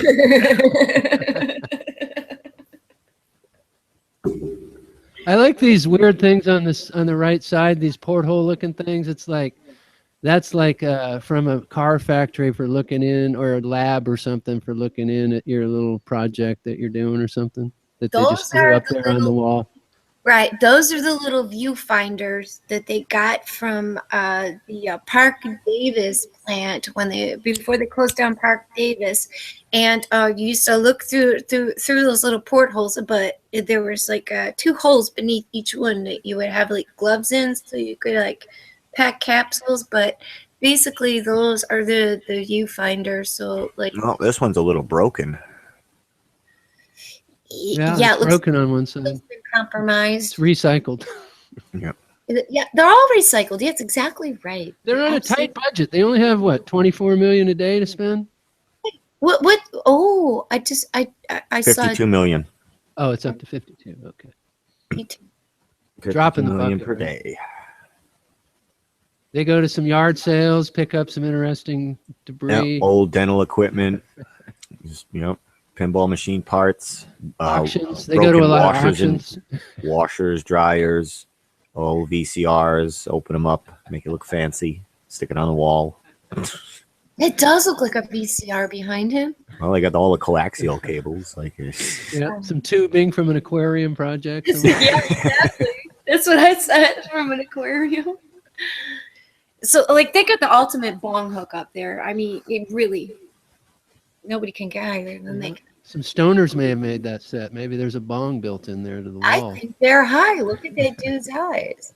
I mean, why would you be so infatuated with that hat other than the fact that you were slipped something in your Really showing the lack of gravity. They got the dirty magazines under their shirts. Yes. We've come to the conclusion that they are hiding. Going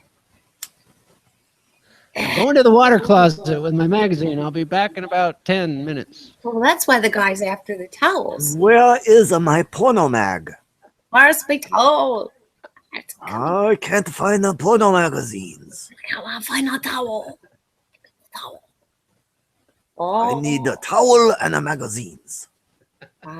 Goodbye, Jamal. Do they have coconut oil up there?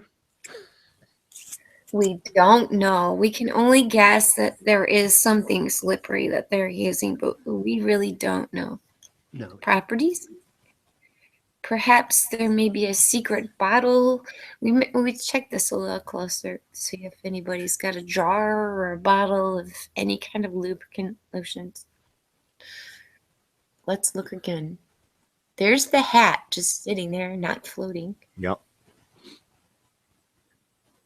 And he's got Hustler, Playboy, Barely Legal, all that under his shirt. And perhaps a Mad magazine, but we're Maybe. not sure. We're not sure. What, me worry? Or Archie comics, huh? He's got some Archies. The Archies are like smaller, so maybe he's got one of those on his arm.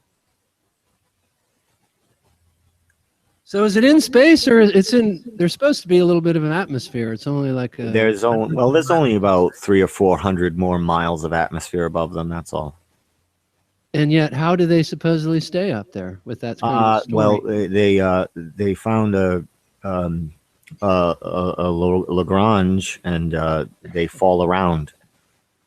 You know, Lagrange zone's like 1,000,000 miles out, right? They found a mini Lagrange, huh? It's only 200 miles out. And the ISS is only as high up as West Virginia is across. Now you go take a look at a map and look how large West Virginia is compared to just the United States alone. Now that's how high up they are, which is barely that high. Now to say that from that height they fall around a ball is beyond preposterous.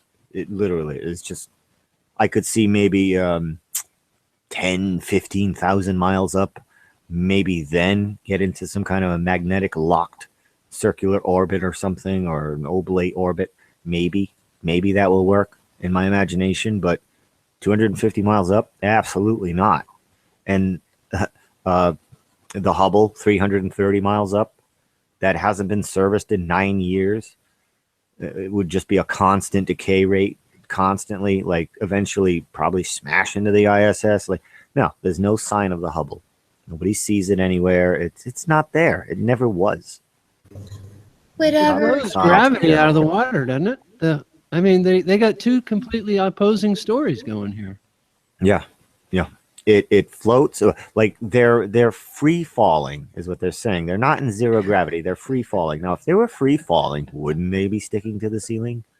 Or the How back do of you the free fall machine. and just Yeah. float? Yeah, Like- they'd be at the back, wherever the back is. You know, the front's going down towards her. They'd be in And the back. yeah, when the dip plane does its dip, everybody goes right to the ceiling. Boom. And then from there, they go to do the weightless thing. But these guys are, they're falling. Like, would you feel nice and secure in a falling soda can fort? It's ridiculous. Negative. Hey Pete, how you doing? Hey friends, how are you doing? Thanks for the link. I have a few questions about this footage here. JB, you mentioned those forums earlier on, and they brought up the issue ages ago. Are we being shown these sort of deliberate anomalies or peculiarities to take away from the possibility that the whole fucking thing is CGI? So none of these characters exist in reality. That's a possibility here, and especially when you zoom in. You know, when the camera zooms in here on this guy in the green top, they zoom in his eyes and his face. It doesn't look right, does it? So I'm not sure about the reality or otherwise of these characters, but that's just something that occurred to me. Oh, well, there are CGI actors, I guess you could say, whatever, but I think they started that in Japan, and they don't quite have it down yet to have totally fake people, I don't think. Disagree completely, JB. Edward Snowden is a CGI character. Convinced of that. And there's a few others as well. I'll try to think of another guy, but I looked into all this years ago. But yeah, I think it is. I think the technology is well down, Jibby, and Well, that would solve the problem of them whistleblowing or things like that. exactly. And But why do they need a harness if it's CGI person? That doesn't make this is any what I'm sense. saying. They're putting this in here, right? The way you'll spot the harness and you'll go, hang on, look at this. Look at this. They're doing it on a movie stage or something. When you're thinking that, you're not thinking about complete CGI. So for instance, if they had complete CGI in use at a widespread sort of level, you wouldn't be going anywhere near this question. You'd be stuck on asking this question. Look, that's clear fucking fakery. Look at it there, and you get swallowed up in that. Look at this guy's face here. Look at his eyes. Well, that's because he's looking at several things at once. He's looking at the monitor and the guy yelling at him. But look at it. Look at how fake it looks. It really does look like CGI mesh to me anyway. And I even here, look at this now. Look at his fuck. That's mad. That's even like demonic. I would almost say that someone has designed that face to do exactly that. It's not very Occam's razor. To me, an Occam's razor explanation for this is they forgot to add that final layer of CGI, which would have covered up all the harnesses and would have added whatever banana he was grabbing there into the shot, and they just rendered it and released it without that extra layer of CGI. That seems to be the most Occam's razor, simplest and most logical explanation. You complicate things by going into a far-end speculation of these CGI people. I don't know if that's the argument that could be posed here.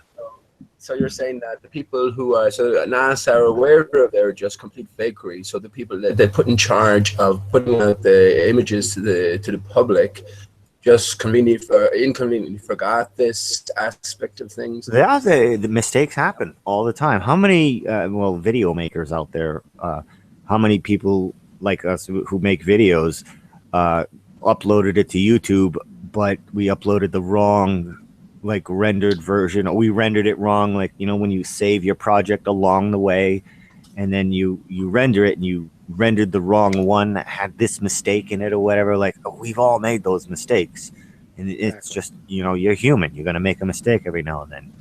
That's all. I think this is they did oops, they forgot to add the layer of CGI that blocks all that out. And I don't think they care. They want us to know, because only certain people are going to figure it out, and the rest are snowballed anyway, so they don't even care. It helps the whole mystery for some people. I think, Jimmy, that nothing that NASA gives us is a slip up. There's no errors or anything. Everything we see, we're meant to see. I understand your point about us as individuals, or even movies. There isn't so much at stake, but in terms of this, we know they fake everything, from the moon landings to present SpaceX launches. So there's a different, I feel there's a different game going on. But again, Occam's razor, well, Occam's razor can apply in certain situations. In others, Hey, baby, in here. Applicable. I think anyway. Hello, ladies and gentlemen, and Jimmy. Welcome, political hillbilly. It sounds like a hillbilly. I can't see. I'm full screened. I can see him. Greetings, hillbilly. Hello, hillbilly. What up? So you got an explanation for what we're seeing here, hillbilly? Probably not, but No. This is the first I've seen this. I asked how old it is. Larry's 2 years old. Larry May said- 6th, 24. The 20. What year? 2015. 2015. It's 2 What the years hell's old. the guy doing on the left with his arms? He's playing with invisible bananas. He's counting invisible bananas. He's counting invisible bananas. Oh, don't say it too loud. People will be all over him. Get his banana. He's very Sean Connery-esque as well, I find. Anyone else see that? I was calling out the dad from My Three Sons. Yes. That's what he looked like. 1, 2, Look at this. sons, and I've got more. It looks so bad, doesn't it? I mean, I'm Don't ever look at the camera. What are you Yeah. doing, you idiot? There's no CGI there. Oh shit. Mm-hmm. No. Yeah, he's in the Screen Actors Guild. Come on, man. He's doing his best. Hey, dude, check out my hat. I never lie in space without my hat. I need my lucky hat. All right, now we gotta go for the famous jizz towel. Jizz towel coming by you. Incoming jizz towel. Felix, you mind the ladies present? The jizzy to the nizzy. Here comes the towel. Wait, no, that's the guy. Where's the towel? Backward.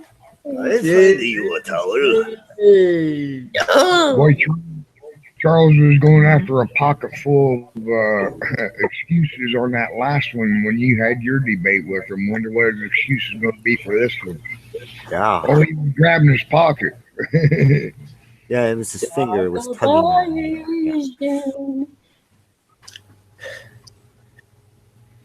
I was just wondering when you jizz in space, does anyone hear you? I don't know.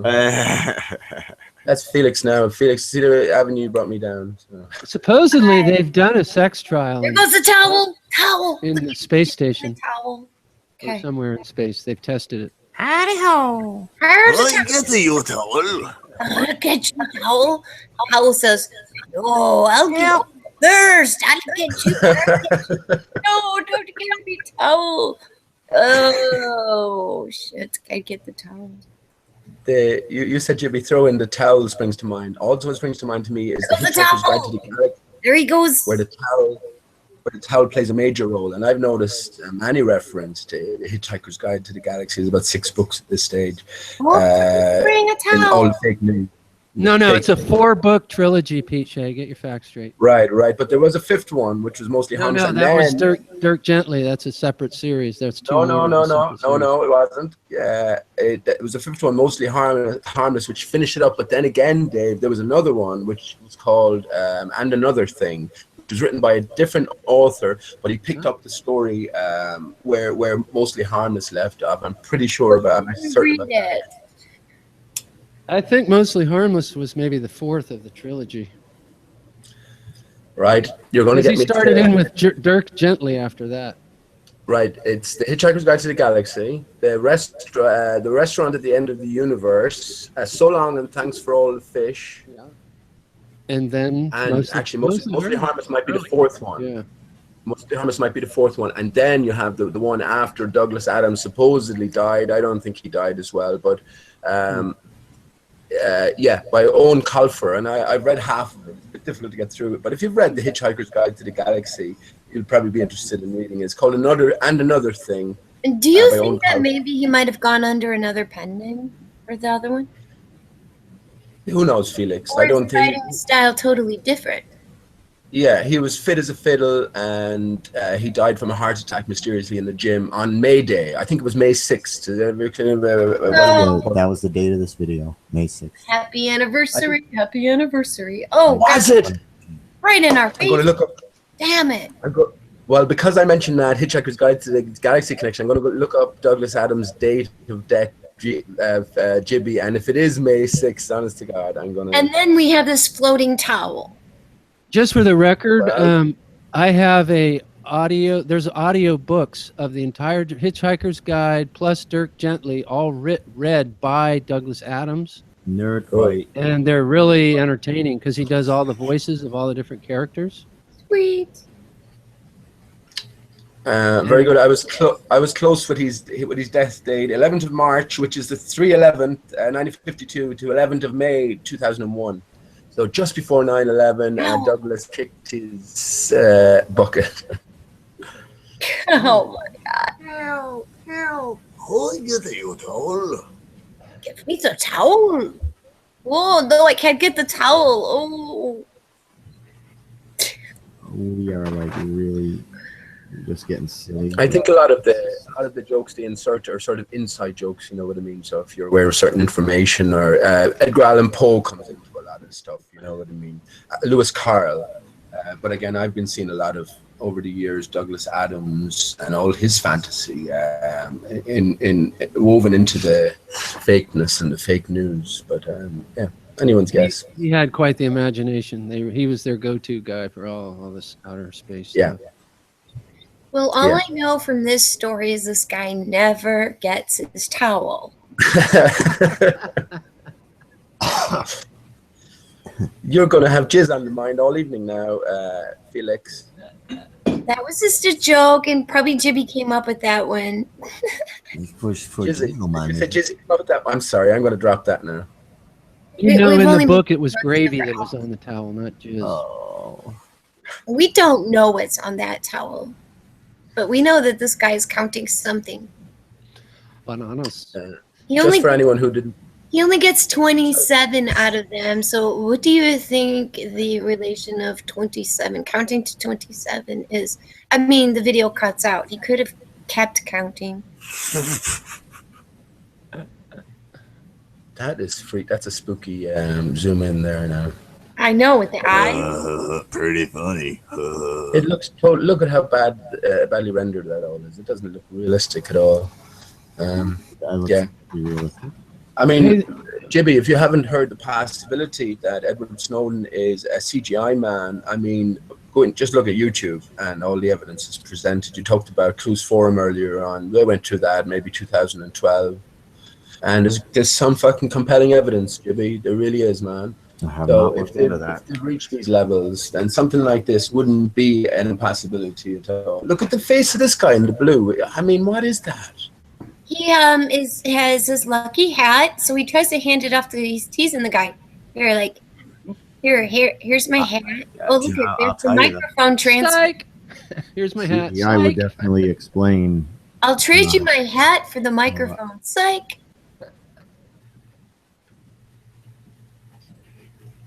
They can give that guy the harness, give the harness up for any kind of trading. When You know, he keeps floating back and forth, and he goes invisible sometimes. Yeah, there's straps that are supposed to be against the back wall that are in front of the guy. It's just a bad CGI layering. But Chibi, how could you miss this in all honesty? I mean, you know, let's say you're working for this crowd and you know that the major job that you have is to sort of cover up any fakery. We know it's all fake. Now watch him. So look, I mean, this is a goose egg that they're leaving us, but they're leaving it to us for some reason. I definitely don't accept that this is just an oversight or an error. You know, I think that that's too far of a stretch. No, the mob wants you to know they killed the guy, or whatever. You know, that type There you of go. thinking. If they're pointing you Because somewhere- they know you can't do anything about it. Right. Well, also at the same time, if they're pointing you in a certain direction, you probably will learn over time that you need to be looking somewhere else. You know. Of course, NASA are just pointing us in the same direction again and again and again, from the anomalies with the sizes of continents from the different Earth images, to sex in the clouds, to CGI glitches. You know, it's just.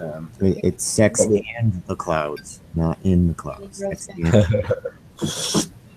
Well, let me say I showed it on one of the panels the other night, but I haven't heard anyone else found a sex in the clouds in the initial blue marble photograph, and I found the sex in the clouds there. I mirrored it Counting. horizontally and vertically, and zoomed in, and there you can see a clear sex in the clouds. And the way I view it as well, upside down, I justified it upside down, flipping, and vertically flipping, or horizontally flipping. The way our vision works, you know, is sort of in reverse. So I'm thinking stuff like that goes straight into your brain, as opposed to even the more in-your-face stuff, you know.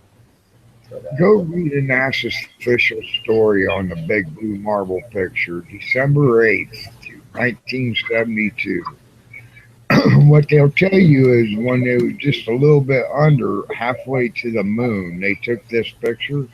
That would require them to change their trajectory because there is no window. To think that you would stop and change trajectory when you know fuel is a limited thing, definitely be having that same view on your way home. Why wouldn't you take the picture on the way home from the moon? instead of having changes. It's just stupid to think that anybody would be dumb enough to believe that story. Yep. Yeah. There are no windows on the ass end of that Apollo capsule, the command module, and they did not have the leg room that they show on camera when you actually look at the thing.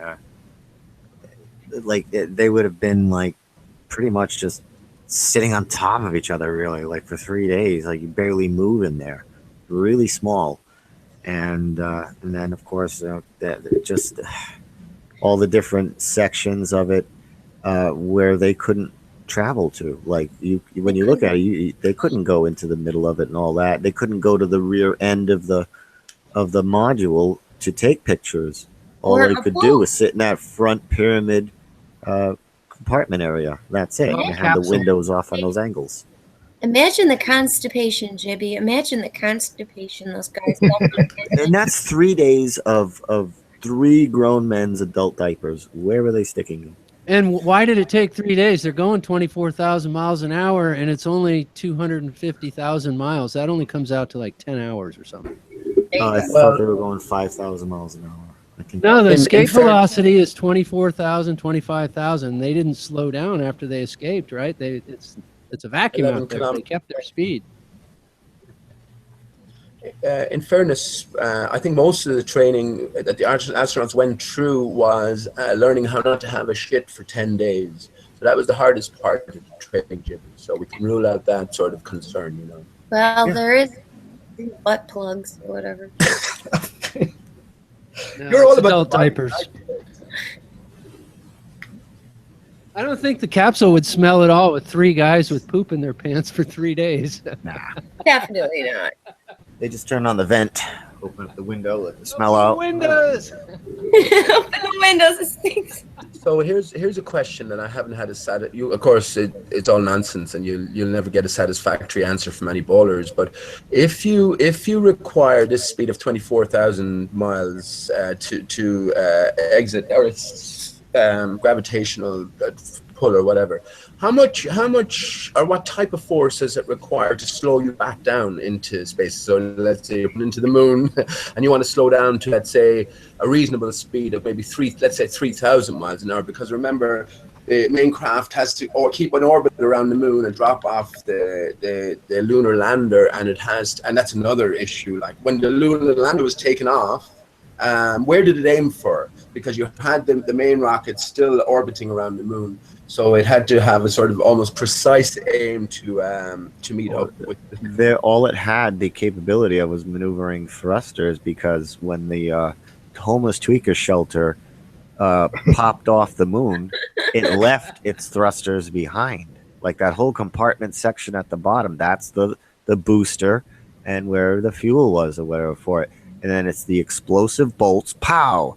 And then the thing goes up, and then from there, I don't know what thrusters it has besides just the maneuvering thrusters. It had to give birth somehow to the moon dune buggy, and It did. They had it in a compartment, and They brought that in there's the actually a briefcase. video. It takes the guy like 45 minutes to pull it out and transform it, because it was folded up like a lawn chair in the compartment. And he's tugging at it, and he's pulling on it, and it's taking forever. and it didn't even leave any marks. It didn't even leave any prints. Although they left footprints behind.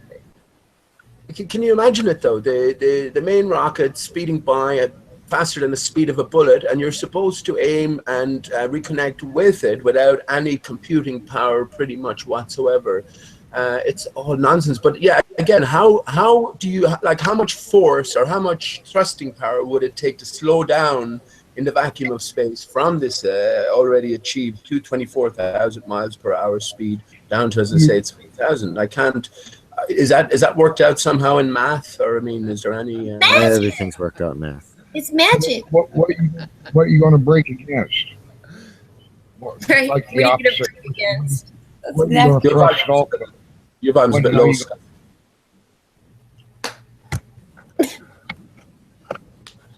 I don't know, Pete. You just presuppose so many things that couldn't be possible when you ask that question. How are you going to come out with an answer? Yeah. Like Well, that's what I'm slowing saying. down in a vacuum. Yeah, like Pillbilly said. How are you going to slow down? There's nothing Well, pushing there it. is no answer there, and that's why even the Globers have no answer either. But they just Sorry, told us they could do I it. just wanted to know if you thought I was interrupting him there or something. It's hilarious. They just tell you they can do shit, and then There goes that's the that end of the towel. story. Well, I get the Utah. You got to have me. I'm going to go all the way around and come up behind you again. And you know what else? They can't make a rocket go 24,000 miles per hour. That's the other problem. No. The exhaust can only shoot out at like 15,000 or something. That's the most they could get out of it anyway.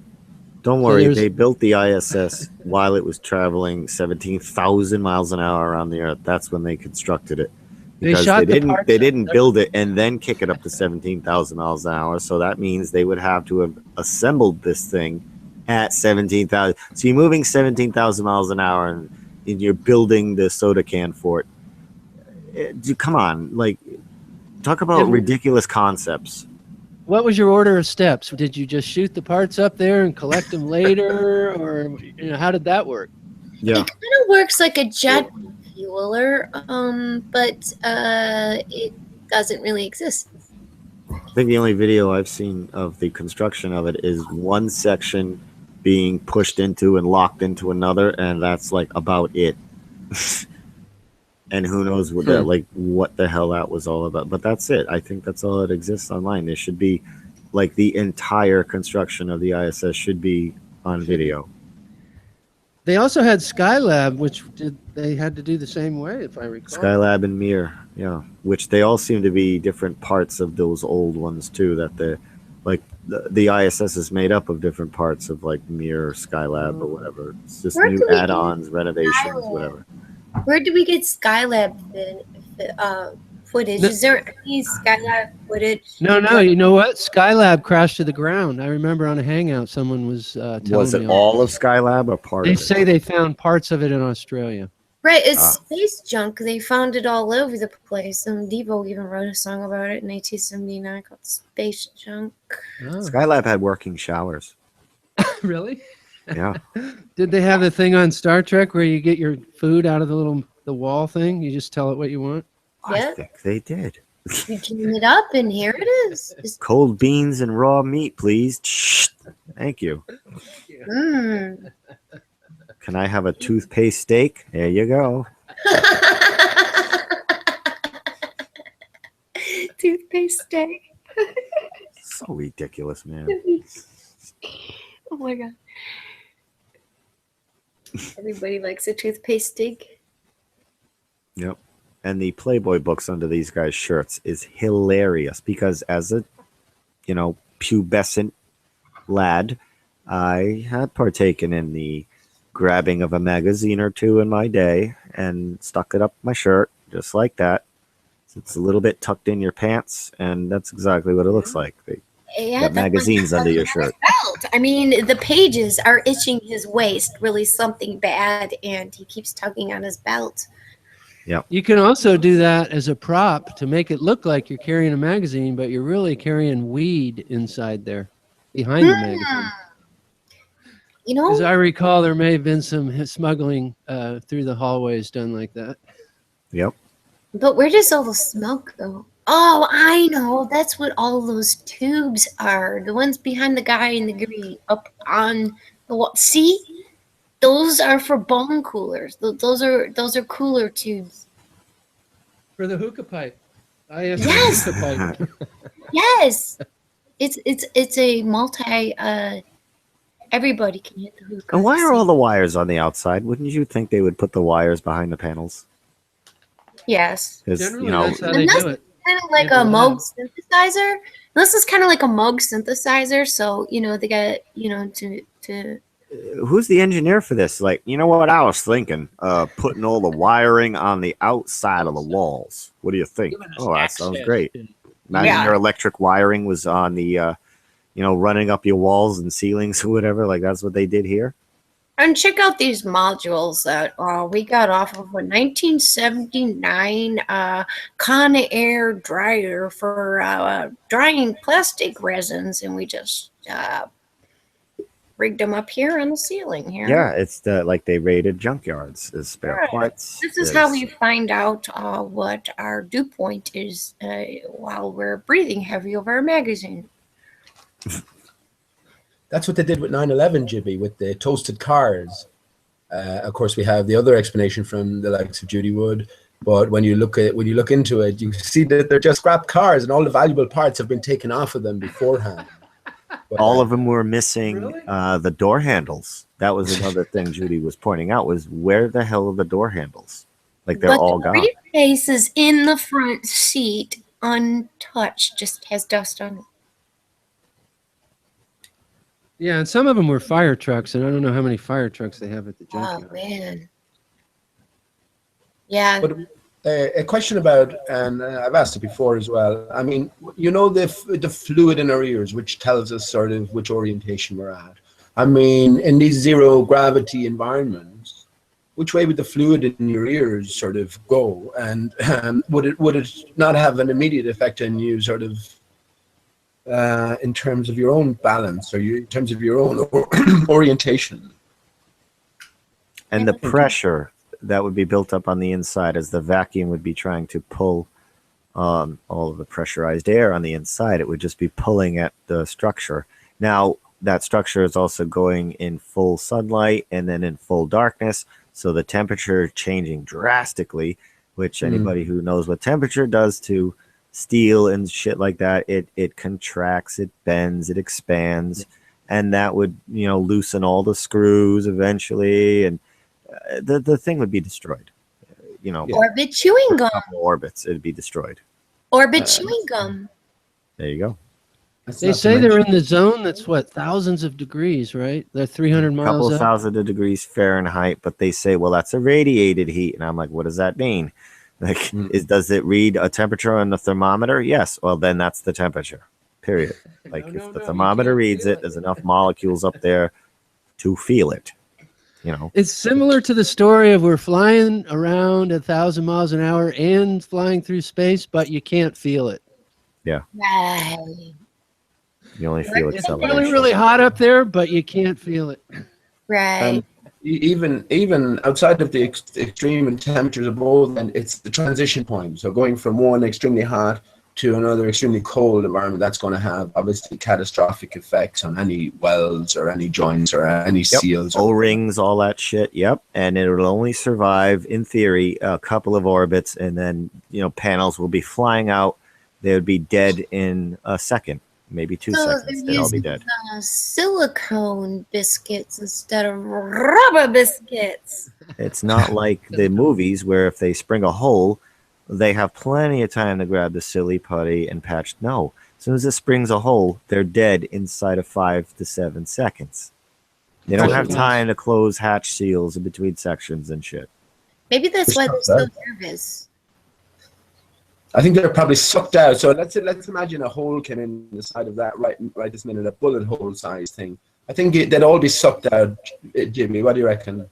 They'd be sucked out piece by piece, like you couldn't resist it. I don't know. I can't. I just imagine rip it. the walls up, wouldn't it? They should be expanding like marshmallows. I am going to, you know what I'm going to do? I'm going to screen share an old video that I've made unlisted because, actually, I'm going to stop screen sharing now, and then I'm going to pull this up, and it stars Jarrah White. One of the greatest NASA busters, and back in 2015, I got, you know, flat Earth to the right set of eyes, and it got to another set of eyes. Next thing you know, we had a weekly 2-hour radio show where we had David Weiss and Mark Sargent and Jaron, and we interviewed them all, and we had a nice, you know, 4 or 5 month run. And one of the shows, I insisted Jarrah White, we book him. And, you know, the co-hosts were like, I don't know, he's a baller. And I'm like, well, it's not fair to just have, you know, the flat earthers only on it. Let's have a baller's opinion who also knows NASA's lying. And Jarrah eventually, like, got pissed off at us and said I was misled. I didn't know this was a flat earther, radio show. And I'm like, well, it isn't a flat earther radio show. It was just a conspiracy radio show. He insisted we take the video down, which he didn't. He doesn't have any right, to say that. But I don't want to piss the guy off too much, so I made it unlisted. But there's a section where I call in and I talk to Jara, and I ask him about the ISS. And just find it here and pull it. Here it is. And he doesn't seem to get what I'm saying. Let's hear it, Jib. Okay, I gotta do a screen share. Let's see if we can hear what you're saying. Let's see if your question is reasonable. Okay, can you see the screen? Yeah. Go on to 7. Crank the volume up. This was our radio show. This is an unlisted video on my channel, so you would have to have the exact link. Jara doesn't want me to show it. I like that one. Who stayed behind to film it? Yeah. And that's my little intro. Okay, let me get to Jara now. I'm not hearing volume. Oh yeah, you guys might have to mute so I can crank up the volume. All right, I gotta get to the part where I called in.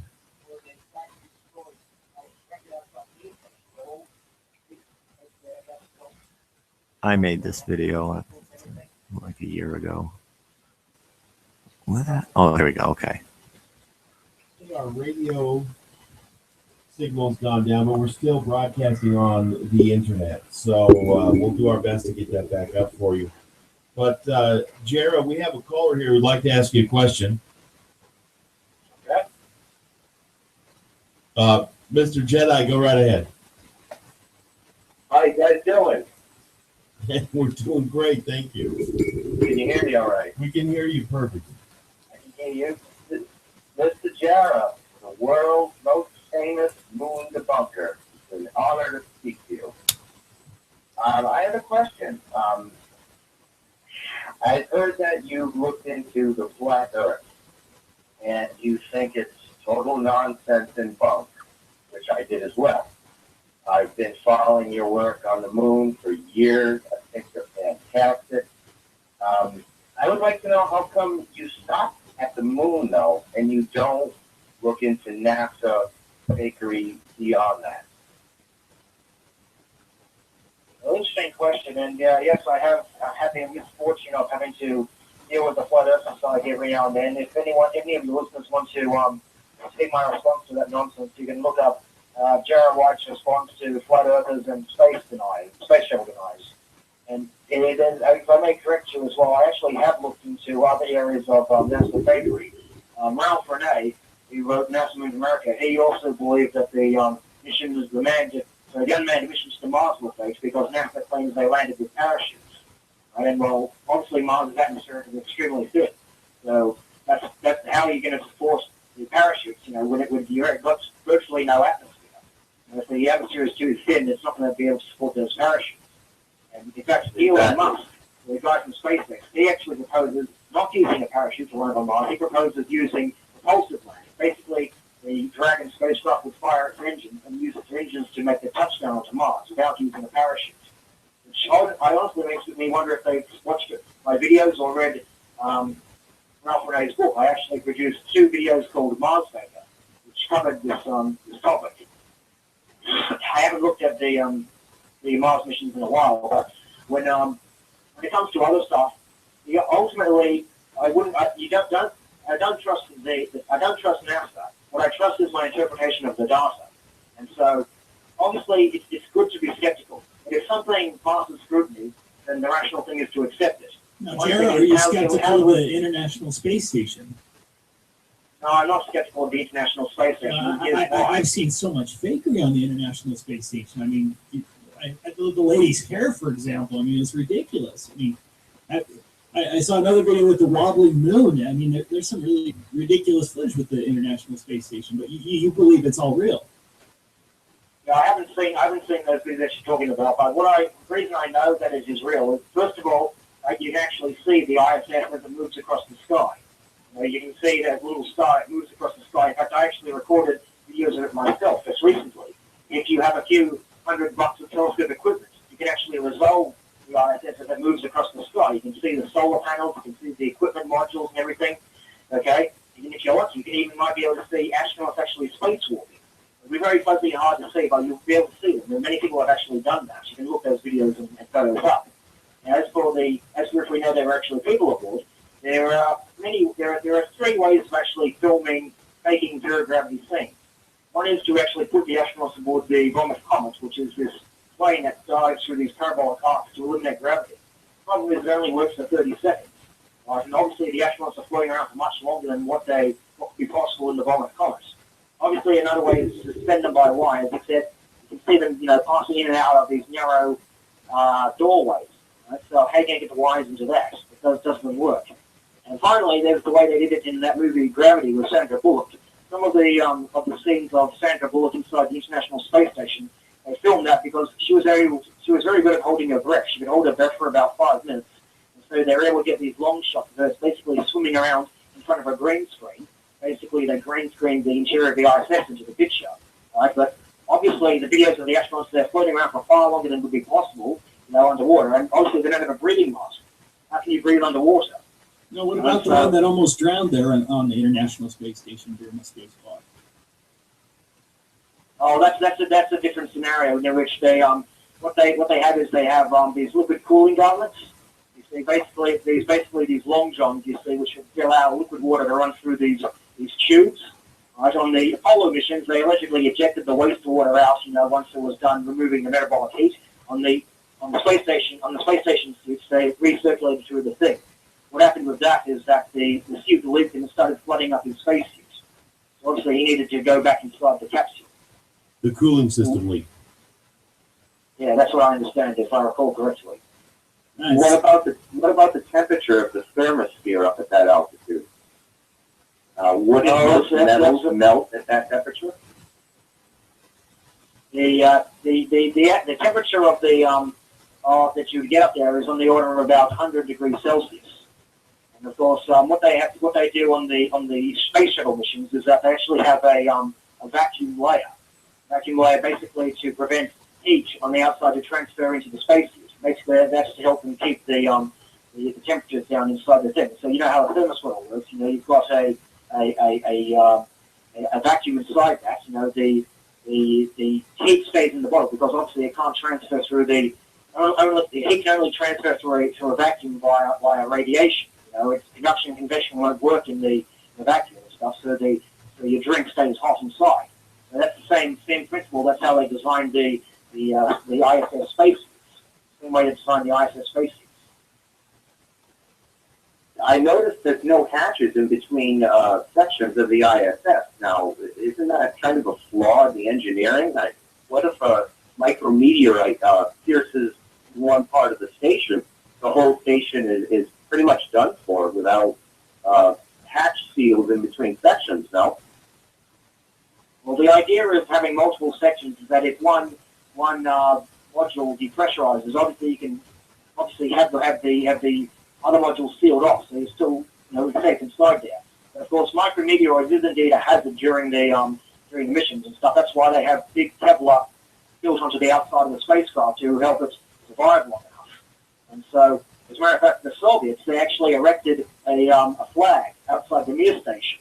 And what happened is it was exposed to all these micrometeoroids and the like, and after about a year, they go out to retrieve it because, the Soviet Union had collapsed during the time it was outside. There was no point in keeping the flag suspended anymore. They go out there, well, there's only 2 threads left. There's only 2 threads of this flag left over that was destroyed by the micrometeoroids. And yet NASA claims that they have photographs from the Lunar Reconnaissance Orbiter, which basically allegedly took photographs of the landing site showing the lunar module, the flags, all that nonsense and stuff. Obviously, these images were photoshopped. I've got a whole bunch of videos about that. And one of the key reasons why we can say they were photoshopped is because allegedly these photos show the flag casting a shadow. Well, if it took like a year for the flag to be destroyed, erected outside the Mir station, all these pelted by all these micrometeoroids and radiations and the like. Okay, how long do you think a flag is going to last on the moon? Well, you did the calculations. There's obviously there's orbital debris in the Earth orbit vicinity. You have to subtract that from the equations. When you do the math, you find out the flag on the moon would have only lasted about 10 years at most. best case scenario.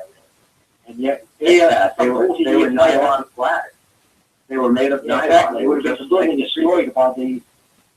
Would have been completely destroyed by the micrometeorites, and yet NASA claims they have pictures of it casting a flag after all these years. It's complete nonsense. That's impossible.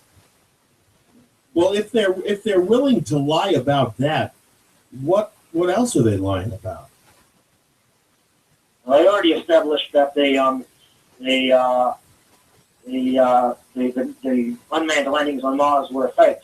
That the one thing they have been really trying to keep under wraps is the whole radiation fiasco. Although every now and then, elements of truth come out. Recently, they launched their Orion spacecraft into the Van Allen belts. Basically, one of the things it had to do was measure the radiation of the Van Allen belts. And here's the thing that gets interesting: that craft detected much higher radiation than what was reported on the Apollo missions. And this is despite it having a hull that was rated at 20 grams per square centimeter. NASA claims their Apollo capsule was rated at 8 grams per square centimeter. And what that means is, you see, the higher the rating on the spacecraft, the more radiation will block out. If somehow the Orion spacecraft, with its superior spacecraft shielding, it detects much higher radiation. Well, gentlemen, I want you to both stay on the phone with us here. I've got a caller here who wants to ask a question. Paula, go ahead. Yeah, thanks. I just wanted to ask, I convinced that the footage, everything we saw and NASA's explanations are fake, but does Jared think that we might have gone through alternative technology that we don't even know about? Great question, Paula. No, I don't believe we've gone. I don't believe we've gone at all. We've I don't believe, if you're asking about alien technology or anything like that, I haven't seen any evidence to suggest that we have any alien technology. And if they had that kind of technology, what would be the point of trying to keep it under wraps? Well, that would be a breakthrough in engineering science. I can't see any reason why they would have to keep secret about that.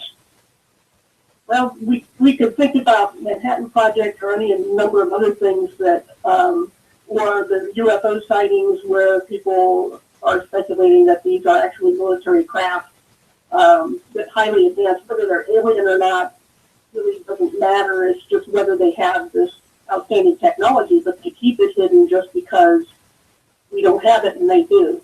That's the kind of people they are.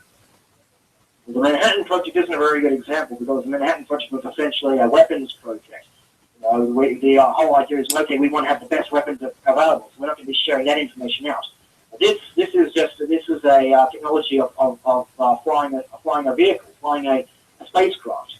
It's very different technology, and so if you had a more advanced technology than what we've been told about, what would be the point of keeping that under wraps? That would be a amazing thing to write about. They were in a propaganda war with the Soviets, remember? They were back and forth saying, oh, my rocket is better than yours, my spacecraft is better than yours, my satellite is better than yours, this and that.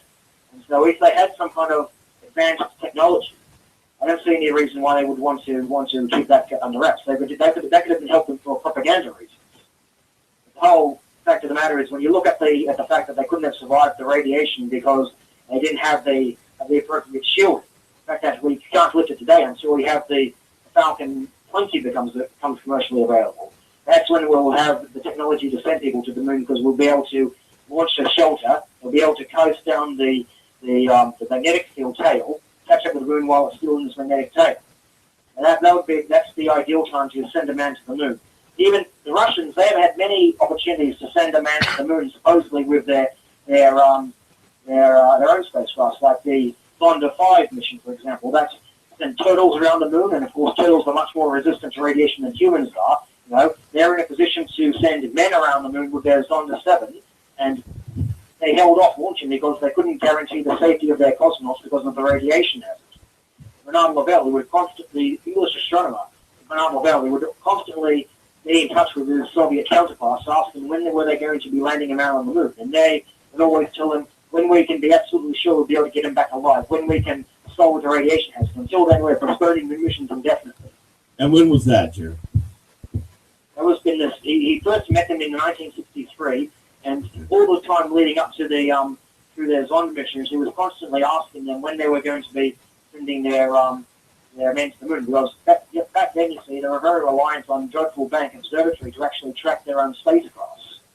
Well, Jared, we've got to end the show now, and before we do, I wanted you to be able to talk about, you know, your websites that you have up and going and your stuff on YouTube before we go. Why don't you do that? No worries. Go check out my stuff.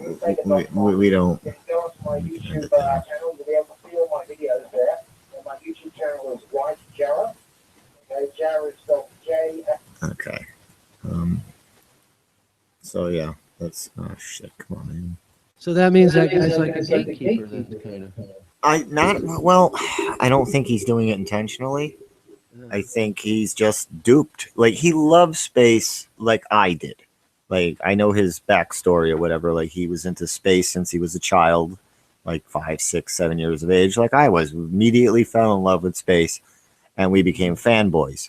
Like he has videos on his channel where he's just filming his reaction every time, like, the space shuttle lands, and he goes, yes! And it's so ridiculous, but I was like that too. Like, oh, good, they landed safely. Like, I know what he's feeling, but he's got this, it's like an ego firewall. It's preventing him from seeing why they're lying. You know, like, he knows they're lying. He knows in his heart they're lying about the moon and Mars missions. He just described the parachute problem, like I was showing on Dwayne Kellum's balloon video, where when it's 100,000 feet or so, that parachute is like a shriveled up nutsack.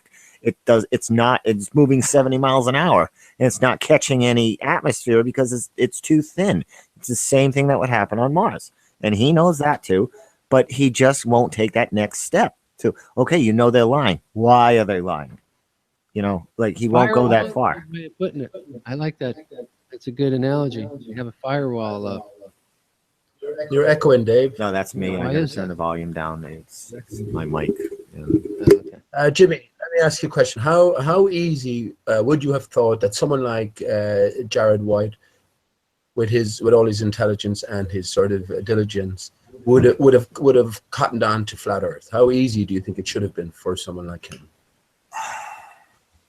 Because he knows the science and the flaws in all of their data, it should have been easy. But I am still working on the guy. Like, he just popped a message. Let me look it up here. He popped a message on my video that I just showed. I think it was only a couple of weeks ago. And he's like, why is this video up? Like, I can't find it at the moment. There's so many. Oh, I asked you to remove this video. Why is it still up? Don't make me ask YouTube to remove it. And this was 2 months ago. And I said, I made it unlisted. And there hasn't been any views on it since the one he just put on it when he made the comment. So I made it unlisted. We didn't have to take the video down because it's our intellectual property. And I chose to, though. I chose to make it unlisted, and so did Taboo Conspiracy. That guy who runs Taboo Conspiracy was one of the co-hosts of the show. And he made it unlisted as well. And we told everybody else who mirrored it, can you make it unlisted? Because Jarrah was saying, like, I don't want to be associated with flat earthers. Yeah. You know, this can affect my future plans, my future career. I don't want that stain on me. And I'm like, you know what, dude, I respect you enough for being the NASA buster that you are. So I'll just make it unlisted, because I put a lot of work into that video. It's like an hour and a half long or whatever, and I had to do all the visuals. It took a long time. And, you know, I don't want to just throw it away. So I just made it unlisted, just to, you know, pop it on every now and then, like I just did here, and do a little screen share or whatever, because he's very intelligent. Sure. But he's got that massive ego, and he's putting what he wants to be true over his logical reasoning. And I think a lot of people are doing that. And I want space to be true. Test him with the 9/11 litmus test? I don't. I forgot what his stance was on 9/11. He's not a big conspiracy guy. Like, he doesn't go through all of them at all. He only cares about space. He was getting his degree in astrophysics, last I heard. And we think he has a job lined up with SpaceX, probably. Which, you know. Well, there's your answer, Jimmy. Come on. I mean, listen, I think since the movie Interstellar, we understand that NASA is going through a controlled demolition, right? So I think that that's his role here. But again, it's like when Simon Shack, you mentioned Clues Forum earlier on, but it's like when his reaction came out to Flat Earth, it was exactly the same as Jared White's. And I couldn't for the life of me understand what was going on here, because of course Flat Earth is not only true, as we know now, but it has so many different points of contention, you know what I mean? So the reaction itself was extraordinary, to say the least, because these people had been the only reason they got to the place they were in terms of their understanding was through deep research, you know, and putting the hours in. So to write something off so absolutely rang alarm bells. And it's the same with Jared White here, and he's way too intelligent not to see the validity of at least a very thorough investigation into Flat Earth. So him taking that stance. Yeah, I've been working on the guy too. I'm like, you know, look at this, look at that. And when he commented 2 months ago, I was I was asking him, I'm like, you still haven't like thought about why they're lying? You know, do you need help busting up NASA? See my STS mission rockets video on my channel, 10 minutes long, if you need any help. I was just breaking his balls. He's such a better NASA buster than I'll ever be. He goes down to like frame rates, fractions of a second. He went through the entire Apollo missions box set, frame by frame, practically. Like, he destroyed the Apollo missions. Like, there's no coming back from his debunk of the Apollo missions. Like, it's utterly destroyed. I don't even bother with moon fakery because he took care of it. Yeah, but he's just so stubborn. He's probably paid to do it, man. And I know you're reluctant to say these sort of things. No, it's possible. It's possible. But I'm definitely not reluctant to say it. And again, we can learn more by what people won't talk about over what they will. And Dave talked about a litmus test there. My litmus test for people these days is threefold: the Flat Earth, the 9/11 media and victim fakery, and the legal name fraud. Any investigator, any honest investigator going through this life will have come across those three things. And once you come across those three things, you can't leave them out of your psyche, because they're so pertinent, you know. And yeah, I bet you a lot of these people fail all three of them, you know, and some fail more than others. But yeah, no, I think NASA with Interstellar, Jibby, and beyond that, on all the stuff we're seeing now, NASA is going through a controlled demolition, and maybe that's his role, you know. If he can't spot the fakery, in the ISS, everything. If you were going to tear NASA apart for complete fakery, which is what he did in one aspect, you can't go into looking into the ISS and not find buckets full of evidence to suggest more of fakery, and that's outside of anything else that NASA produced, you know. And Jara has, I believe he has video editing schooling. Like, he is highly trained in video editing and all that, and to not recognize your field of expertise in the NASA footage, like in the ISS stuff, come on, man. Really, you know, video editing, and you can't tell CGI inserts and layers. Shit, I'm an amateur, and I can see that shit.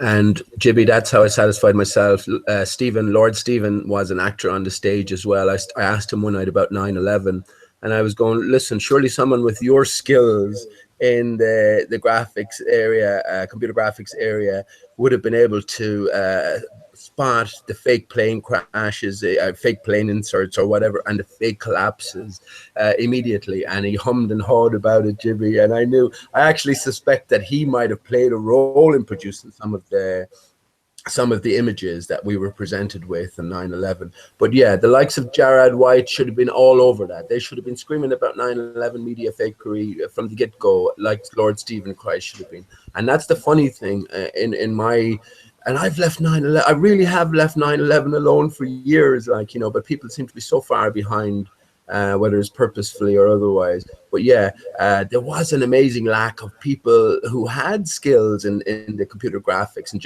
computer generated images area, because it wouldn't have taken a genius to figure out what, let's say, the Clues Forum or Let's Roll forums or something like that, you know, that they spend a lot of time trying to figure out. You know, someone with skill in the area. I'm totally on with you with that, Pete, because there are a lot of people who do produce videos, and I am highly surprised or even suspicious that they have not been able to call out the fakery on their own. Right, Felix, and that's what I say. That's what I say as a general rule at this stage in the game, Jibby. We learn more from what people are willing to talk, or what people won't say over what they will say. And let me just say as well, I was on with Vegan Warrior the other evening, and I said it to him. I didn't even want to get into 9/11, but once we got into it, suddenly it comes out that he suspected from day one. From day one, he suspected that there was something terribly wrong, and then he went on to develop his fakery angle to things. I was shocked, like, because he was a police officer for one. If he still is, I'm not sure, but he still has associations with the law enforcement. But he pretty much came out and said pretty much everything what I've come to understand, that we were dealing with media fakery extravaganza. But he took a break, and everything was fake. And I was going, man, this is great. Like, this is what everyone should be knowing. But then suddenly, when we started talking about the 3,000 fake deaths, which I'm absolutely certain that's the case, like, he sort of flipped and he went in and he said maybe 200 people died. And I'm saying, what do you mean 200 people died? Maybe 200 firefighters died, just to add realistic bent to it all. And then that's when the shit hit the fan. Then really, because he lost his normal ability to reason and to express himself well. And I ended up having to leave. But yeah, I think they're big litmus tests, and there are plenty of people who should be speaking out more about these things, but they're not. And again, last thing, the reason we have to ask ourselves, why aren't they? Yeah, why aren't they? Either it hasn't crossed their minds.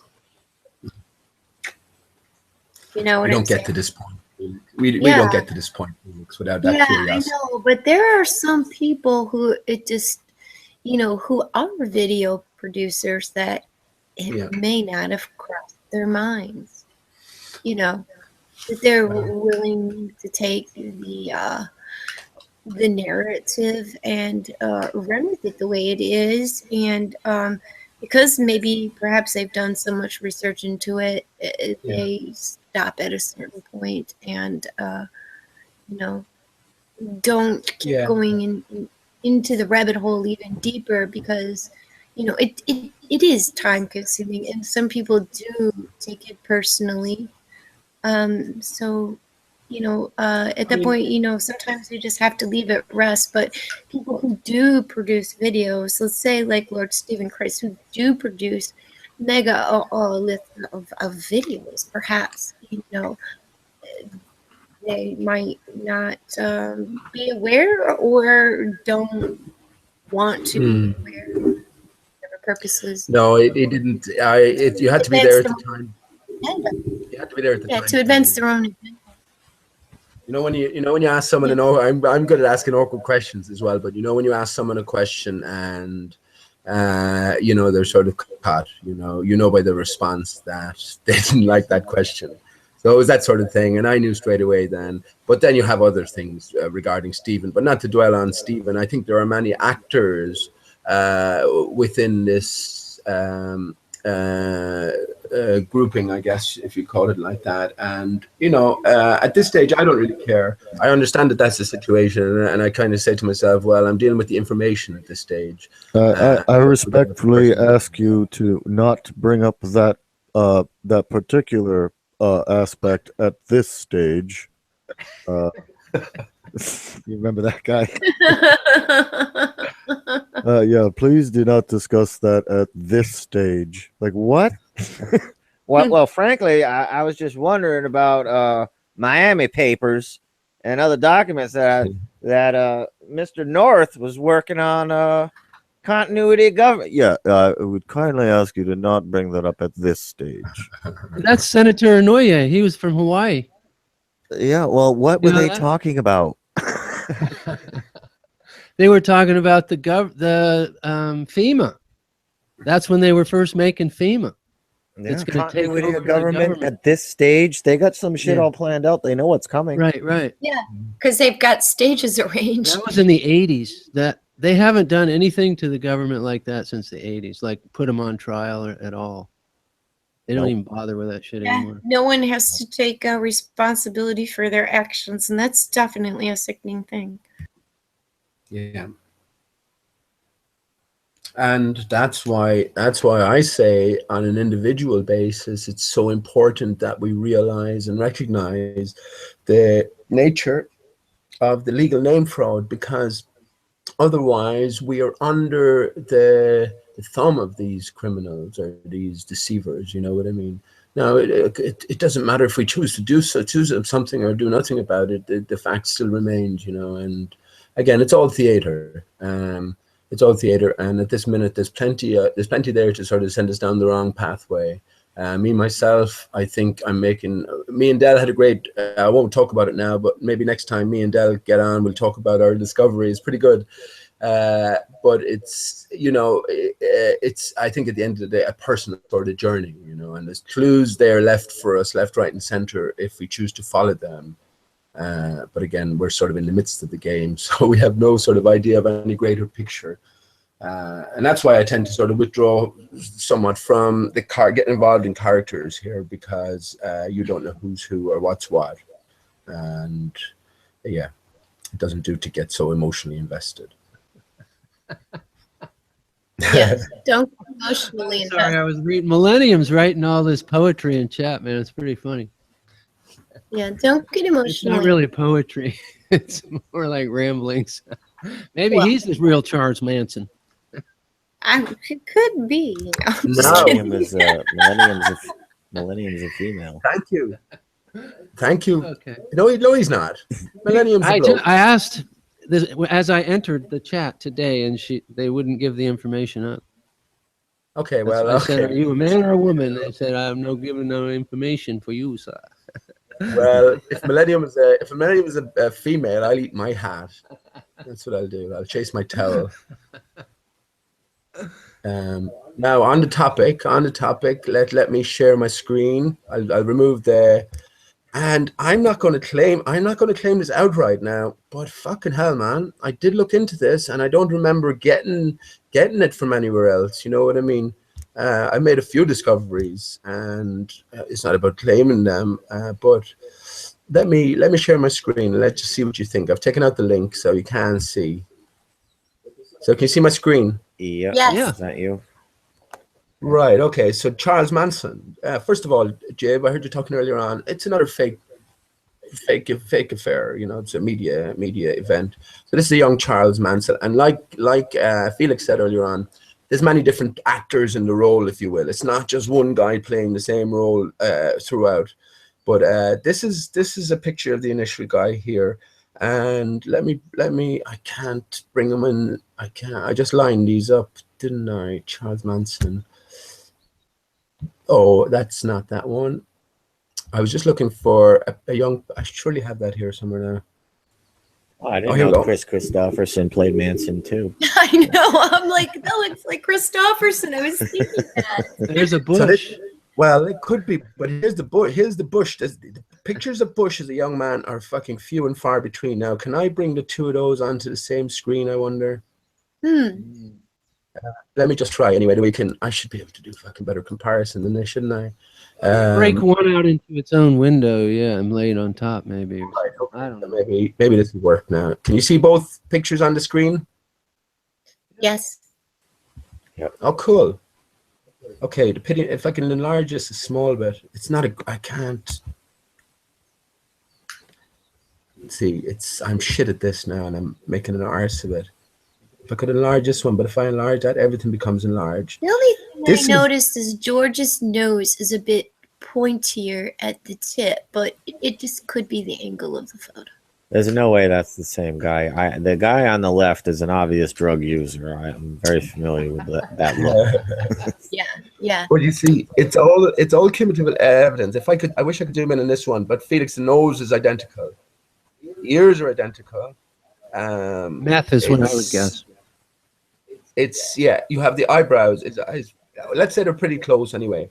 But and I wish I could put up hairlines are different comparison there. But here's the gimme. Here's the gimme, which is this video, Charles Manson interview with Charlie Rose on Night Watch. of course, when anything makes it onto the mainstream like this, it's all fabricated. I dare anyone to seriously go and read. I'm laughing thinking about it. Read the Wikipedia entry on what's the guy who had all the heads in the fridges? Dahmer? Jeffrey Dahmer. Just read it from top to bottom. You'll sort of be kind of ask yourself a few questions midway through. By the time you get to the bottom of it, you'll realize you're just reading a comedy narrative here, a dark comedy narrative. But here's my proof. Here's my proof to me anyway. I'm not sure if I can play this. Can I? Let me just play for a few seconds. This is only for educational purposes anyway. So this is Charles Manson interview with Charlie Rose. Everything that you can think of when we started the rainbow. So even just a little soundbite there, you can see the similarities with George Bush himself. You know what I mean? So I trust anyone who's interested will just go further and look into the video itself and just satisfy yourself that's the case. And here's the what do you call it, the point to it as well. You know, we were all presented a picture of George Bush being a bumbling buffoon, an idiot. Like, you know, he's far from that. He's a very talented actor. And again, it's all theater. When I talk about Obama being Osama, it sounds ridiculous, but again, there's research done there, and for me, it's indisputable at this stage. And it's pretty much the same for Charles Manson as well. When you have so many different points of similarity, then you have the voice similarity, and then you have the circumstantial evidence about George Bush's sort of very almost non-existent past, actually, considering he was the son of the president. So again, it all ties in, you know. And Even if they weren't the same person, could they be related through bloodline? Right. That is another question, Felix. It could be. Yeah. The similarities, the family similarities are there. Could it possibly be a blood relation? It could be, but I don't think so. I think it's just a man. It's George Bush himself is just a character, you know. So there's a man playing. People say Bill Hicks was Alex Jones, you know. Yeah. But the older that Alex Jones gets, the less that you can even see Bill Hicks morphing. Such a hideous creature. To me, it's proven, Alec or Felix. To me, but the point is that Bill Hicks himself is a character. So it's a man who is playing these different roles, you know, as opposed, and it's the same with George Bush. That's a character as well, prepared from early doors. So, strange. Fact is stranger than fiction. And I'm not saying I satisfy myself that that's pretty much a fact for me now at this stage. But it just so you're saying like the actor who played that guy, Charlie Manson, is the same actor that played some of the George Bush Jr. roles. But chances are, since everybody's got multiple people playing their role, there were other George Bush actors as well. Is that kind of a synopsis of what you're saying? Mm-hmm. Exactly. Exactly. And so on with all the presidents, Bush, and then on to Obama. How many Obamas could there people playing Obama? Right. Well, and then again, there are so many world leaders that have doubles because of the possibility of, you know, an assassination attempt, you know. So well, the Saddam double had completely different teeth than the real Saddam. That's true. The one that they hang. Presidents are actors most of the time? Is that what you're saying? How long have the presidents just been at characters that have been managed and just paid actors go and fill the position? How long has that kind of thing been going on? Since forever, basically? Yeah, well, how long is forever, you know? How long is forever, man? Started the country for me, which would be according to them, 1770s. Right. And for me, forever in terms of our history goes back 400 years, less than 400 years before that, and everything was different. And how would we know? You know? But we're seeing all these different clues now with the pyramids. And I know it's controversial still, but it looks like they were built in mid 1800s. Collision, it sort of all collided. Lots of stuff happened. Jibby mentioned the Irish famine earlier on. I suspect almost complete fakery there, Jibby. And the reason for the Irish famine, first and foremost, America was being built up So they needed the workers, and then of course it was just a land grab in Ireland as well. So yeah, what we can take as fact, or what we can know as opposed to suspect. Yeah, Jesus, I mean it's It seems like any world news or world history is bullshit, and the only stuff that's true is like at the local level, like family history, local news. That's about all we can trust. Anything that's expanding to a national level or a national story seems to be bullshit. yeah. What a deep rabbit hole we found ourselves in, and There's some organic stuff that happens, and that's what makes everything believable, though, in my opinion. Yeah. And there are real terrorists that go around cutting people's heads off. You don't join their religion, shit like that. But that's the shit you don't hear about, because they're going around African villages, killing innocent people. Everybody remember that stupid ass Coney 2012 meme? Like people like, oh, Coney 2012, which was like years and years after Coney and his gang like terrorized Africa. Like that was like long done, and then they bring it to the attention like after the fact, after it's already been done. Like I've worked with Africans who escaped those guerrilla terrorist groups. Like, you know, like a lot of those countries down there are run by the military, and they'll have like in the Rambo movies where the guerrilla military comes in and they just slaughter the villagers and rape the women and all that shit. You think the United States government or England gave a shit? They still don't give a shit. That shit goes on all the time. Don't you think they were involved somehow, though? Whitey, I don't know, but I Whitey think was that probably they're involved, using- instigator, I'm guessing.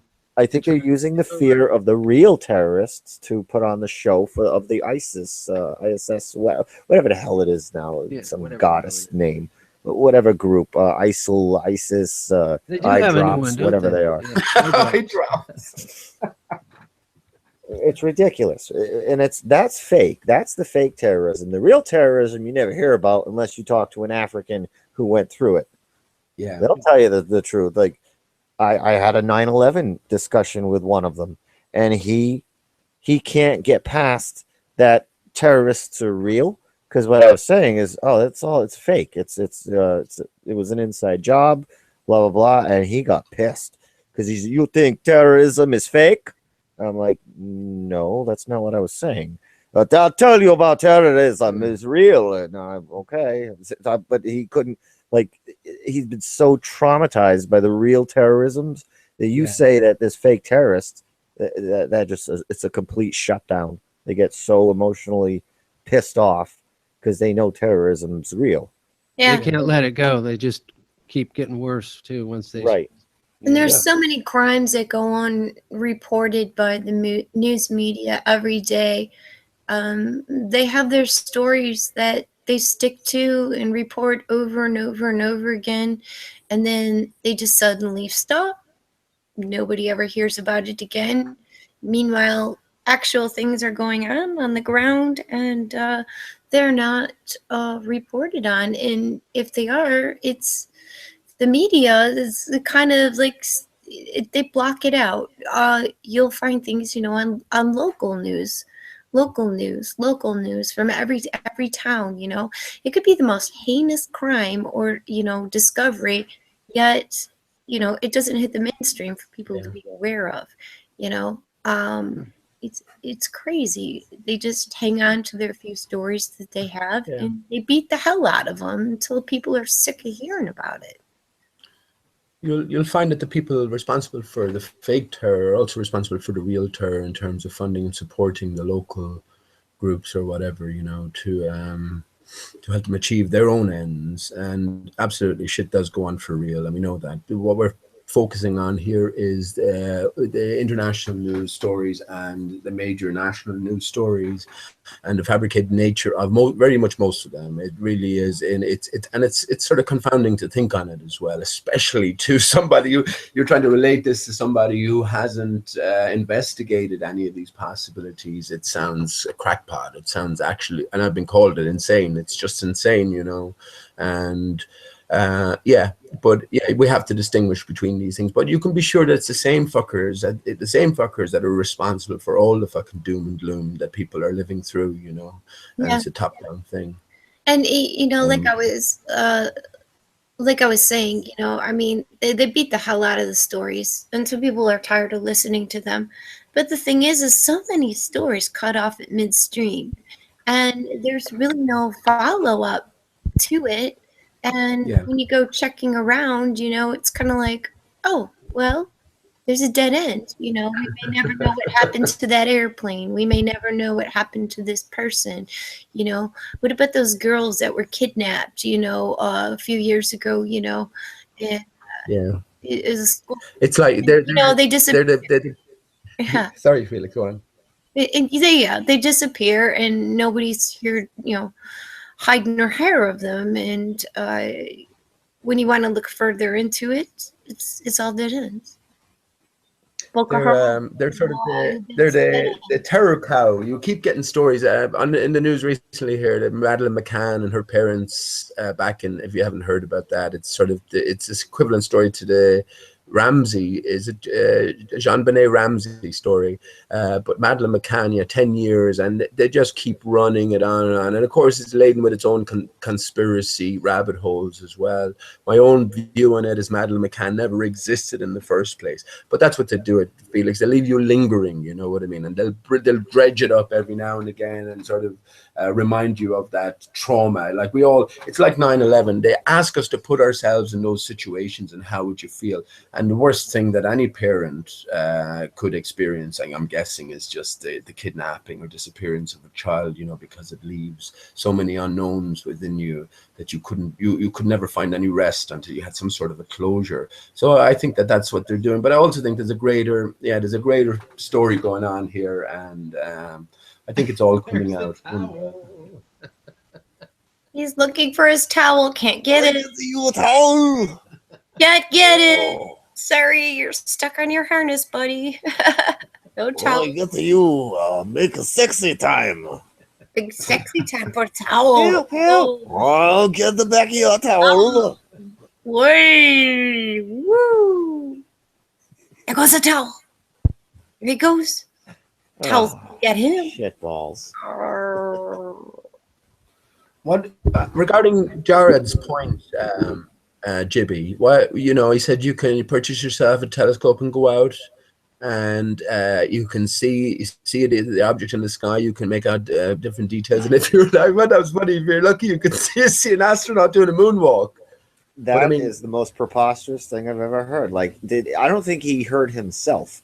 Like, you're going to take a telescope and you're going to see a little man somehow reflecting sunlight to be illuminated enough for you to see 250 miles away through a thick water vapor atmosphere. Now, didn't we already cross this barrier with the boats over the horizon? We can only see the boat 6, 7, 8 miles out, and then it shrinks because the atmosphere is kind of blocking it. Like, there would be no way in shit that we would be able to see an astronaut through all that water vapor. You know, it would be the same effect like a car traveling away or a distant boat.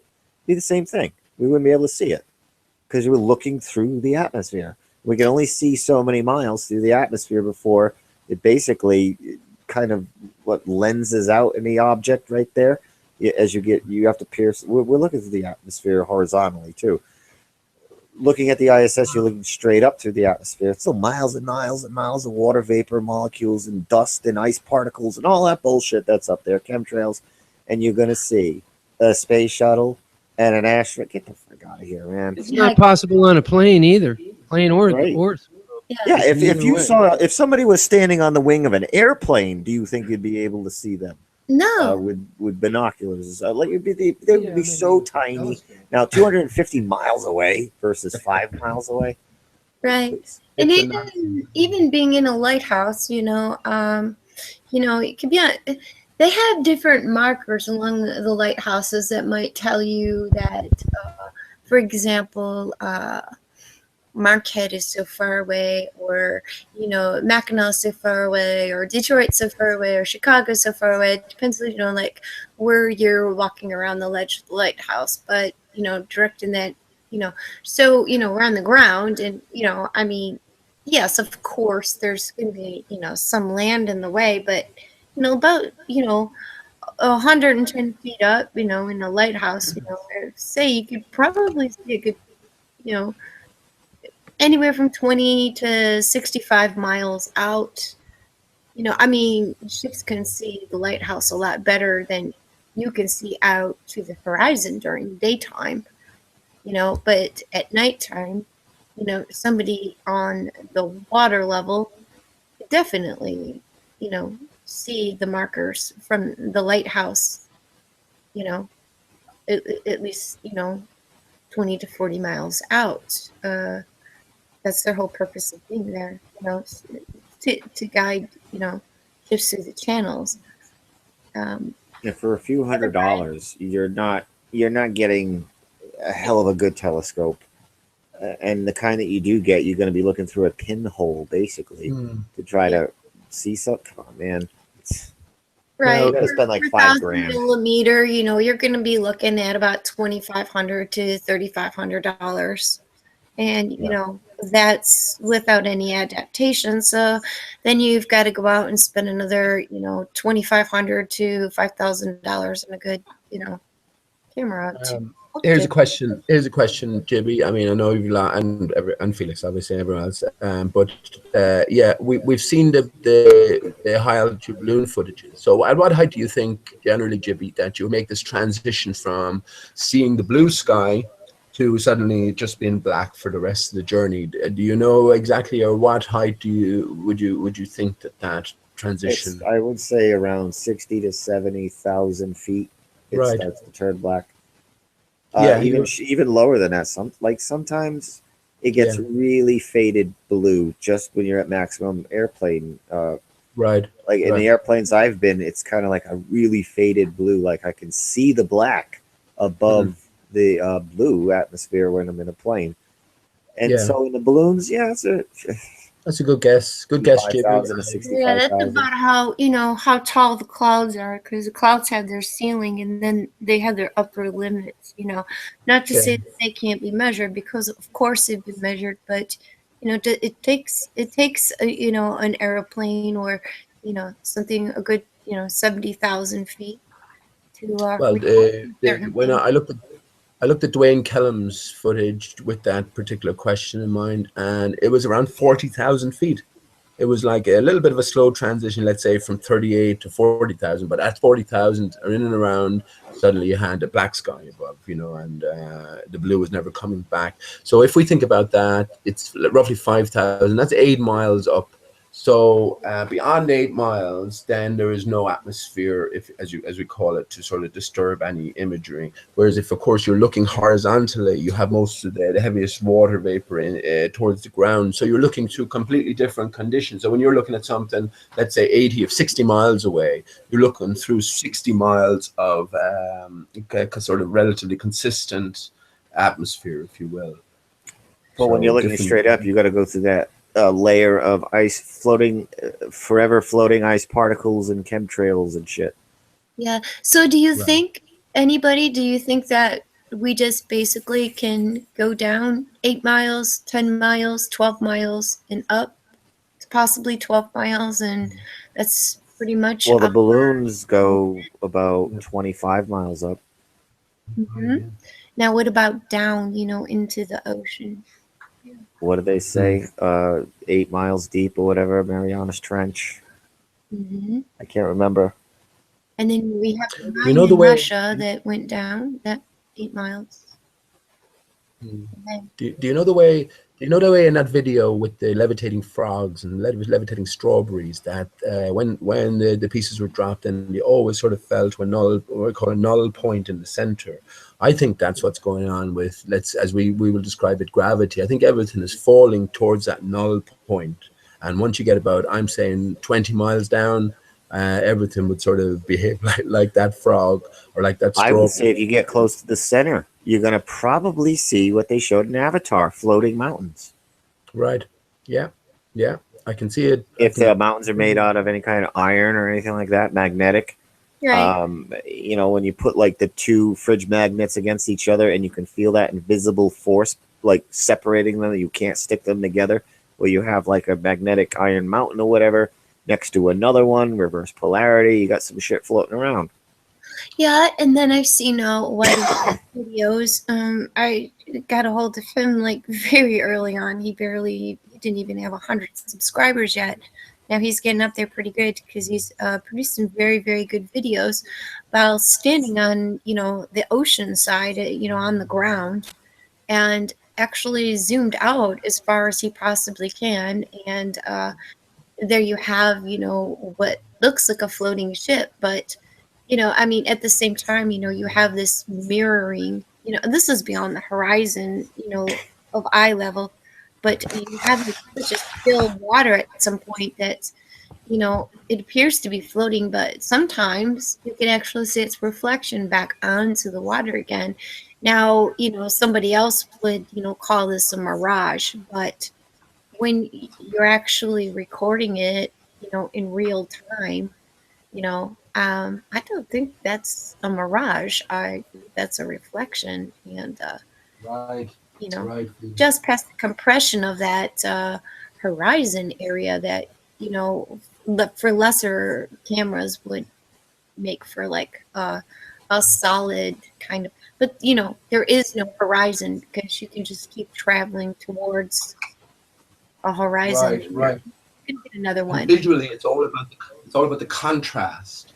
That's why I have this avatar up as well, because to me, anyway, it proves a good few things. You know what I mean? And if we're not taking these real conditions into account and how water behaves, especially when viewed over an acute angle, over a distance, when there's sunlight involved, it behaves like a mirror. Yep. It really does. It certainly does. And yeah, and this is what I think is going on above as well, Felix. It's a hall of mirrors up there. We have a watery backdrop, and we have the light introduced. So light will bounce around again. And I would view that watery backdrop, the barrier, as being a perfect mirror in a sense. And I'm grateful to Jibby for giving me just in terms of developing my own thoughts on this, for giving me the idea that the stars might be sort of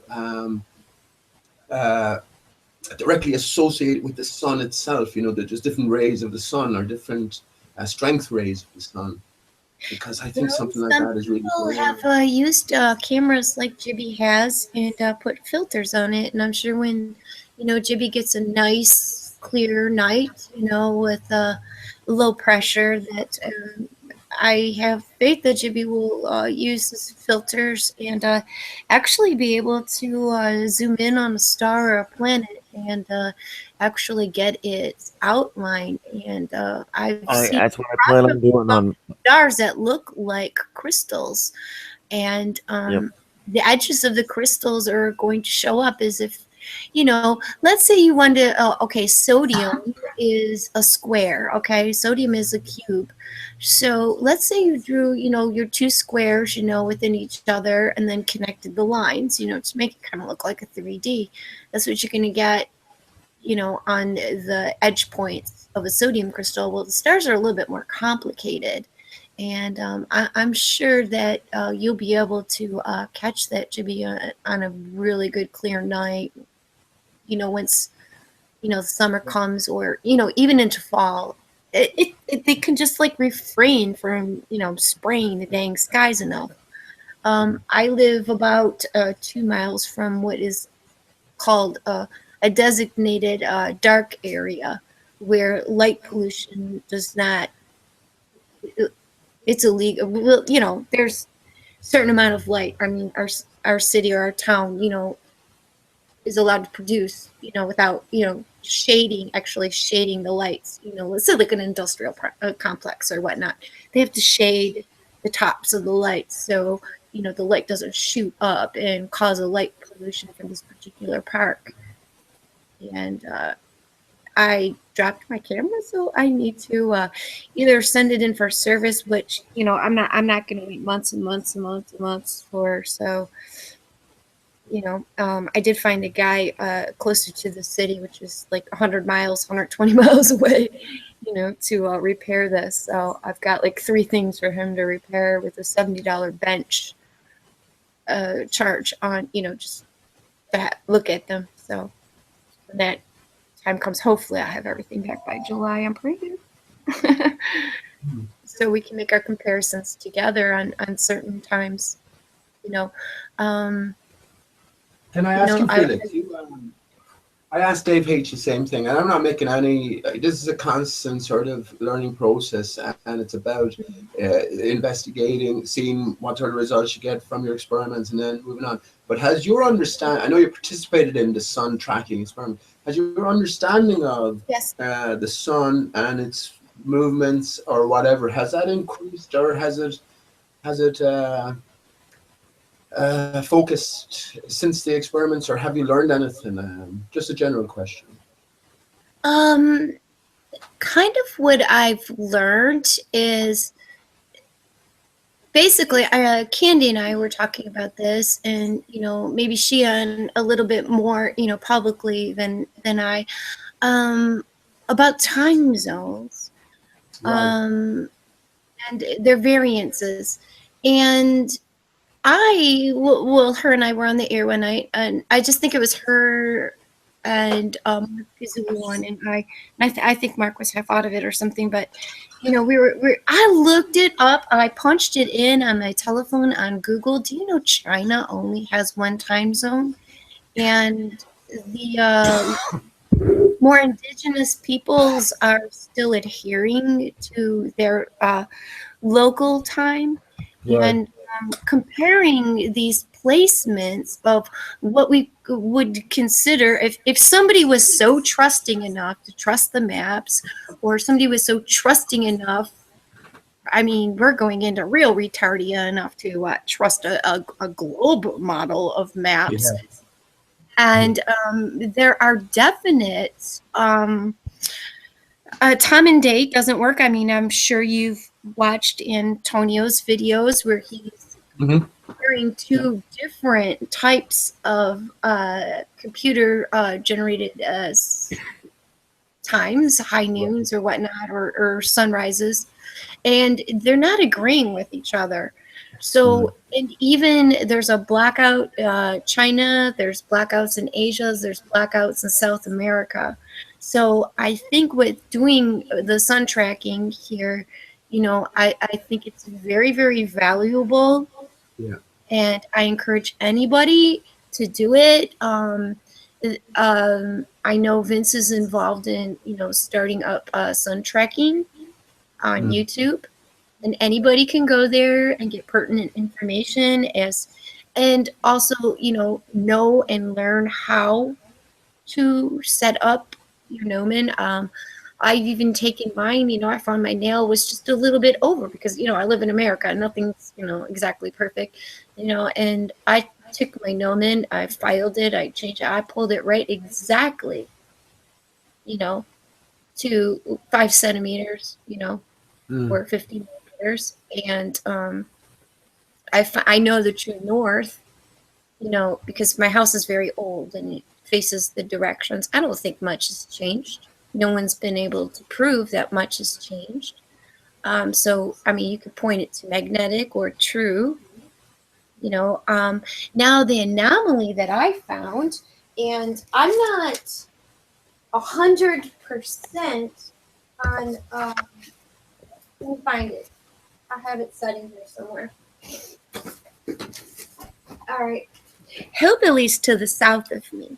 Okay. And so is Dave Hinkle. And I found that, okay, I'm at 47.78 west. Or wait, north. Okay. And Dave Hinkle is at 38.20.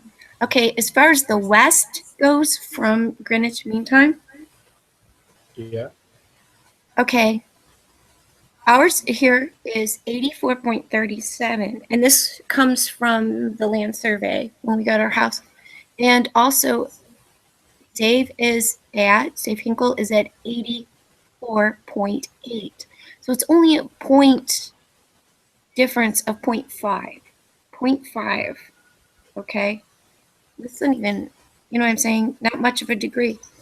But Hillbilly and Dave came in at about the same time. Dave's in Kentucky, Hillbilly's in Ohio, I'm in Michigan. And we're pretty much straight up north, you know, from each other, with just a slight variance of only a few degrees from, you know, west longitudes. Very, very slight. It's a point of a degree. And like one degree is say 70 miles. So right, but it's a tenth of a degree. so Okay, 10 miles. Yeah, it's 7 or 10 right. miles.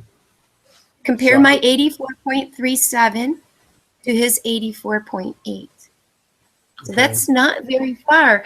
Now, why would my high noon be coming in on the solstice 20 minutes later? Now, that's something to think about right there. Because if you look on any map or you know, refer to time and date or one of the other things, I just went by my local weather station and I plopped my board down and turned on my computer. Basically, the gnomon was right on the north. Now I had to wait a few minutes, you know, to actually, you know, go. Oh, I've got the board here. Let me see, how many degrees did I have to go?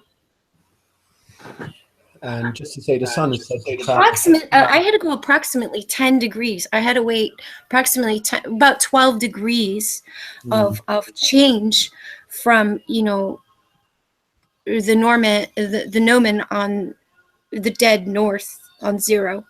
It was like another 12 degrees for me actually to get my high noon, which was quite a few minutes later. And have you So found I think anybody, no matter where you're at, even if you think, you know, because you're in a time zone, I don't matter, you do matter. And I'm going to get in touch with somebody that I know is in South America, and he is a flat earther. I mean, he did recently post a video saying that there was a 20-minute difference between, you know, the supposed sunup and when it actually happened. So I need to get a hold, because I don't have his email address. So I'm just going to get a hold of him through his YouTube channel. I hope he responds in time and in kind, and so you know, so participates with us. Maybe get some other people, because he speaks Spanish and English and several other languages. So I'm hoping that I can get my gal to. Getting back to your conundrum, so the sun is said to travel 15 degrees per hour. Now, if you want to work out how much, so divide 15 into 60 to get how much it travels in one, or how long it takes to travel 1 degree, which is what is that, 4? So 4 minutes it should travel 1. So your solar noon should have been in and around 4 minutes either way, depending on which side of Dave or Hillbilly you were. Exactly. You said it was 20 minutes. I came up at 2 o'clock. It was like 1:50. It was because I was using a regular, you know, hand and, you know, minute clock, you know, tick tock, tick tick tick clock.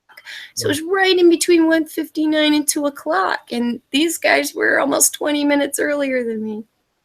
And have you puzzled over it? Have you come up with any possible explanation for what's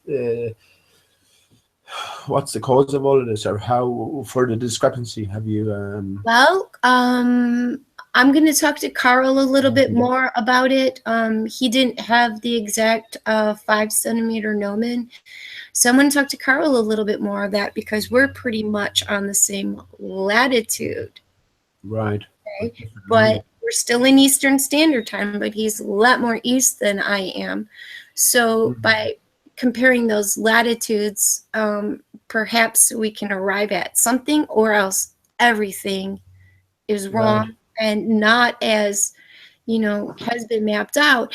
Now over the centuries, people have worked diligently to try to especially for navigation. I don't think, you know, anybody would purposely screw up a navigation map, you know what I mean? No. Because You need to get there. You need to get to your ports. You need to get to the mouth of that river, So these things need to be almost as accurate as possible, at least by landmarkers via lighthouses or whatever, have you. There's got to be something that is true. But what we're finding is a lot of anomalies.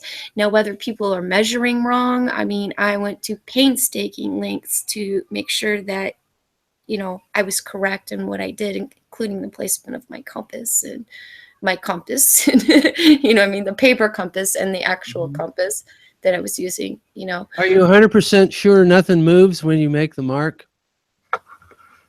My paper may move slightly, but what I did was I used a magic marker and I tested it to make sure. Now, the next one that I do is what I'm going to actually do is use a glue stick and actually paste it on with a glue stick, so no wind can come up underneath anything or move it.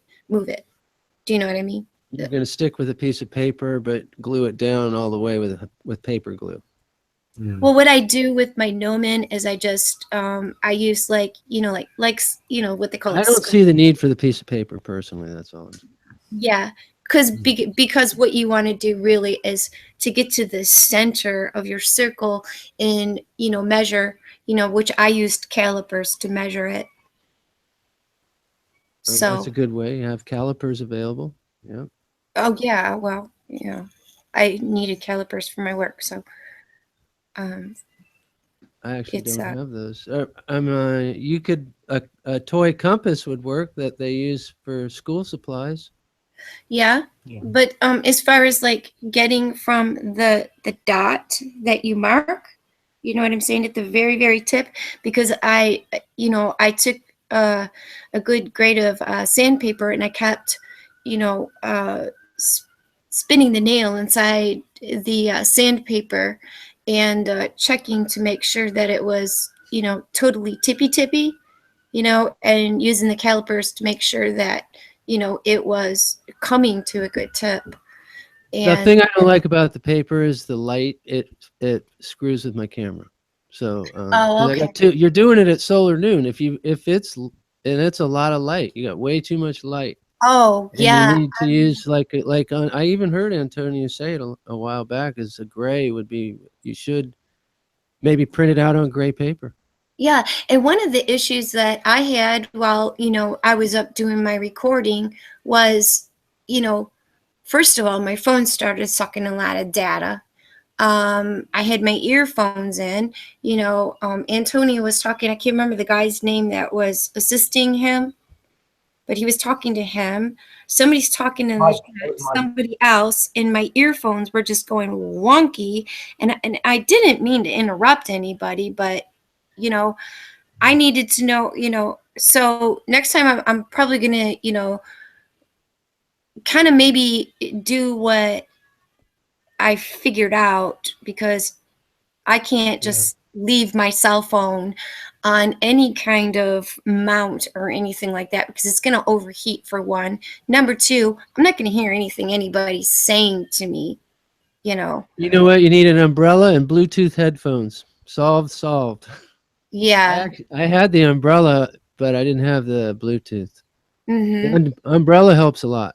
You got to Right. have a whole little station set up that My shelters your broken computer. camera has Wi-Fi. Right. My broken camera has Wi-Fi. So, and also, everybody knows Peanut Hammer has a great zoom. So, that can be put on the shadow, under the eaves of the house. You know what I'm saying? And zoomed in. Well, it's not working right now. So, that's not going to happen.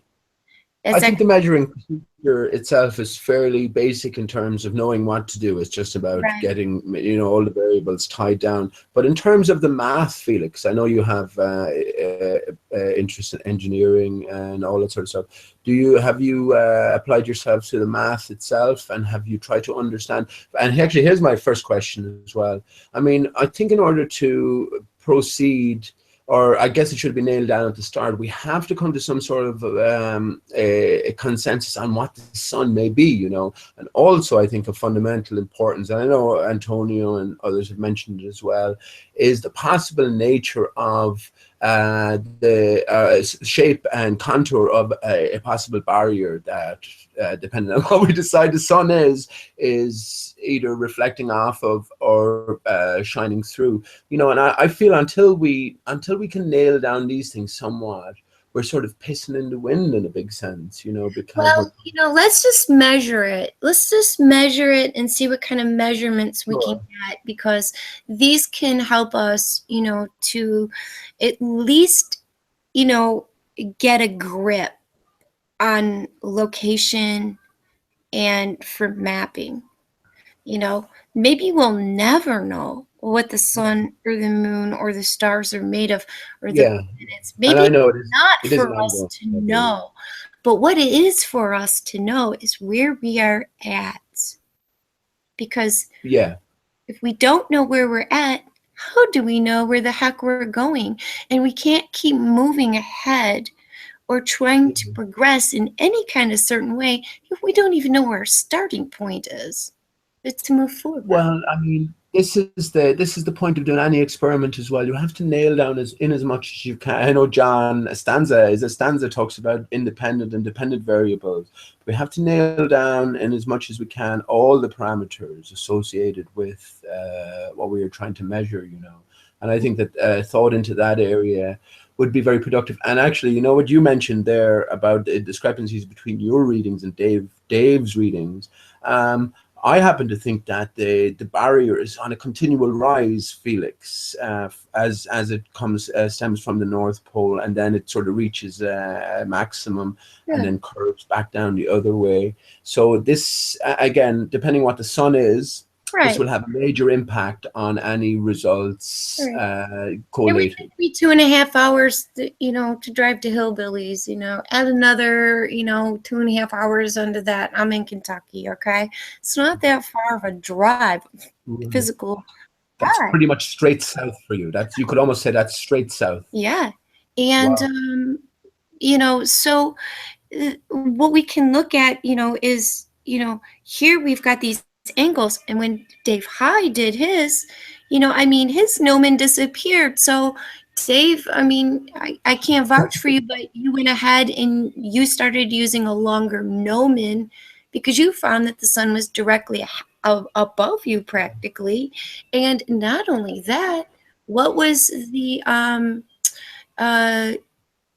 same time as New Zealand? And if you look at an azimuthal map or a global map, New Zealand is not. He was an hour behind. It was only 1 hour different the time that we did it online. Yeah, it was so close. A longer gnomon, Dave, isn't that right?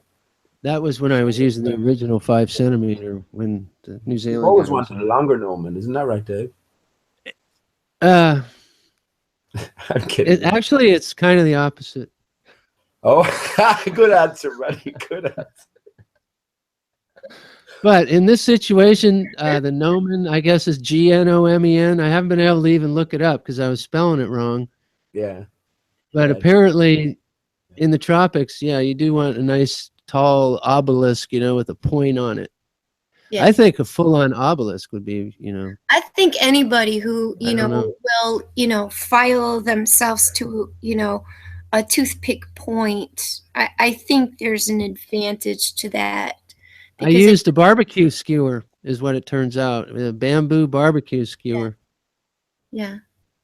And I just used a nail that, you know, I mean, you know, the head of the nail, you know, I put that, you know, on, you know, sandpaper, moved it back and forth, you know, Yeah, I as got it level as flat. I get it. I got it so it was, you know, plumb, you know, straight up and down. And what I did was I taped it down so that way I could pull it, because the thing has seams, you know, it must be a cast nail or a stamp nail because like it had seams on either side of it. So those, you know, little seams, you know, with the flashes and stuff like that, you know, those I found, you know, I measured those to make sure that those were even. Yes, they were even. to each other. So those are the ones that, I set on, what would be the east and west, you know what I mean? That I Scotch taped it. And I didn't use an awful lot because so I could pull it up and then get to that center point. I didn't rely on, laying something next to the nail. I pulled it up out of the tape and then I used the calipers to go from the center point to my markings. And then I recorded them, and I actually had to get back with Antonio to give him the measurements afterwards because some other people were coming in and I was having so many interferences with the phone, whether, they be solar interferences or, just that I live in the middle of nowhere, so, service can come and go, it can come up and drop very, very easily, just even on a voice call, never mind, having a camera on and, using even more bandwidth. So I was just thinking about. Got to do that in hindsight. At least I had I wrote the time down, in the measurements next to the times. Every time I made a mark, I recorded the time. So when I pulled it, I had the measurements that I could set next to the time of the recording. So I don't know how anybody else would do it, but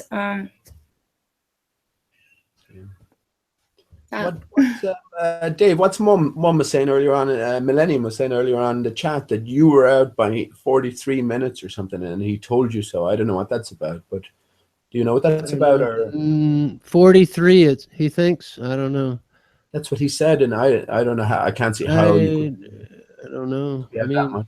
I just took the time. It's on video. If you want to review the video and then compare it with that date on time and date, pretty sure it was going to be around 12. I've looked it up since. It was, and it's getting that it's went from 1240s to 1230s, and I noticed it varies. I'm in Haiku and Paia, two different locations.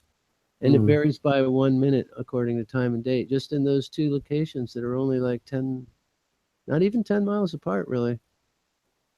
Saying that they have a different time for those two towns that are right next to each other. Oh, I thought you had this out before. But, when I actually did it, I'm pretty sure it was at 12:45, if memory serves. And then the time and date said it was going to be 12:30. Or something. I don't know. I mean, I didn't think it was that wide of a range, but maybe I'm incorrect. It's all on video, either way. Yeah. And I've done it 10 times overall since that time, and it's 12:38 is what they predict, and it's right around that time. Yeah, they said 1:34 for me. Well, it came at 2:00. But you're on a time change. See, mine time change, like a lot of people, it's at 1:38 or something. But that really means 12:38. Right, but they're to the east of me. So if I go a little bit west, like Pete was saying, for every certain amount, of time, or whatnot, you go 15 degrees. So, there's people who are in New York who are in the same time zone as me. And it really, see, Antonio was going off of his time. Okay, so you call in your time and he marks it to his time. See what I'm saying? So if it's 5:00 and 5:02 in the afternoon and he gets another reading in at 5:03, he'll get another reading in at 5:15. He's going by his clock. So our daylight savings times or whatever are pretty much meaningless because he's going on the calculations of his time where he is at. Can you see my screen, Felix? Yes, I can. Cool.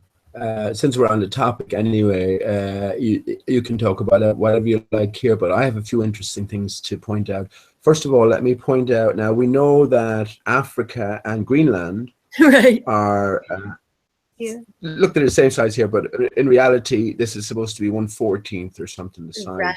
So I'm just looking at what's that, Felix? I said, right. Absolutely right. Yeah. So again, we're just going what they present us here as being real for the minute anyway. So we have the west coast of Greenland, which is Denmark Shovin, which is at 2203, and then we have the east coast, which is at 20. Oh, hang on. That's going to be New Brunswick time. Actually, that's 3 hours. Sorry, And I mean, Antonio is absolute. I'm not sure exactly, but do you see the points on South America where the little red dots are? Okay, now right. Hang on 1 minute, Felix. 1 minute. Let me get through this because this will only take a second, and I'm going straight down to one of those dots because this is why I'm pointing this out. So at the east coast, it's 23, 22. And at the west coast, it's 20, 22. So it's actually 3 hours behind from west to east.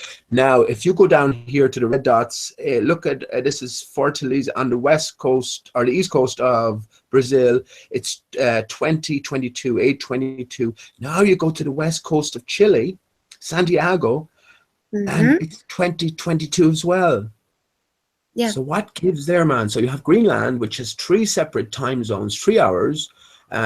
Going across, and it's 1/14 the size of Africa, and then you have all the way from Brazil, which is look just to check it again. It's Fortaleza, which is 20:23, 8:23, and then Santiago, which is 20:23. They're in the same time zone. That's a baffler to me. So I'll pass it over to you, Felix. Right. So then we have to learn our local time calculations, and set it from Greenwich Mean Time. Right, which is, well, isn't that where Big Ben is or something? Yeah, well, close enough. Okay. You set it from Greenwich Mean Time, so you have your, when you're heading west, you're going to have your minus of time, right? Be subtracting from Greenwich Mean Time. But if you look, it's divided into bars, and you have 1, 2, 3 bars here. Yeah. So how can the east coast of Brazil, by any standard, be it the flat Earth or the globe, yeah, how can the east coast of Brazil be the same time zone as the west coast of Chile, and down here to Puntas Arenas, which is the same time? Well, the angle of it is totally misplaced. It's the angle of it. Yeah. It's just somebody, and I'm trying to think of who it was. It may have been Chris Truthseeker. Don't quote me on it, but somebody got a hold of a program to where, like, you could basically, if you drug a nation to the equator, it would show its real size. And then you know what I'm saying.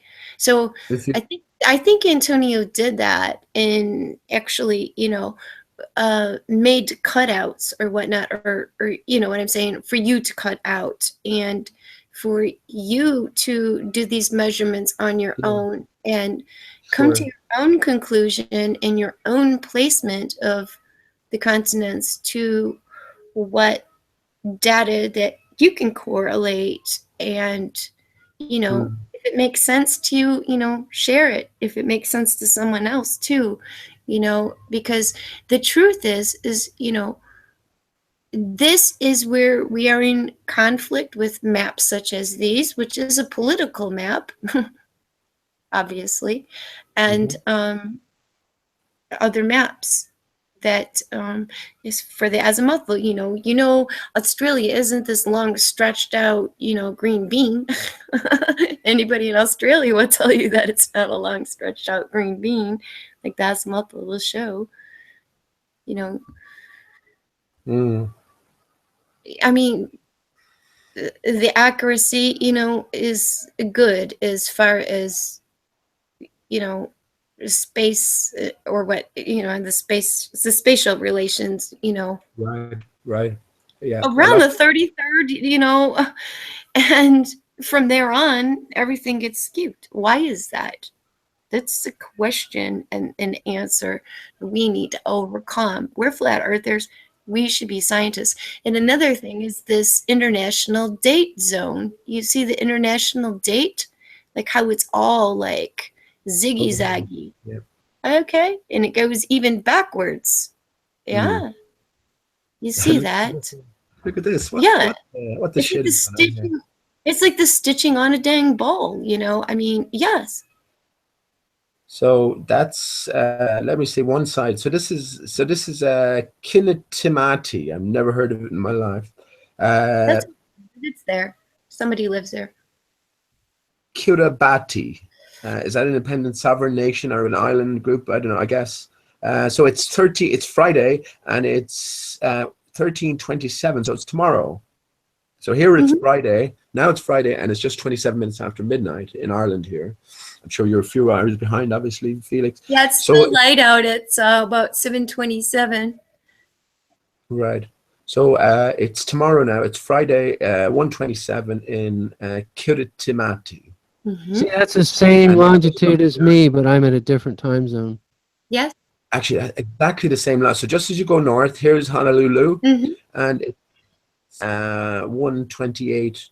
So it's actually one whole day The whole behind. day different, yeah. That's the date line where we are. But they put some people on one side and some on the other. Now, why the fuck would they do that? I don't know, but it's been known about for a long time. It's been known about for a long time.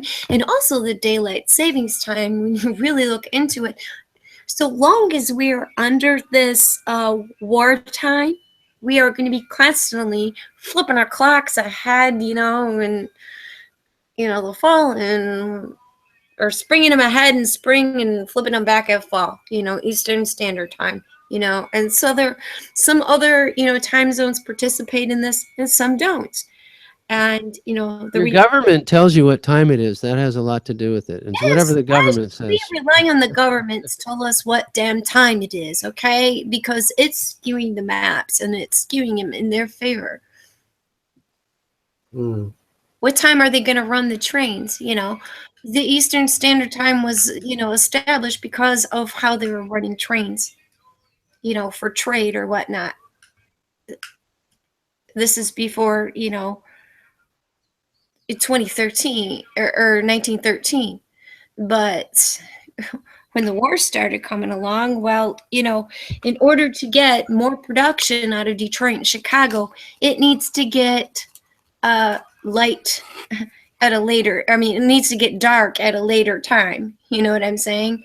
Because if, you shut down, if you had, the whistle telling you, it's 4:00 and, it's time to leave, they're going to skew the clocks till, it's getting dark out 6:00, it's time to leave, but then they'll tell you it's 4:00. So, hence they'll change the clocks. So you think you're leaving work at 4:00, you're really leaving work at 6:00. That's just so they can get more production for weapons production.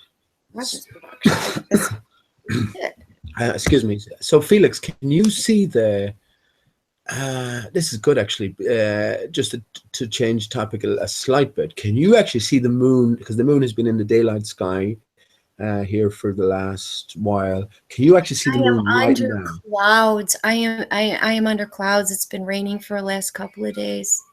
So I might be able to see the moon rise right about now. It's right around, I don't know the exact time, but I know it's this afternoon sometime. Yeah, Dave gets more sun than I do. For the last couple of days, if you want to see. Yes. We've got moss growing on our trees. I got moss on the lawn. It's getting to the point now where the clouds are intrusive. Winter time here is very, very cold and very quite sunny, unless there's a front moving in that will drop some snow. We don't sit here in Michigan under clouds. From the end of December, I was able to get Venus, when it looked like a dang street lamp. Shortly after that, it was just nothing but clouds and fog. The ground did not freeze. It was, Fahrenheit, low 30s, mid 40s, over and over again. It might drop, to freezing or slightly below freezing, but the daytime would come, and this winter was under fog, and it smelled bizarre. When I moved to this area, this is something that, I got away from towers, I got away from the city, and away from a lot of the spraying, because they're using these, sprays, as far as I could tell, for, a lot of telecommunications that they can't make up for, via, direct, cable or whatnot. And either also, we know about the more enhanced military operations that are going on. Is, that's in plain sight for everybody. If we sat under fog for 2 months, fog and clouds for 2 months. Jesus. Yes. That must be quite. But not snow. The normal would have been snow. We didn't have our normal freeze over of 8 to 10 inches that are frozen that you can walk on top of because it's so frozen. I mean, the first winter we were here, I was out with the dog, and it was second winter. I was out with the dog, and I got a clothesline hanging, and I actually caught my neck because it was so dark outside. During a new moon, I actually walked right into the clothesline. Normally I can walk under it. So, that's how frozen things normally are here. And they're not frozen. So, and it's cold right now. It's unseasonably chilly right now. Mm. It's been pretty nice here the last couple of days, and the one thing I've noticed, Felix, I'm very sensitive to these things as well. The sun has increased in frequency. It's just it's hotter like it's never been hotter before. I've only out in the sun for a small while as well, and I got a nice little color, and normally it would take a whole hell of a lot longer. So there's so many unknowns here. I know. I hear so many people saying, I've gone out, it's a sunny day out, and, it felt good. I think I'm going to go outside, and, they say, while the temperature was 56 degrees, it felt like, I'm in an 82-degree sunny day. Yeah. That's how that's feeling on their skin. Now, imagine how that's feeling on the trees. we lost 2 of them. Okay, they're going to have to be cut down here. And one nearly died in 2014. It was gorgeous. I've got video of it. I haven't posted it because it's from my other camera, which is not agreeing with any programs that I have. And it was I could stand in my, do the dishes and look out the kitchen window and stare at this gorgeous tree, which makes these beautiful pink blooms called a rose tea tree. And it was about August in 2014. The tops of it and everything went bare. The leaves turned yellow. And it happened to another flowering, like a apple fruit tree, like really teeny little apple berries. I'm saying they weren't squishy enough like cherries or anything, but they're like hard little berries. And this year it didn't bloom at all, and there are no buds on it. So the bark is peeling on it. It's going to have to be taken down. There's no life left in it. And there's another one closer to the house. They're both on the south side, so they're away from my orgonite. So probably what I'm going to have to do is pound some pipes in on that side of the yard to protect some of the trees, because we've had to raise the canopy up on 3 of firs. So the pipe, I'm gonna have to bang pipe over on that side. You mean like earth pipes? Mm-hmm. I have a tree that appeared out of nowhere in a place where I put earth pipes. It's a well, birds drop the seeds, but it's a monkey pod. And the thing within just a few years is this giant tree, and of course it's right underneath the power lines and shit. I've already had to get the power company to come out and trim some of the branches. But it just grew out of nowhere. Yeah, luckily for me, the power lines are across the street. Unlucky for me, they've got to go across the street, to get to the house. But all the same, the communications wires are on the side, the like telephone wires and things like that. And then planted under the ground underneath them are the other ones, God, why did I just lose my mind on this? The fiber optics. There's a communications company. I may tag on to them, but the thing is it would cost probably like about $30 to $40 more a month to tab onto it. So right now, I can, run my, my Chromebook and also, have my cell phone so I can, I don't have anything open, any window, other tabs open on my Chromebook. And then I could use my cell phone to look at the chat, say hi to everybody. And, if Dave wants to light his computer up, we're fine. We don't lag at all. So if I needed more bandwidth, maybe, but I don't right now. So I'm looking out the window, right? I'm just having a smoke at the window. So I'm looking out the window and the moon, half moon in the southwestern sky. And it's right there, pretty much right there. You know, that feeling you can almost reach out and touch it. So I'm means it's setting. It's 12:30 for you, Pete? It's just around 12:30 in the new day, yeah. After midnight, obviously. I'll go out and see the moon rise right about now if you want. I know it's bigger than half though, because it was already bigger yesterday. I was wondering with Felix, you would definitely be able to see the moon in your day's sky because it's raining right now. that's the relationship that it is just these days. You know what I mean? It's following. So if your sun must be nearly setting, must be well in the west. I say your moon is sort of high east at this stage. You definitely more than likely. But like I said, the sky's gray, and my window's polka dotted. So I'm really thinking that the moon is not a thing in itself, and it's an artifact of the sun. That's my thinking these days. And again, it's a hall of mirrors up there, and the moon and the sun are following the contour of the barrier itself. And I think important as well is that we know that the sun travels between Capricorn and Cancer. Mm-hmm. So whether that be the start of the curve and the end of the curve with the equator in the middle or what, but yeah, we know that does that once a year up and back, and the moon does it once a month. So we know there's some kind of barrier, but does the sun, ever traverse this barrier to the north of the Tropic of Cancer, or traverse the barrier outward, to the Tropic of Capricorn? I'm under the impression, just from, geocentric astrology, that there really is no equator magnetically. It makes no sense. Right. Hypothetically, it's a line, drawn on a latitude. Yes, it's a line drawn on a latitude. So these latitudes that we are experiencing may even be fallacies, because the thing is that the globe makers and the map makers need to have everything in a neat package on their perfect little angles and all this other stuff. And we know nothing in nature is perfect. Nothing in nature is perfect.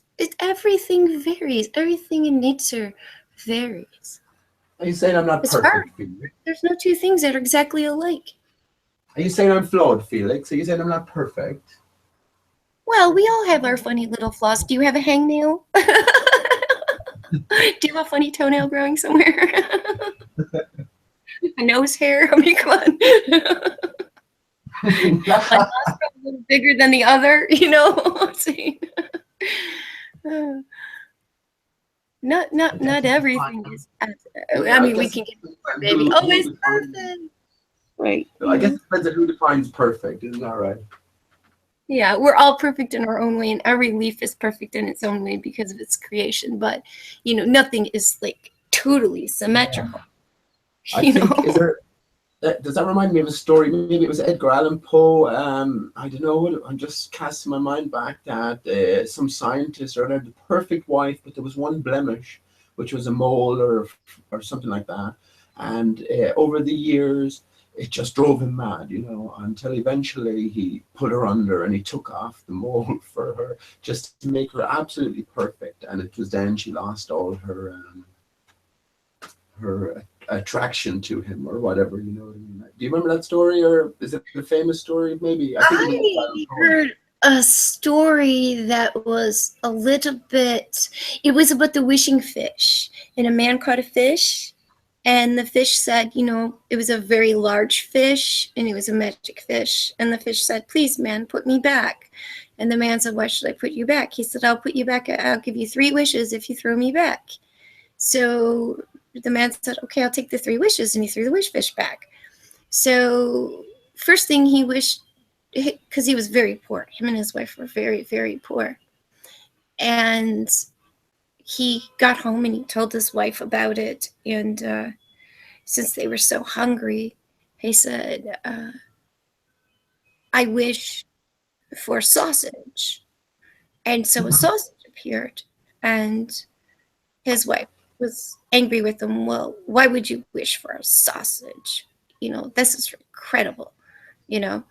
And he wished for a new boat, and he got a new boat, and his wife nagged him about that. Well, the wife had a mole on her nose, and he said she was at him about the sausage. And I got the book somewhere, but I'm just putting it into synopsis. Okay. And I guess she had a blemish or a mole. Nose, and he said, "I wish that this sausage would stick to the mole on the end of your nose," and that was his last wish. And she was stuck with sausage on the end of her nose. The moral of the story is, don't nag your husband if he has a wish fish. Oh gosh, I guess it could be a good joke made out of that, Felix, somewhere. But yeah, be careful what you wish for, eh? Right. Exactly. Careful what you wish for. Yeah, it's so true. Actually, it really is. Like, you know, and again, it all goes back to the eye of the beholder. You know, perfection. Each of us would have a different idea of it. So they either all exist or none exist. Right. But I'm going to show you something interesting now, Felix. Wait till you see this, because not that I've been pondering too deeply. I tend not to ponder too deeply about things these days. But Mark Sargent mentioned it, and he hung on to it for a good while, and then he let it go. He talked about the roulette wheel flat Earth model by Orlando Ferguson. Uh-huh. Remember that? Briefly, I wasn't that like, oh gosh, that's got to be almost 2 years ago. Like maybe he was talking about the, yes, that. Yeah, you'll recognize it. Yeah. You recognize it straight away, Felix. Yes, I do. I recognize it straight away. Mm-hmm. And you can see my screen, right? Uh-huh. I see a flying globe. So getting The square and station. now. So here's the questions we have to ask ourselves, right? Why is the United States in the middle of that damn thing? Right. Well, I mean, yeah, let me get up a bigger picture of it.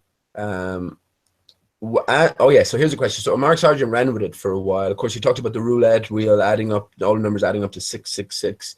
So you better discard it on that basis in case it draws any sort of conspiracy talk. I don't know why this is taking so long to load up now. Yeah, but you know, a circle is 360 degrees. So Mark has loads of clues if you listen out, Felix. That's what I have found.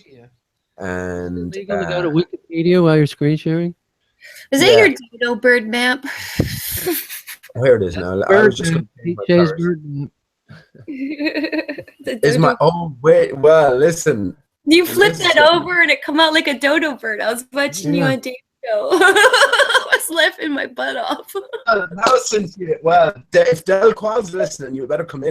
Oh, Felix, this is big as well. But let me just talk about this for a second, right? Just to say that it's a very strange sort of model or put forward, especially in the day and age when it was put forward, which was the 1890s, when flat Earth was, well, who knows what went down back then, but flat Earth was pretty developed, and you can be sure that the mapping system was pretty developed as well for this. So for this guy to come up with this sort of sombrero type representation of the Earth is very strange indeed.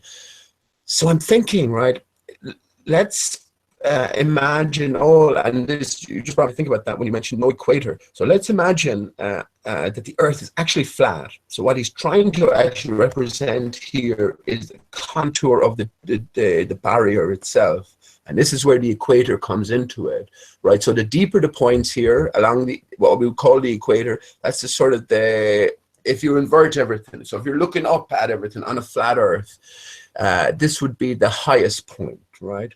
Of the barrier. So the barrier has, or the mirror, let's just call it the mirror, has a definite shape. The highest point would be here along the center. As you move out, then it becomes shallower and shallower, which is what I was thinking anyway. And as you move up, it becomes shallower and shallower. Now, I mentioned being in Ireland here, I mentioned it a few times, that the sky just looks that much nearer than when I was in California down here, or when I was in Spain as well. And a person also said it to me from Spain. She said the sun is much nearer when you get to Ireland. That's how it appears. So this is what I'm thinking. This map is a big clue in itself. The Earth is flat. Everyone knows the Earth is flat, but this barrier system, this sort of 3D look about it is not to represent the Earth, but to represent the shape that the sun travels around. I'm going to just say the sun for the minute, because I think once you get up to these high levels, so we're on ground level here, right? We perceive the clouds above us, but we also perceive the clouds on the horizon seem to drop down. So we're almost like in a bowl, you know. So as we rise up, the same perspective would apply. It just doesn't go away. So oh wow, okay. So as the sun is moving, I so the was sun is wondering what constantly. that was to that. I mean, I've looked at it so many times. So the sun is, yeah, so the sun is constantly circling, right? But imagine, you can almost see it here, suggesting that it's going on an outward journey, a backward journey, and it's sort of a constant outward backward journey as it travels around and around. So it travels around and around on a daily basis. But again, the most important thing is that if this barrier above acts like a perfect mirror, then perspective will be an issue above as well. The barrier will seem to drop away, like the clouds seem to drop away and curve away for us. The barrier or the mirror will seem to do the same. So when you introduce a light, you got bouncing around effects. And I'm thinking that the moon itself is an artifact of the sun, and if not just the moon, the stars also. I'm not sure about that, but of course we know that all the planets seem to revolve around the sun, and the moon itself is directly proportional to the sun, even when it comes down to the size, you know. And if the moon, if the moon is a focused reflection, Felix, and the waters beyond are cold, you know, you might expect the reflection to take on some of the properties of the waters behind. One thing I noticed quite a long time ago, and I bring this up to very few people because a lot of people don't understand geocentric astrology as looking, and I mean ology, okay, as opposed to onomy, okay? And I'm not talking about like horoscopes or anything like that. But when we look up, let's say like you lay down on the ground, okay? And, you know, maybe you're in a very northern point, okay? Or anywhere. But we do know that, you know, the moon and leave its phases out of this equation. The moon takes 28 days to travel through the zodiac. The sun takes a year. Right. Okay. Mercury and Venus take less time than the sun to go on their circuit throughout the zodiac. Okay. And outside of the sun, then you start looking at other, you know, planets, if you want to call them that. I don't think of them as, you know, like planets like balls or spheres in the sky, you know, you can send a spacecraft to or anything. I never did. But these go on their trajectories out further. So, you know, outside of the sun, there would be like Mars and Jupiter. And see, and the thing is these things can be clocked. You know what I'm saying? They can be predicted and clocked on their times. Yeah. Now, whether the sun goes, you know, in a perfect circle, of course it doesn't, because we are realizing this now. And, you know, Dr. Zach's realized this, you know, even Antonio's drawn up, other people have drawn up things to where, you know, the sun seems to travel strange. And, you know, now people are suggesting, you know, analimas. Well, can the analimas be used on the outer planets away, you know, from the sun, on the other side of the sun? Right. You know, because they do go retrograde. So the analemo would really be an explanation for what we perceive as a retrograde, because they're not actually moving backwards. They're always, you know, but they can be clocked, and the retrogrades can be clocked. So, you know, I've got tables and stuff like that. You know, this is something that's interested me since I was like 7 years old. And that is how I came to the, I don't know if it's an illusion, an assumption, that we're on a plane. This is not a ball tilting and wobbling and spinning through space. This is a plane realm. And these bodies are above us. And, you know, the slower outer ones, you know what I mean? I don't know if they travel any slower or not. They may not. But the thing is that they are on the outer edges. So it's going to take them longer to make their circuit. Are you following me? Yeah. Yeah. Okay. So those are things, you know, that I've looked into, that have given me a good grasp on the plane without me having to make any suppositions. Know what these things are made of, you know. I have a sneaky suspicion that the moon charges and discharges, and that polar star, that's the center of it. So of course, you know, the further you go out to the edges, and it's going to act, because we don't know the height of it. All we can do is accept astronomers' narrative of how many light years away the North Star is. Suppose it's not that far. And just as the sun goes, you know, to the horizon, of course you might not be able to see it as well from, you know, New Zealand, or, you know, anything, you know, to that particular, you know, like where that bowl is dipped in. You know what I mean? It's almost like standing at the bottom of the hill in my front yard and trying to see my house. You can't. You know, it has nothing to do with curvature, Right. but it has more to do with perception. Right, Felix. Exactly. Perfect choice of words. And this is where the conundrum comes in.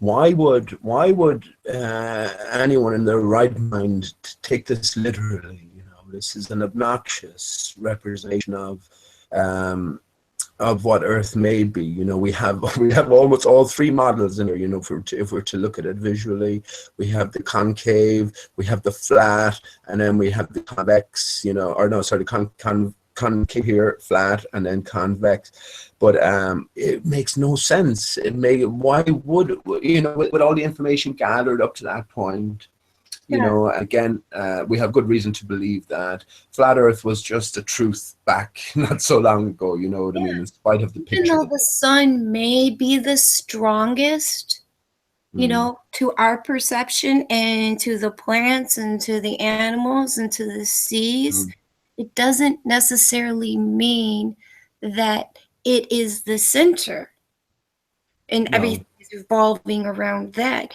These things go on their own trajectories, and I call them things, you know. Of course, you know, I do have the point of view that they all have, you know, some kind of magnetic or electromagnetic value. Energetic values, yeah. Yes, to us. Thus, we possibly can call them planets. because I mean, it's very simple. Anybody can take a an ephemeris or even an almanac, and almanacs are quite accurate, with today's modern weather control and what's going on. That doesn't change what's going on above the clouds. It does change our weather patterns. And shame on these people and whatever forces they're working with to, I think it's against God, our creator, whatever you want to call it, or source. It goes against whatever the plan is that humans or whatever beings are influencing people. It is an atrocity. It needs to be stopped. Anyway. Yeah, I fear you're correct, Felix. But I'm also of the mind and of the heart that we are so much more powerful than we've ever been led to believe. Like Dave and we I can do, fight it, Right.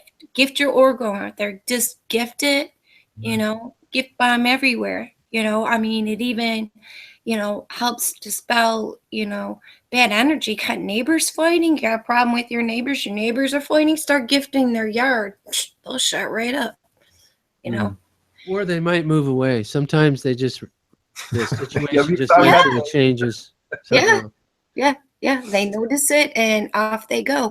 And then there's some areas with very high crime rates and people are very confused and they're bustling about all in crazy circles and things like that. And wow, you just notice there's just so many towers, there's so many obstructions, there's just so much going on. And I think, just not to overuse the word cognitive dissonance, but I think many of us, especially, I mean, not everyone in Flat Earth, but a lot of us who have accepted this plane realm and are looking into it, with a real clear mind and doing the experiments and working together,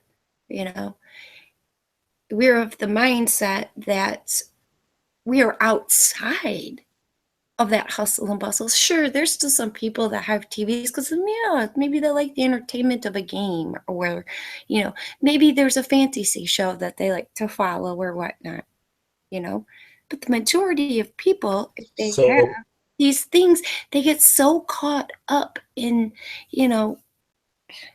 finding Pokemon and I don't know, following television shows. I don't even really watch movies because, I mean, even as a child, do you remember the older TVs, the CRT TVs, the black and white TVs? I used to be able to skip down the street and know which neighbor had a television on in their house because I could hear that high-pitched sound coming off the televisions. I would go in my room. So, I wouldn't have to be around that the television. So I just never liked it. I could sense the flicker rates. I could sense these things, and they would make me extremely tense and upset. Oh gosh, you must be intense and upset all the time now, Felix, with all of the Wi-Fi That's why I and the moved to the air and the country. Yeah, that's why I moved to but the it's country bad because there.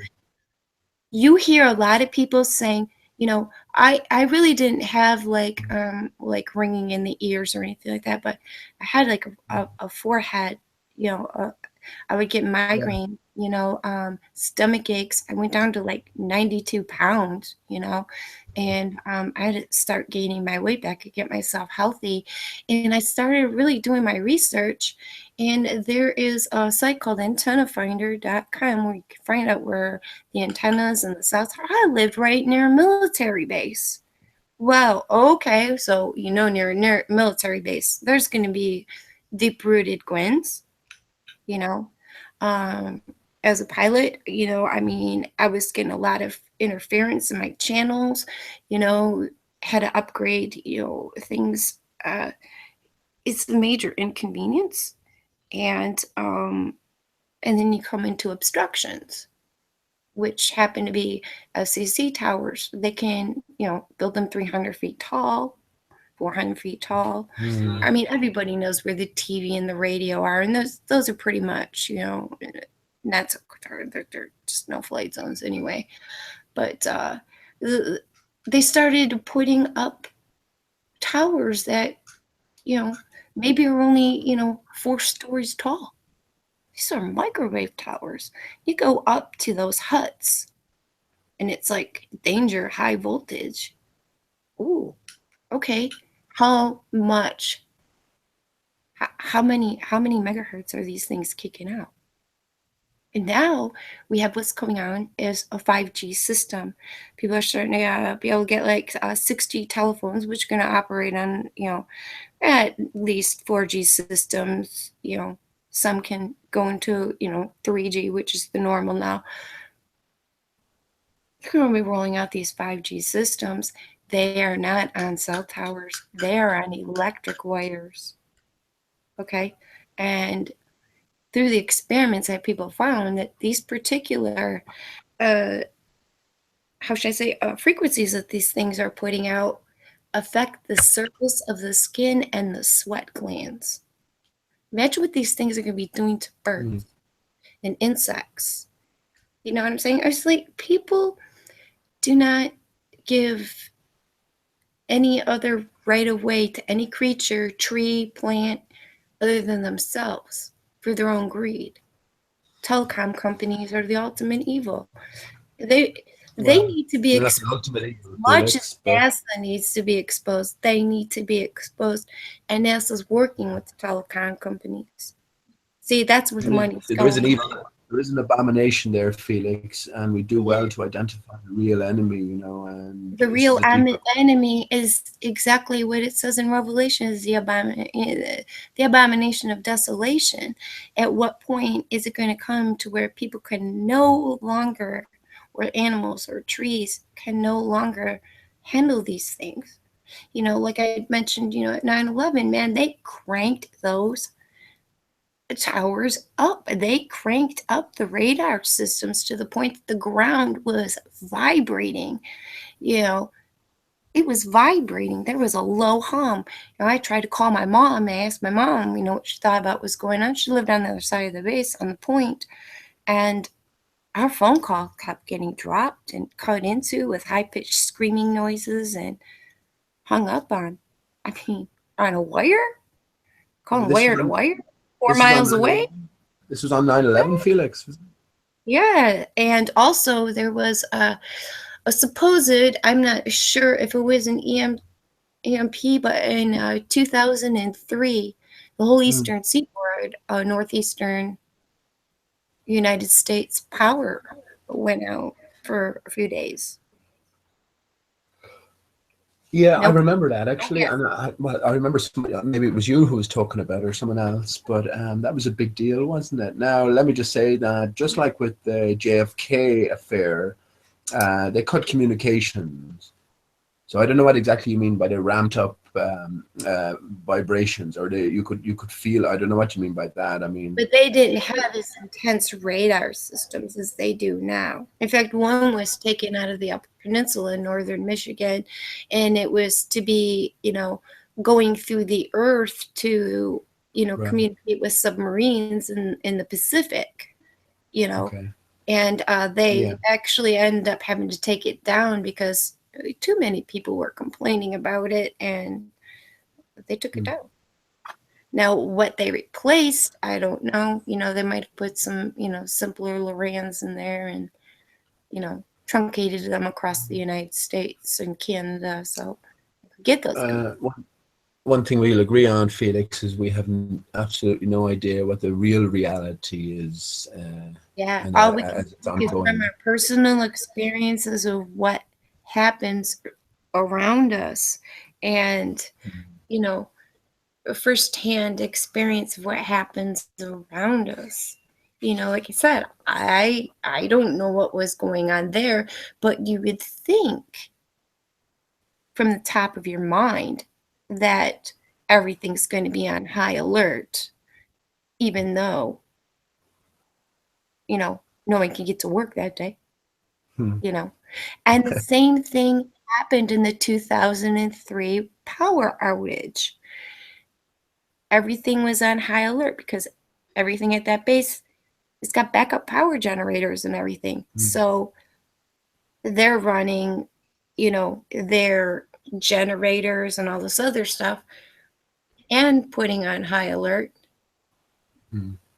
the, network of, fighter jets and other things that they had. I've seen weird things in the sky. Trust me, I've seen weird things I can't account for.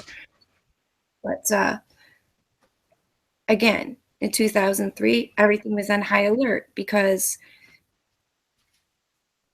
I think it was a flag operation just to see how people would react Right.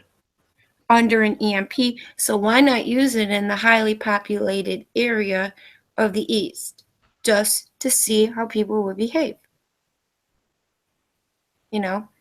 And meanwhile, on the base, everything's at a low hum.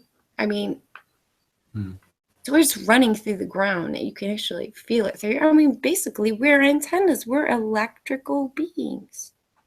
We're antennas. So by that, I think some we of us can see beyond it and feel beyond it and know it's Right. there and resist it. Right, and if we are electrical beings, right, just for instance, with the chemtrails, I think I'm satisfied they're ionized particles of some sort, which are being sprayed into the atmosphere, which is increasing conductivity, and that's why you have cloud formation, because you have sort of you notice it when you have a trail. You notice all the little wispy clouds nearby all gravitating towards the trail, so there's obviously an attraction going on. But if we are electrical beings, Felix, and this is sort of electrifying the air, if you will, could you see any possible benefit to it in terms of our own electrical conductivity, if you will? Do you think there could possibly be a plus side to all of this? No. Okay, not at all, not in the slightest. No. I was going to ask you, and you gave a sort of answer, but your weather sort of seems to be a little peculiar. But here, everything seems to be blooming, Felix. Everything's blooming here too. Oh, it's blooming like crazy because, like I said, first line of defense, deep root feeding sides. Yeah. There's a lot of down trees around here. Before Larry went live one day a couple of weeks ago, I took him on a little tour around my yard. Kathleen too. Show him what's going on, how fast things die within a year. You know what I mean? Suddenly, the nutrition isn't getting to the roots. Trunks are splitting. There are lichens, mosses, things growing on trees that, they never existed before. I've been on this plane for 51 years. I've never seen anything like it. If somebody who cannot run away, somebody like a tree who cannot run away is experiencing these pains, what is that doing to all the other beings who can move, who may get caught up this during their migration cycles, or us as people who are aware of it but choose to ignore it? Because people are getting sick all over the place, and then, they run to their doctors and get medications on top of medications on top of medications, rather than centering themselves, eating a proper diet, and raising their awareness of what's going on. Yeah, I do see a potential to use this to our benefit. And again, we're not in possession of all the facts as well, so there's a whole hell of a lot of guesswork involved. But telecom, I guess it's good, because there's a scientist, out west by the name of Eric Dollar. Don't know if you've heard of him or not, but I mean, he does sun to ground and you know, a lot of his work is in, you know, predicting earthquakes and stuff. And you know, on his observations, you know, he did notice, you know, that there were more sunspots. So the more sunspots that there are, it seems to have, or it does have, an effect on the ion, or I Right, call but the I ion mean, layer. Some people will call it an ionosphere, but I don't see any sphere to it. That we have to deal with the ion layer, and that, you know, shortwave radios weren't working because of the problems with the ion layer. So in order to enhance these conditions, perhaps some kind of metallic sprays would be helpful to enhance these things. But ultimately, why would you need these things enhanced? Why would anyone need the ion other than for television, radio communications? There's another reason. There's yeah, military reasons, I and have, there's other. yeah, I have a positive reason in mind, but I won't mention it, Felix, because it's probably too far out there for anyone who's listening. But I mean, I might sound far out. I sound far out when I tell people, you know, I mean, you know, look up, the sky's getting sprayed. I Look, know, I look know. around, you know, you see these big balls, these big white balls, you know, go up Yeah, in your area. What are those? Those are NEXRADs. What happens when they I turn can. on? They can move weather patterns. Okay, this is no joke. I can't open my mouth these days, Felix, without sounding far out I know, or I know, insane. Absolutely. I know, but you know, the thing is, you know, these things are easily found. Sure. These things are easily found because, you know, as far as any chemicals or things like that, you can find the recipes, actually, what they're doing. Now, where they're using them, there's corporations that, you know, you can hire them to, you know, or you, I don't know, you can't, I can't, we don't have millions and millions of dollars. But what really piqued my interest and caused me to raise an eyebrow was the Winter Olympics. You Yeah. know, What about them? the What about Vancouver them? Winter Olympics. There's something there for Yeah. you. Well, it's What like about make a them? lot of snow fall and then like make it warm enough for all the people to enjoy themselves. Oh, okay. Okay. Weather modification for the purposes of sporting events. I think they did that in China. All these things are yeah, And even easily as a found. weapon, even Yeah. as a weapon against some populations.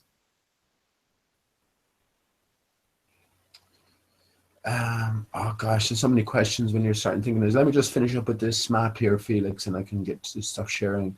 But I was just thinking, right? If you look at the angels, I was thinking, is it sort of encoding? Is it telling us that some mirroring going involved here? And I was thinking specifically in terms of the dome. So if you look at the angels, this one seems to be a mirror of this one, and this one down here seems to be a mirror of this one. So I was just thinking, yeah, we're viewing the Earth is flat. So if we were to, how would you say it? If we were to catch the whole thing on the equator here and sort of pull it all up directly, sort of turn it inside out, then on a flat Earth, then we would have that sort of contoured shape, and you can see this sort of, I'm going to call it the null zone here. I think that's outside the conditions we're experiencing elsewhere. But do you see what I mean when I say that if you sort of push it up, like invert it, you know, like you're inverting a hat, Yeah. push it around the center here. So then it will take a flat Earth, and then the shape. Then you'll have the sort of contour rising from here, like we see the sun rising up over Earth here. So it's closer, shorter distance from me to the literal barrier, and then as you move south, you have a greater distance until you reach a pinnacle point.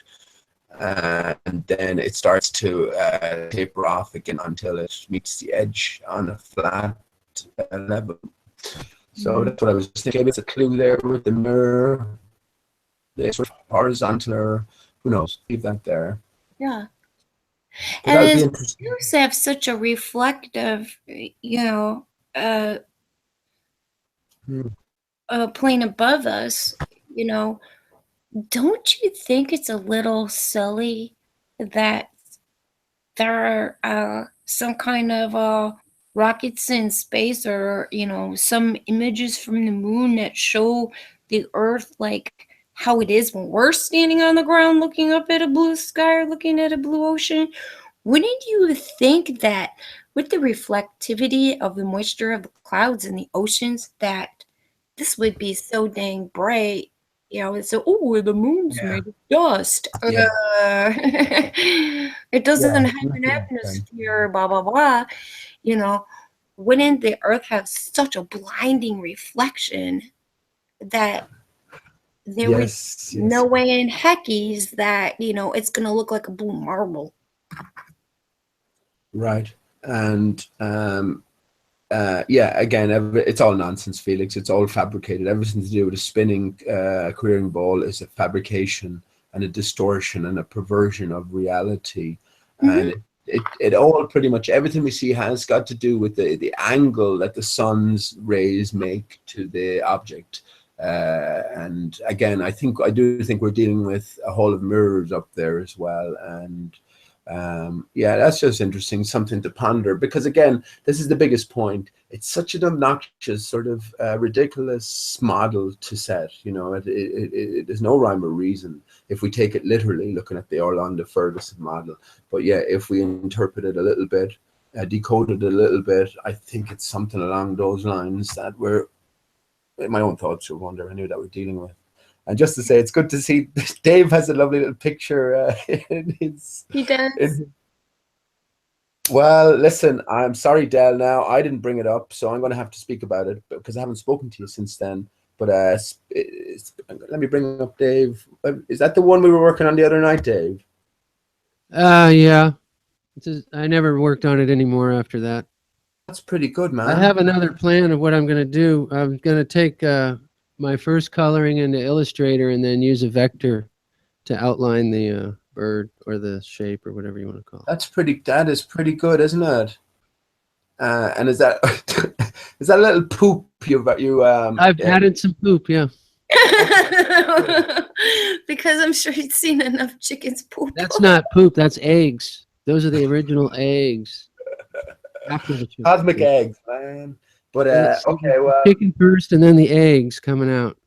I think this is fuck it. I don't want to talk about it now while Del isn't here. So I don't think I will actually, because we haven't spoken about it too much, but I did something similar, Dave, to you, and I've come up with something similar, but there's a little bit of a difference as well. So a little bit different. Cool. So you did yours after I did this one then. We did this online kind of in a hangout. Yeah. And all these ideas came together. I was reminded of the French cockerel in the first place, and that's why we started it. And again, we extended to the continental shelves, because at a certain point beyond every coastline there seems to be this big drop. You know what I mean? So if we take away the water, that would leave an imprint, and that we tried to extrapolate. And this is it's a chicken there almost, isn't it? But yeah, the dodo connection is great. It's fantastic. So I don't think I'll maybe say any more. Not that there's a whole lot else to say, but is it on? Yeah. Did you do it on the hangout that day when after you left? No. Believe it or not, we didn't even get to talk about it too much on the hangout, and I haven't spoken to Del since then, really. But we know it is significant. It goes beyond any sort of chance at this stage, you know. Especially when you find out that the dodo, you'll never guess what height the dodo bird was. 6 feet high. No, it's 1 meter or 3 feet 3 inches, Dave. Oh.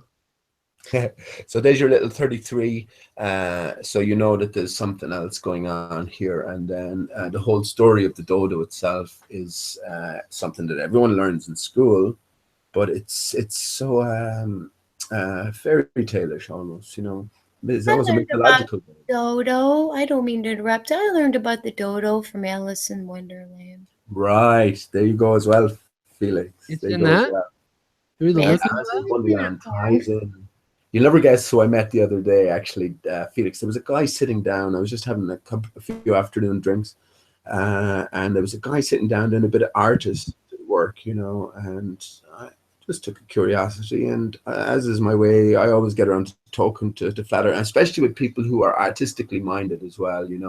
I think that if they sort of realize they were on a flat earth, it would be much more inspirational. Their whole creativity would take a different direction. But lo and behold, he was sort of developing his own story, middle-aged man, developing his own storyline based on a character or two from Alice in Wonderland.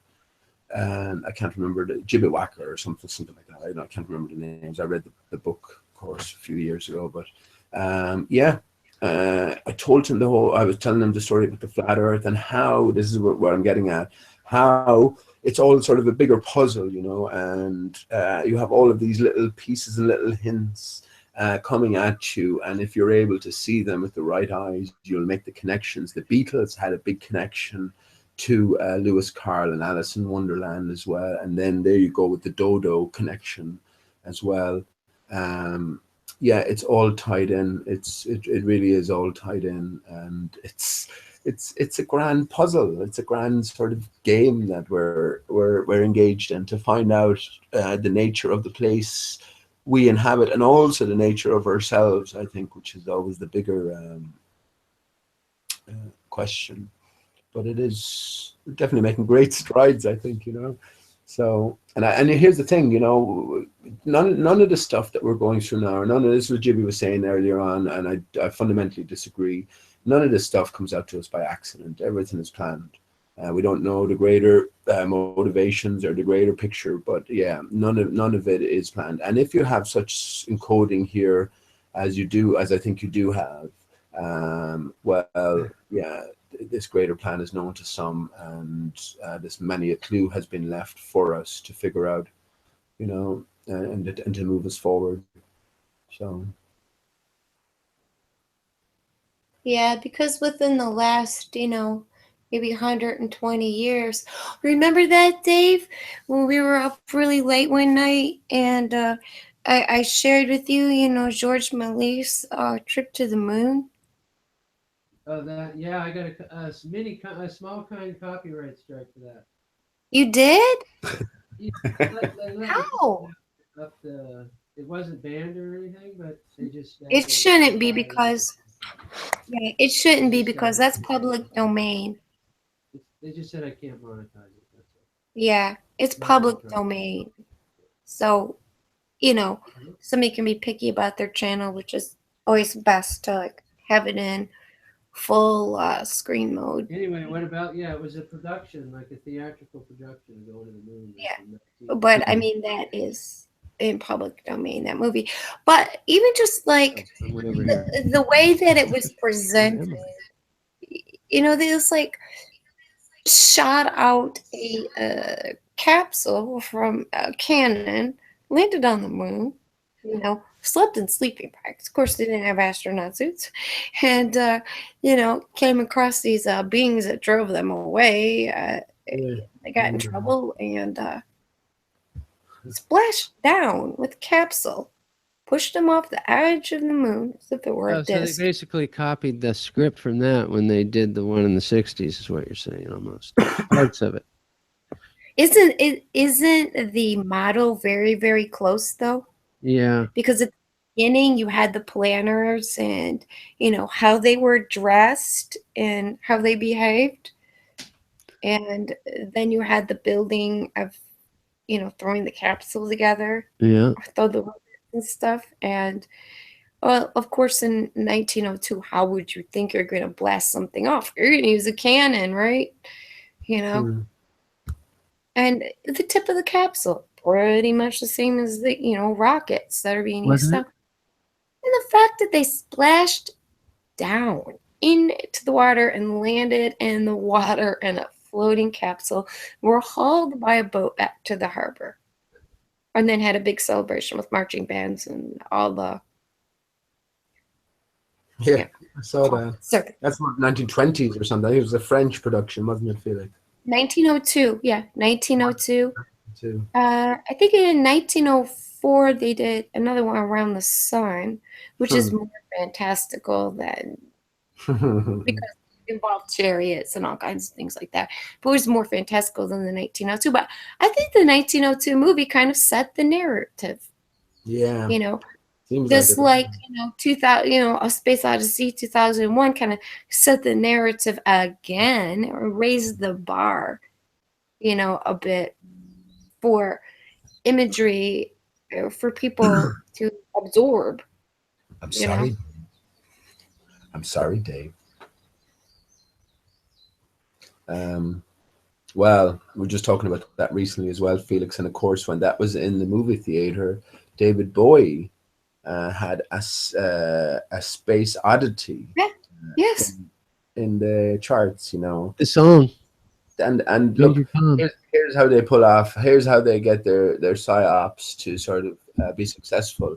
They get you to put yourself into that situation. So in both the Space Odyssey and the Space Oddity, the protagonists, the spacemen, were alone and helpless in space. You know what I mean? So when you set the scene against the backdrop of the reality that this was going to be happening, everyone has that sort of emotional hook, and you all, when you're listening to the story, you're focused on, or when you're listening to it pan out, or the commentary at the time, I guess you're focusing on all your wishes for them to come back alive or safely, because you put yourself in the situation if should something go wrong. And that's where Apollo 13 came in then as well, more direct in your face. But yeah, that's what they did. And it's the same with the movie, and it's the same with 9/11. This is how they do it with all of these scenarios. 9/11, they had you imagining what would you do if you were torn between a long fall or a blazing fire, And when you're in that emotional way of thinking, your logical mind goes out the window, and you don't actually question what you should be questioning. Goes out the window. Forgive me, but you know what I mean. You don't be questioning what you should be questioning. That's how to do it. It's amazing what people will take on face value, and not be able to separate fantasy from fact. And as you said, Felix, these things are not difficult. Look into them, and you'll see a truth revealing itself to you, or at least a differing truth than what you accepted to be the truth. And the more we're aware of these things, the more we can see what's going on around us. And I just want to point out some irony. Back when Pete Shea had his map go up there, I saw the page that you see on Google, and it says Flat Earth, show curvy water, and then it's showing a picture of Pete Shea's curvy water on top. But I don't know if that represented the water too, right? That weird map you had up there?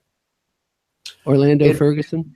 It represented the contour of the barrier, Dave, that I think is outside. It was showing the outside too, huh? It was no. It was mirror. It's a bit difficult to explain. Did you get what I was trying to explain about it, Felix? Yeah. That's how it would look through the dome from the outside, maybe, or something? Where the divots are really would be more like, okay, let's say like you're in Death Valley and it's really hot. Okay. But it's even hot, climb mountains in Colorado in the end of September, you'll get a sunburn. It just where the map seemed to be lower. It didn't really have much to do with elevation. It's more of a thinking exercise. Do you know one of those? One of those representational. It wasn't supposed to be a direct. Yeah, that's what would look from the top. In your brain, take a tennis ball, right, and take all the fluff off of it, cut it in half, and sort of there you're left with a half a ball, right, hollow. The way you can flip that, you can sort of inverse it. You can push the outside in and the inside out. Yeah, like the Yeah. half the tennis ball, you can push the center up Yeah, you over. can. half Okay. of it. Okay. Do that with the, if you do that with the Orlando Ferguson dome, then you and you make the earth flat, then you will sort of get an idea of the Okay. shape. So So it doesn't mean the earth and water's curving like that. That's how, yeah, no, that's a representation from no, and it well because of if the way the the dome is or whatever. The yeah, canopy on top, you're saying, is right, curving. well, yeah, if there's waters beyond, so I'm taking it there is waters beyond. So yeah, it's just it's a sort of umbrella. It's just a So there's your contour. curve. It's the curve of the umbrella, not the curve of the water. Right. Well, and this is what the sun travels over. This is a fixed point, you know, and it's a Do you perfect think the mirror. sun's on the outside of that or on the inside? I think Well, the the sun is a model projection shows, A projection from. yeah, Okay. the model from the shows north. projection of it being on the inside, and Yeah. that it's bow or it's how would you describe it, Pete? It's like wire, like it's bow or whatnot was coming suspended from the center. Right, right. And It would take a bit of it'd take a bit of visualization to do it. But the tennis ball cut in half, you're sort of kind of flipping it inside out, yeah, and it will be for all the world. It would be like a donut, and we've heard this mentioned before. A donut cut in half, and the North Pole center would be immune. It would be on the inside, and the dome would be or the barrier would be curving, sort of similar to that. But I don't think it's. I think it's only about 100 kilometers up, Felix. You know what I mean? But here's the thing about perspective. When you're up any particular height, the sky around you will also appear to curve down like a bowl shape, you know. So if you introduce lights into that, I think you have lots of scope for mirrored objects. But again, we're dealing with a created system, obviously, clearly. So we've only ever limited, I think, ability to be able to come to understand anything. it's kind of getting to the point now where, to me, the most realistic things are fisheye Yeah. lenses aside, are these high altitude balloons thrown up by people who've pulled money together to do it. Yeah. Well, From I dog imagine cam it's, to what Dwayne's yeah. doing. It's realistic, you know. There's no hype involved in it. I'm looking at the moon here, Felix, and I'm thinking to myself, and I mentioned this to Bob in one of the chats from Globebusters, because I know they have funding.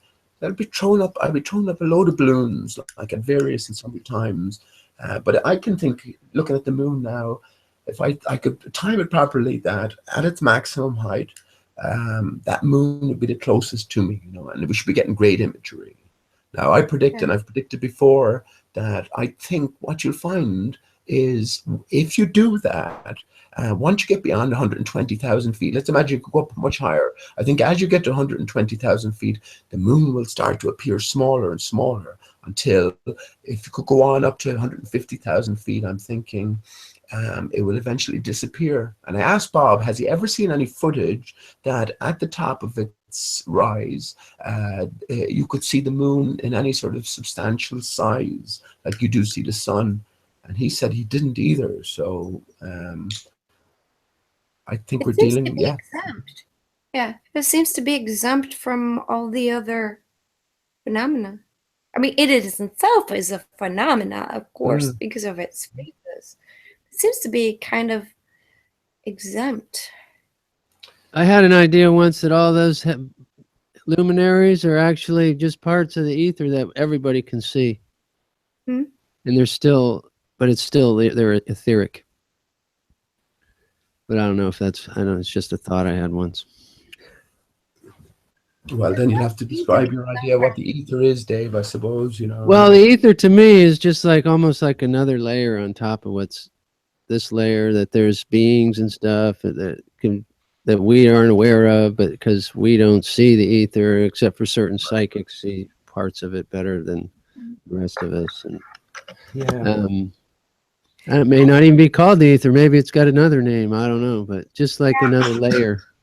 I look at it as a different way, because we've got, you know, like you saw, you know, those angels on the edge of the square, whatnot. astrologically over four fixed signs. Those being Leo, Scorpio, Aquarius, and Taurus. Each one of those, represents like a season. Okay. And also the elements: fire, water, air, and earth or ground, or like material. These things travel through. This is Vedic. Those things travel through or are suspended or surrounded by ether. That's Vedic. Oldest writing So, planet, supposedly. yeah, and it's also kind of like it's getting into Tesla tech a bit. Holy cow. See, Felix, I think, and I mentioned this before as well, I think, and going back to the Orlando Ferguson map, there would have been a good way to illustrate it as well, that conditions, my views on giant trees, so I think that conditions would have been completely different when those giant trees were in place, and they would have acted as supports for this barrier that we take as an existence, and the whole shape of that barrier would have been different then. I think it would be more akin to flat because there was all of these supports, and whatever projection system, I think the projection system is still in place, and there is myth and legend talking about a rotating island up north. It's very interesting as well. And I also talked about the retired ship's navigator who talked about all tides surging from the north.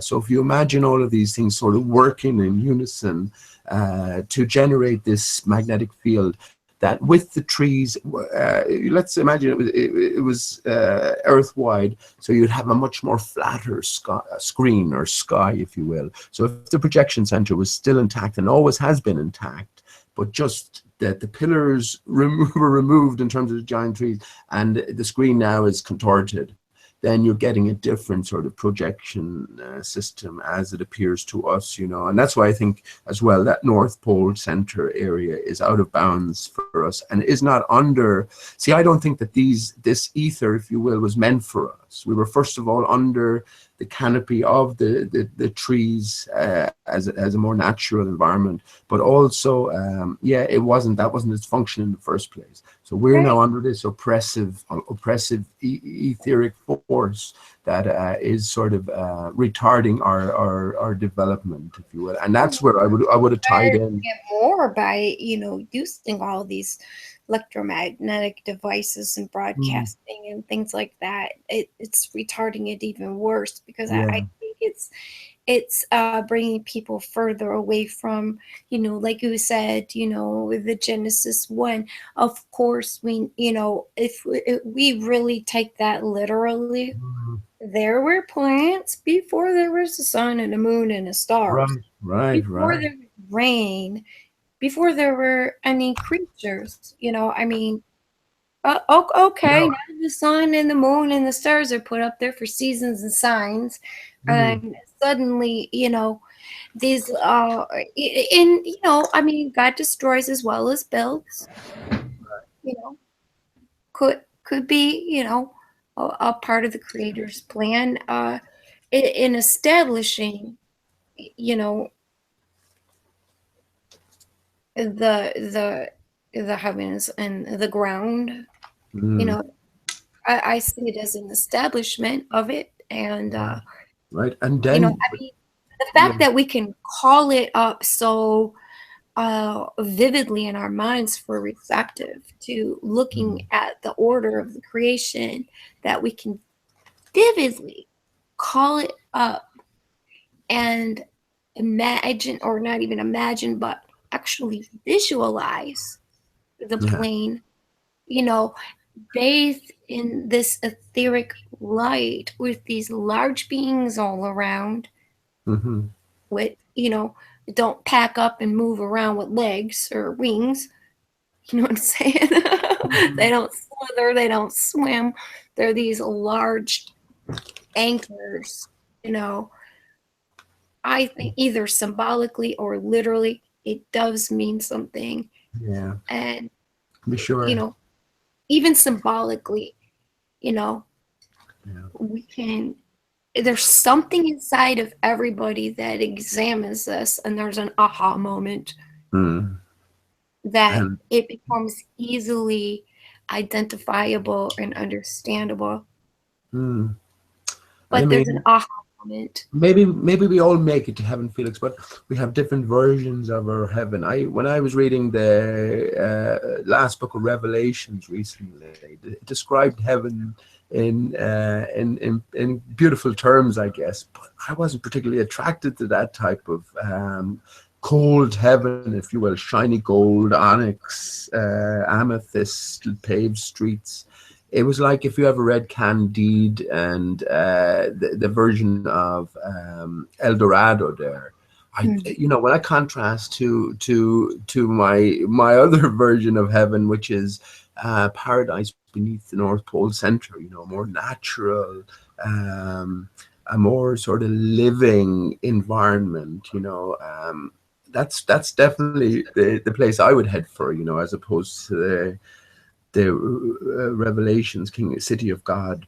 But I mean, I wonder, do we all have the choice at the end of the day? Now, you mentioned about, and here's what pisses me off. I don't mind being called a fucking idiot for being a fucking idiot. But when I pointed out the clear differences between Genesis 1 and Genesis 2 and how the chronology is different, first of all, and there's many different points of contention between the two versions, but the biggest one being, as you talked about, the vegetation, etc., was created before man in Genesis 1, whereas the reverse is true on the surface anyway in Genesis 2.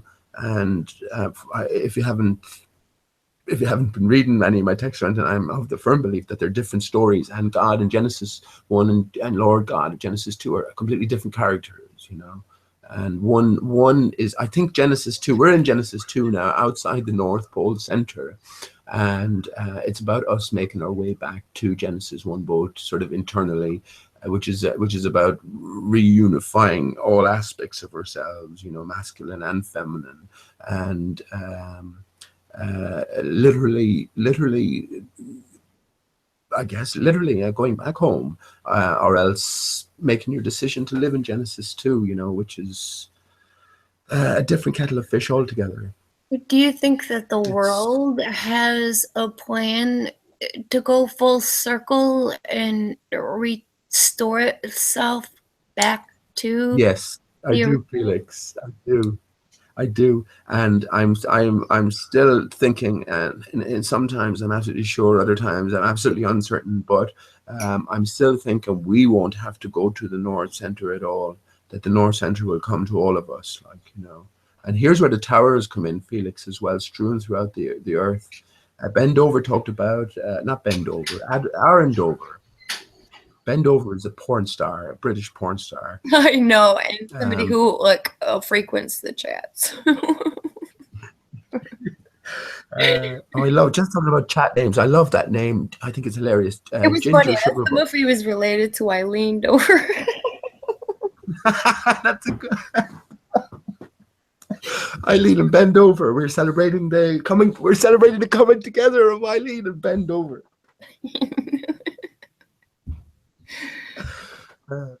Hey, just for the record, Stephen Hawking was in the news today on the radio when I was driving to work. Uh-huh.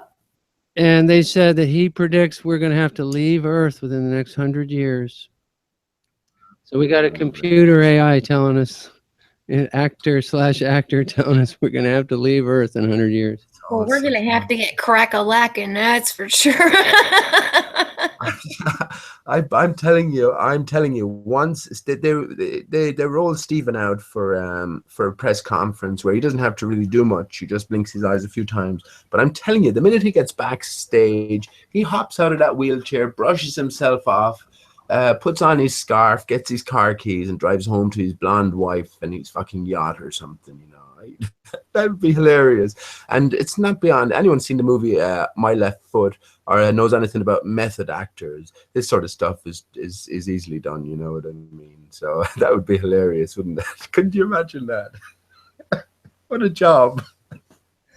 What else did Mr. Robotnik have to say about having to leave? What is his reason, Dave? Just it was it was a local station. They're just talking about the wasting time, being DJ. They have actual two DJs that sit around and talk. One tells them what the news is. One tells the other what the news, and that was a news story they were probably told to read, I'm guessing. It's just what's out there on the AP right now or whatever, I guess. Yeah, I noticed a lot of people read the news from other sources. Like they get a hold of an article and they read it. Oh, did you really look into that before you read it?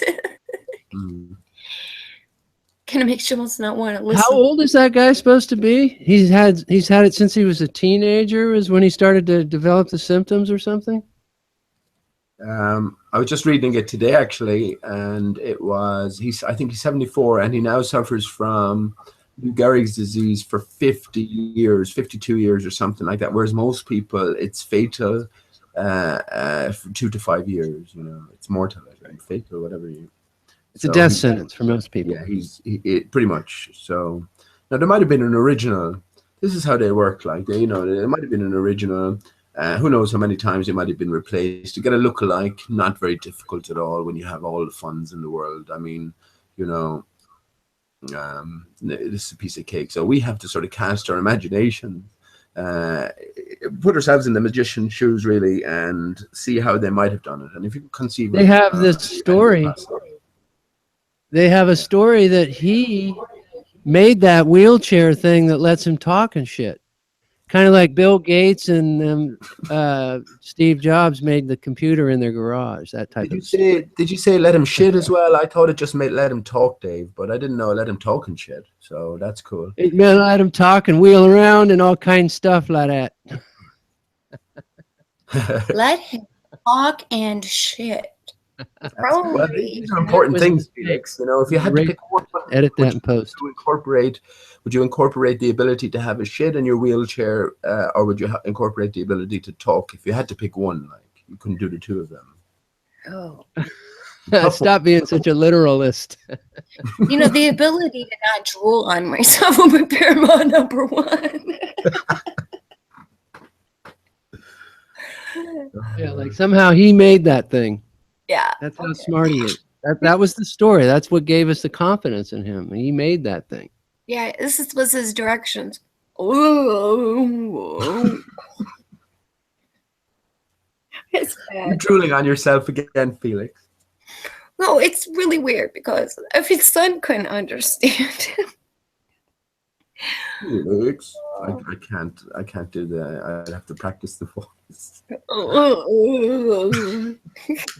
It's a bit better than that, Felix. Come on, the guy isn't a dumbass. You're not going to get a wheelchair adapted to allow him to talk, and it just goes. No, be able to understand him. But he had that interpreter, He had that interpreter, It's the regular voice. I can pull it up right now on my computer and have it read a document to you. You want me to do that? Sure, why not? It's sort of that was more Swedish. Have you read, Dave? Have you read the Brief History of Time, or Felix? No, I have not. Have you not? That's his book, right? His famous book. Pretty much. He's had a good few along the same sort of lines. He's just Einstein part deux. He dictates it to the machine, and the machine writes it down for him. Well, I think actually, do you know what? There was a bit of testimony from someone. I don't know where it was, but he claimed to be involved with the sort of the production team regarding Stephen Hawking, and they claimed he was your man again, but he claimed that he was sort of just being kept alive for the part, and it was sort of all against his will. He couldn't do anything about it, and they were just taking advantage of him, and it was just someone who was speaking in the background. That's the voice. So there was no there's no technology involved. Stephen Hawkins himself was just literally a puppet in a chair, which is quite quite a horrific sort of thought, really. Imagine that was your situation. Of course, we've all imagined what it was like, what it would be like to be, I don't know, paraplegic or something, and you couldn't speak, but you had perfect awareness. You know, that would be a pretty horrific experience. We can all. Yeah, and that's what ALS patients go through while their bodies are breaking down. As I looked into it, I think it has to do with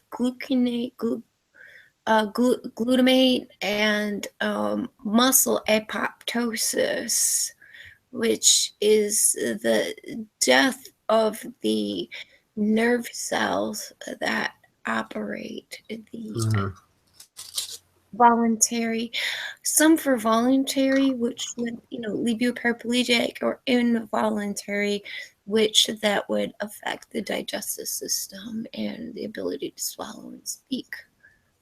Ouch. What a horrific thought. Imagine you were just screaming, oh, just kill me, just give me an injection to put me out of this. Imagine you were just, you live for years just having that thought consistently over and over again. What a horrible. Yeah. That's hell for you, isn't it? Yeah. That is hell for you. Speaking of that, let me just lighten it up a small bit. Suspected Superman, Christopher Reeves. You can see the irony, Superman being sort of wheelchair bound, but that was suspected that there was fakery involved there as well. So he was playing a role like Michael J. Fox, just the public face of Parkinson's or whatever. But I think IPS mentioned it, and IPS is coming out with some good stuff recently, you have to admit. And I've been talking about 9/11, complete fakery, and for someone like IPS to come out and talk about the same stuff, now he would have been well connected, I suppose, well informed as well.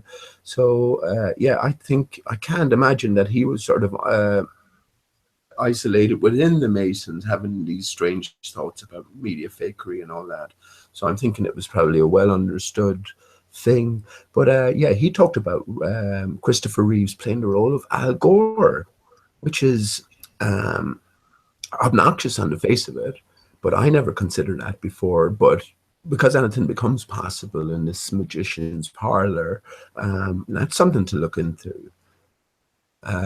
First of all, coming from IPS, I don't know the guy. I think he's done good. I think he's a plant. He's playing a part. But again, he's spoken about stuff that other people won't speak about. So I have to give him respect for that at least. But yeah, I'll be taking that notion seriously. What do you think about that?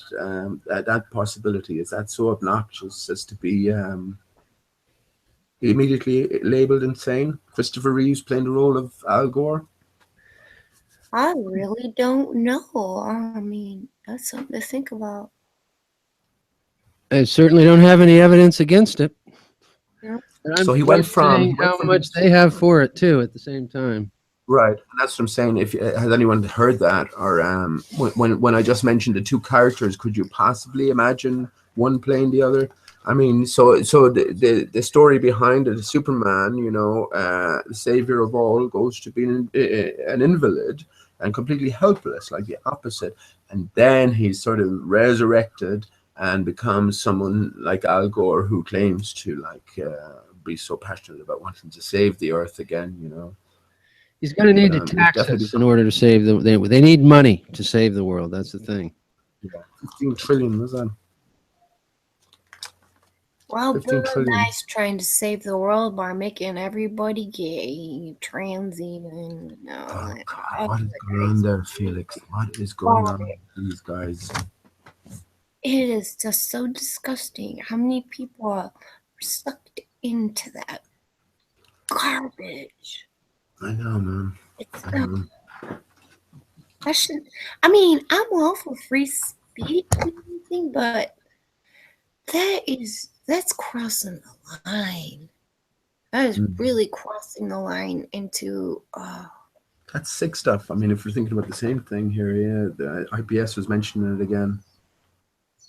Everybody. I mean, I don't, I think that, a lot of us, who have like seen the truth really look at that stuff as just another way to keep the masses Yeah. into their idiocracy. It's Hmm. just, there's people that followed time while they were growing up, and now they're older. Hey, they might even have kids of their own by now, and they're probably letting 6-year-olds watch this trash, not even paying attention. It's pretty disturbing. It's pretty disturbing. I told you about, or maybe I didn't tell you, but I was talking to two pilots. I was just having an afternoon drink, and I was talking to two pilots who come in, and they were just after a run from the States to Ireland, and they were going back the next day. Had a good discussion with them, but yeah, completely oblivious to, I guess, the realities of this life, and the notion of a flat Earth is as obnoxious to them as it is to pretty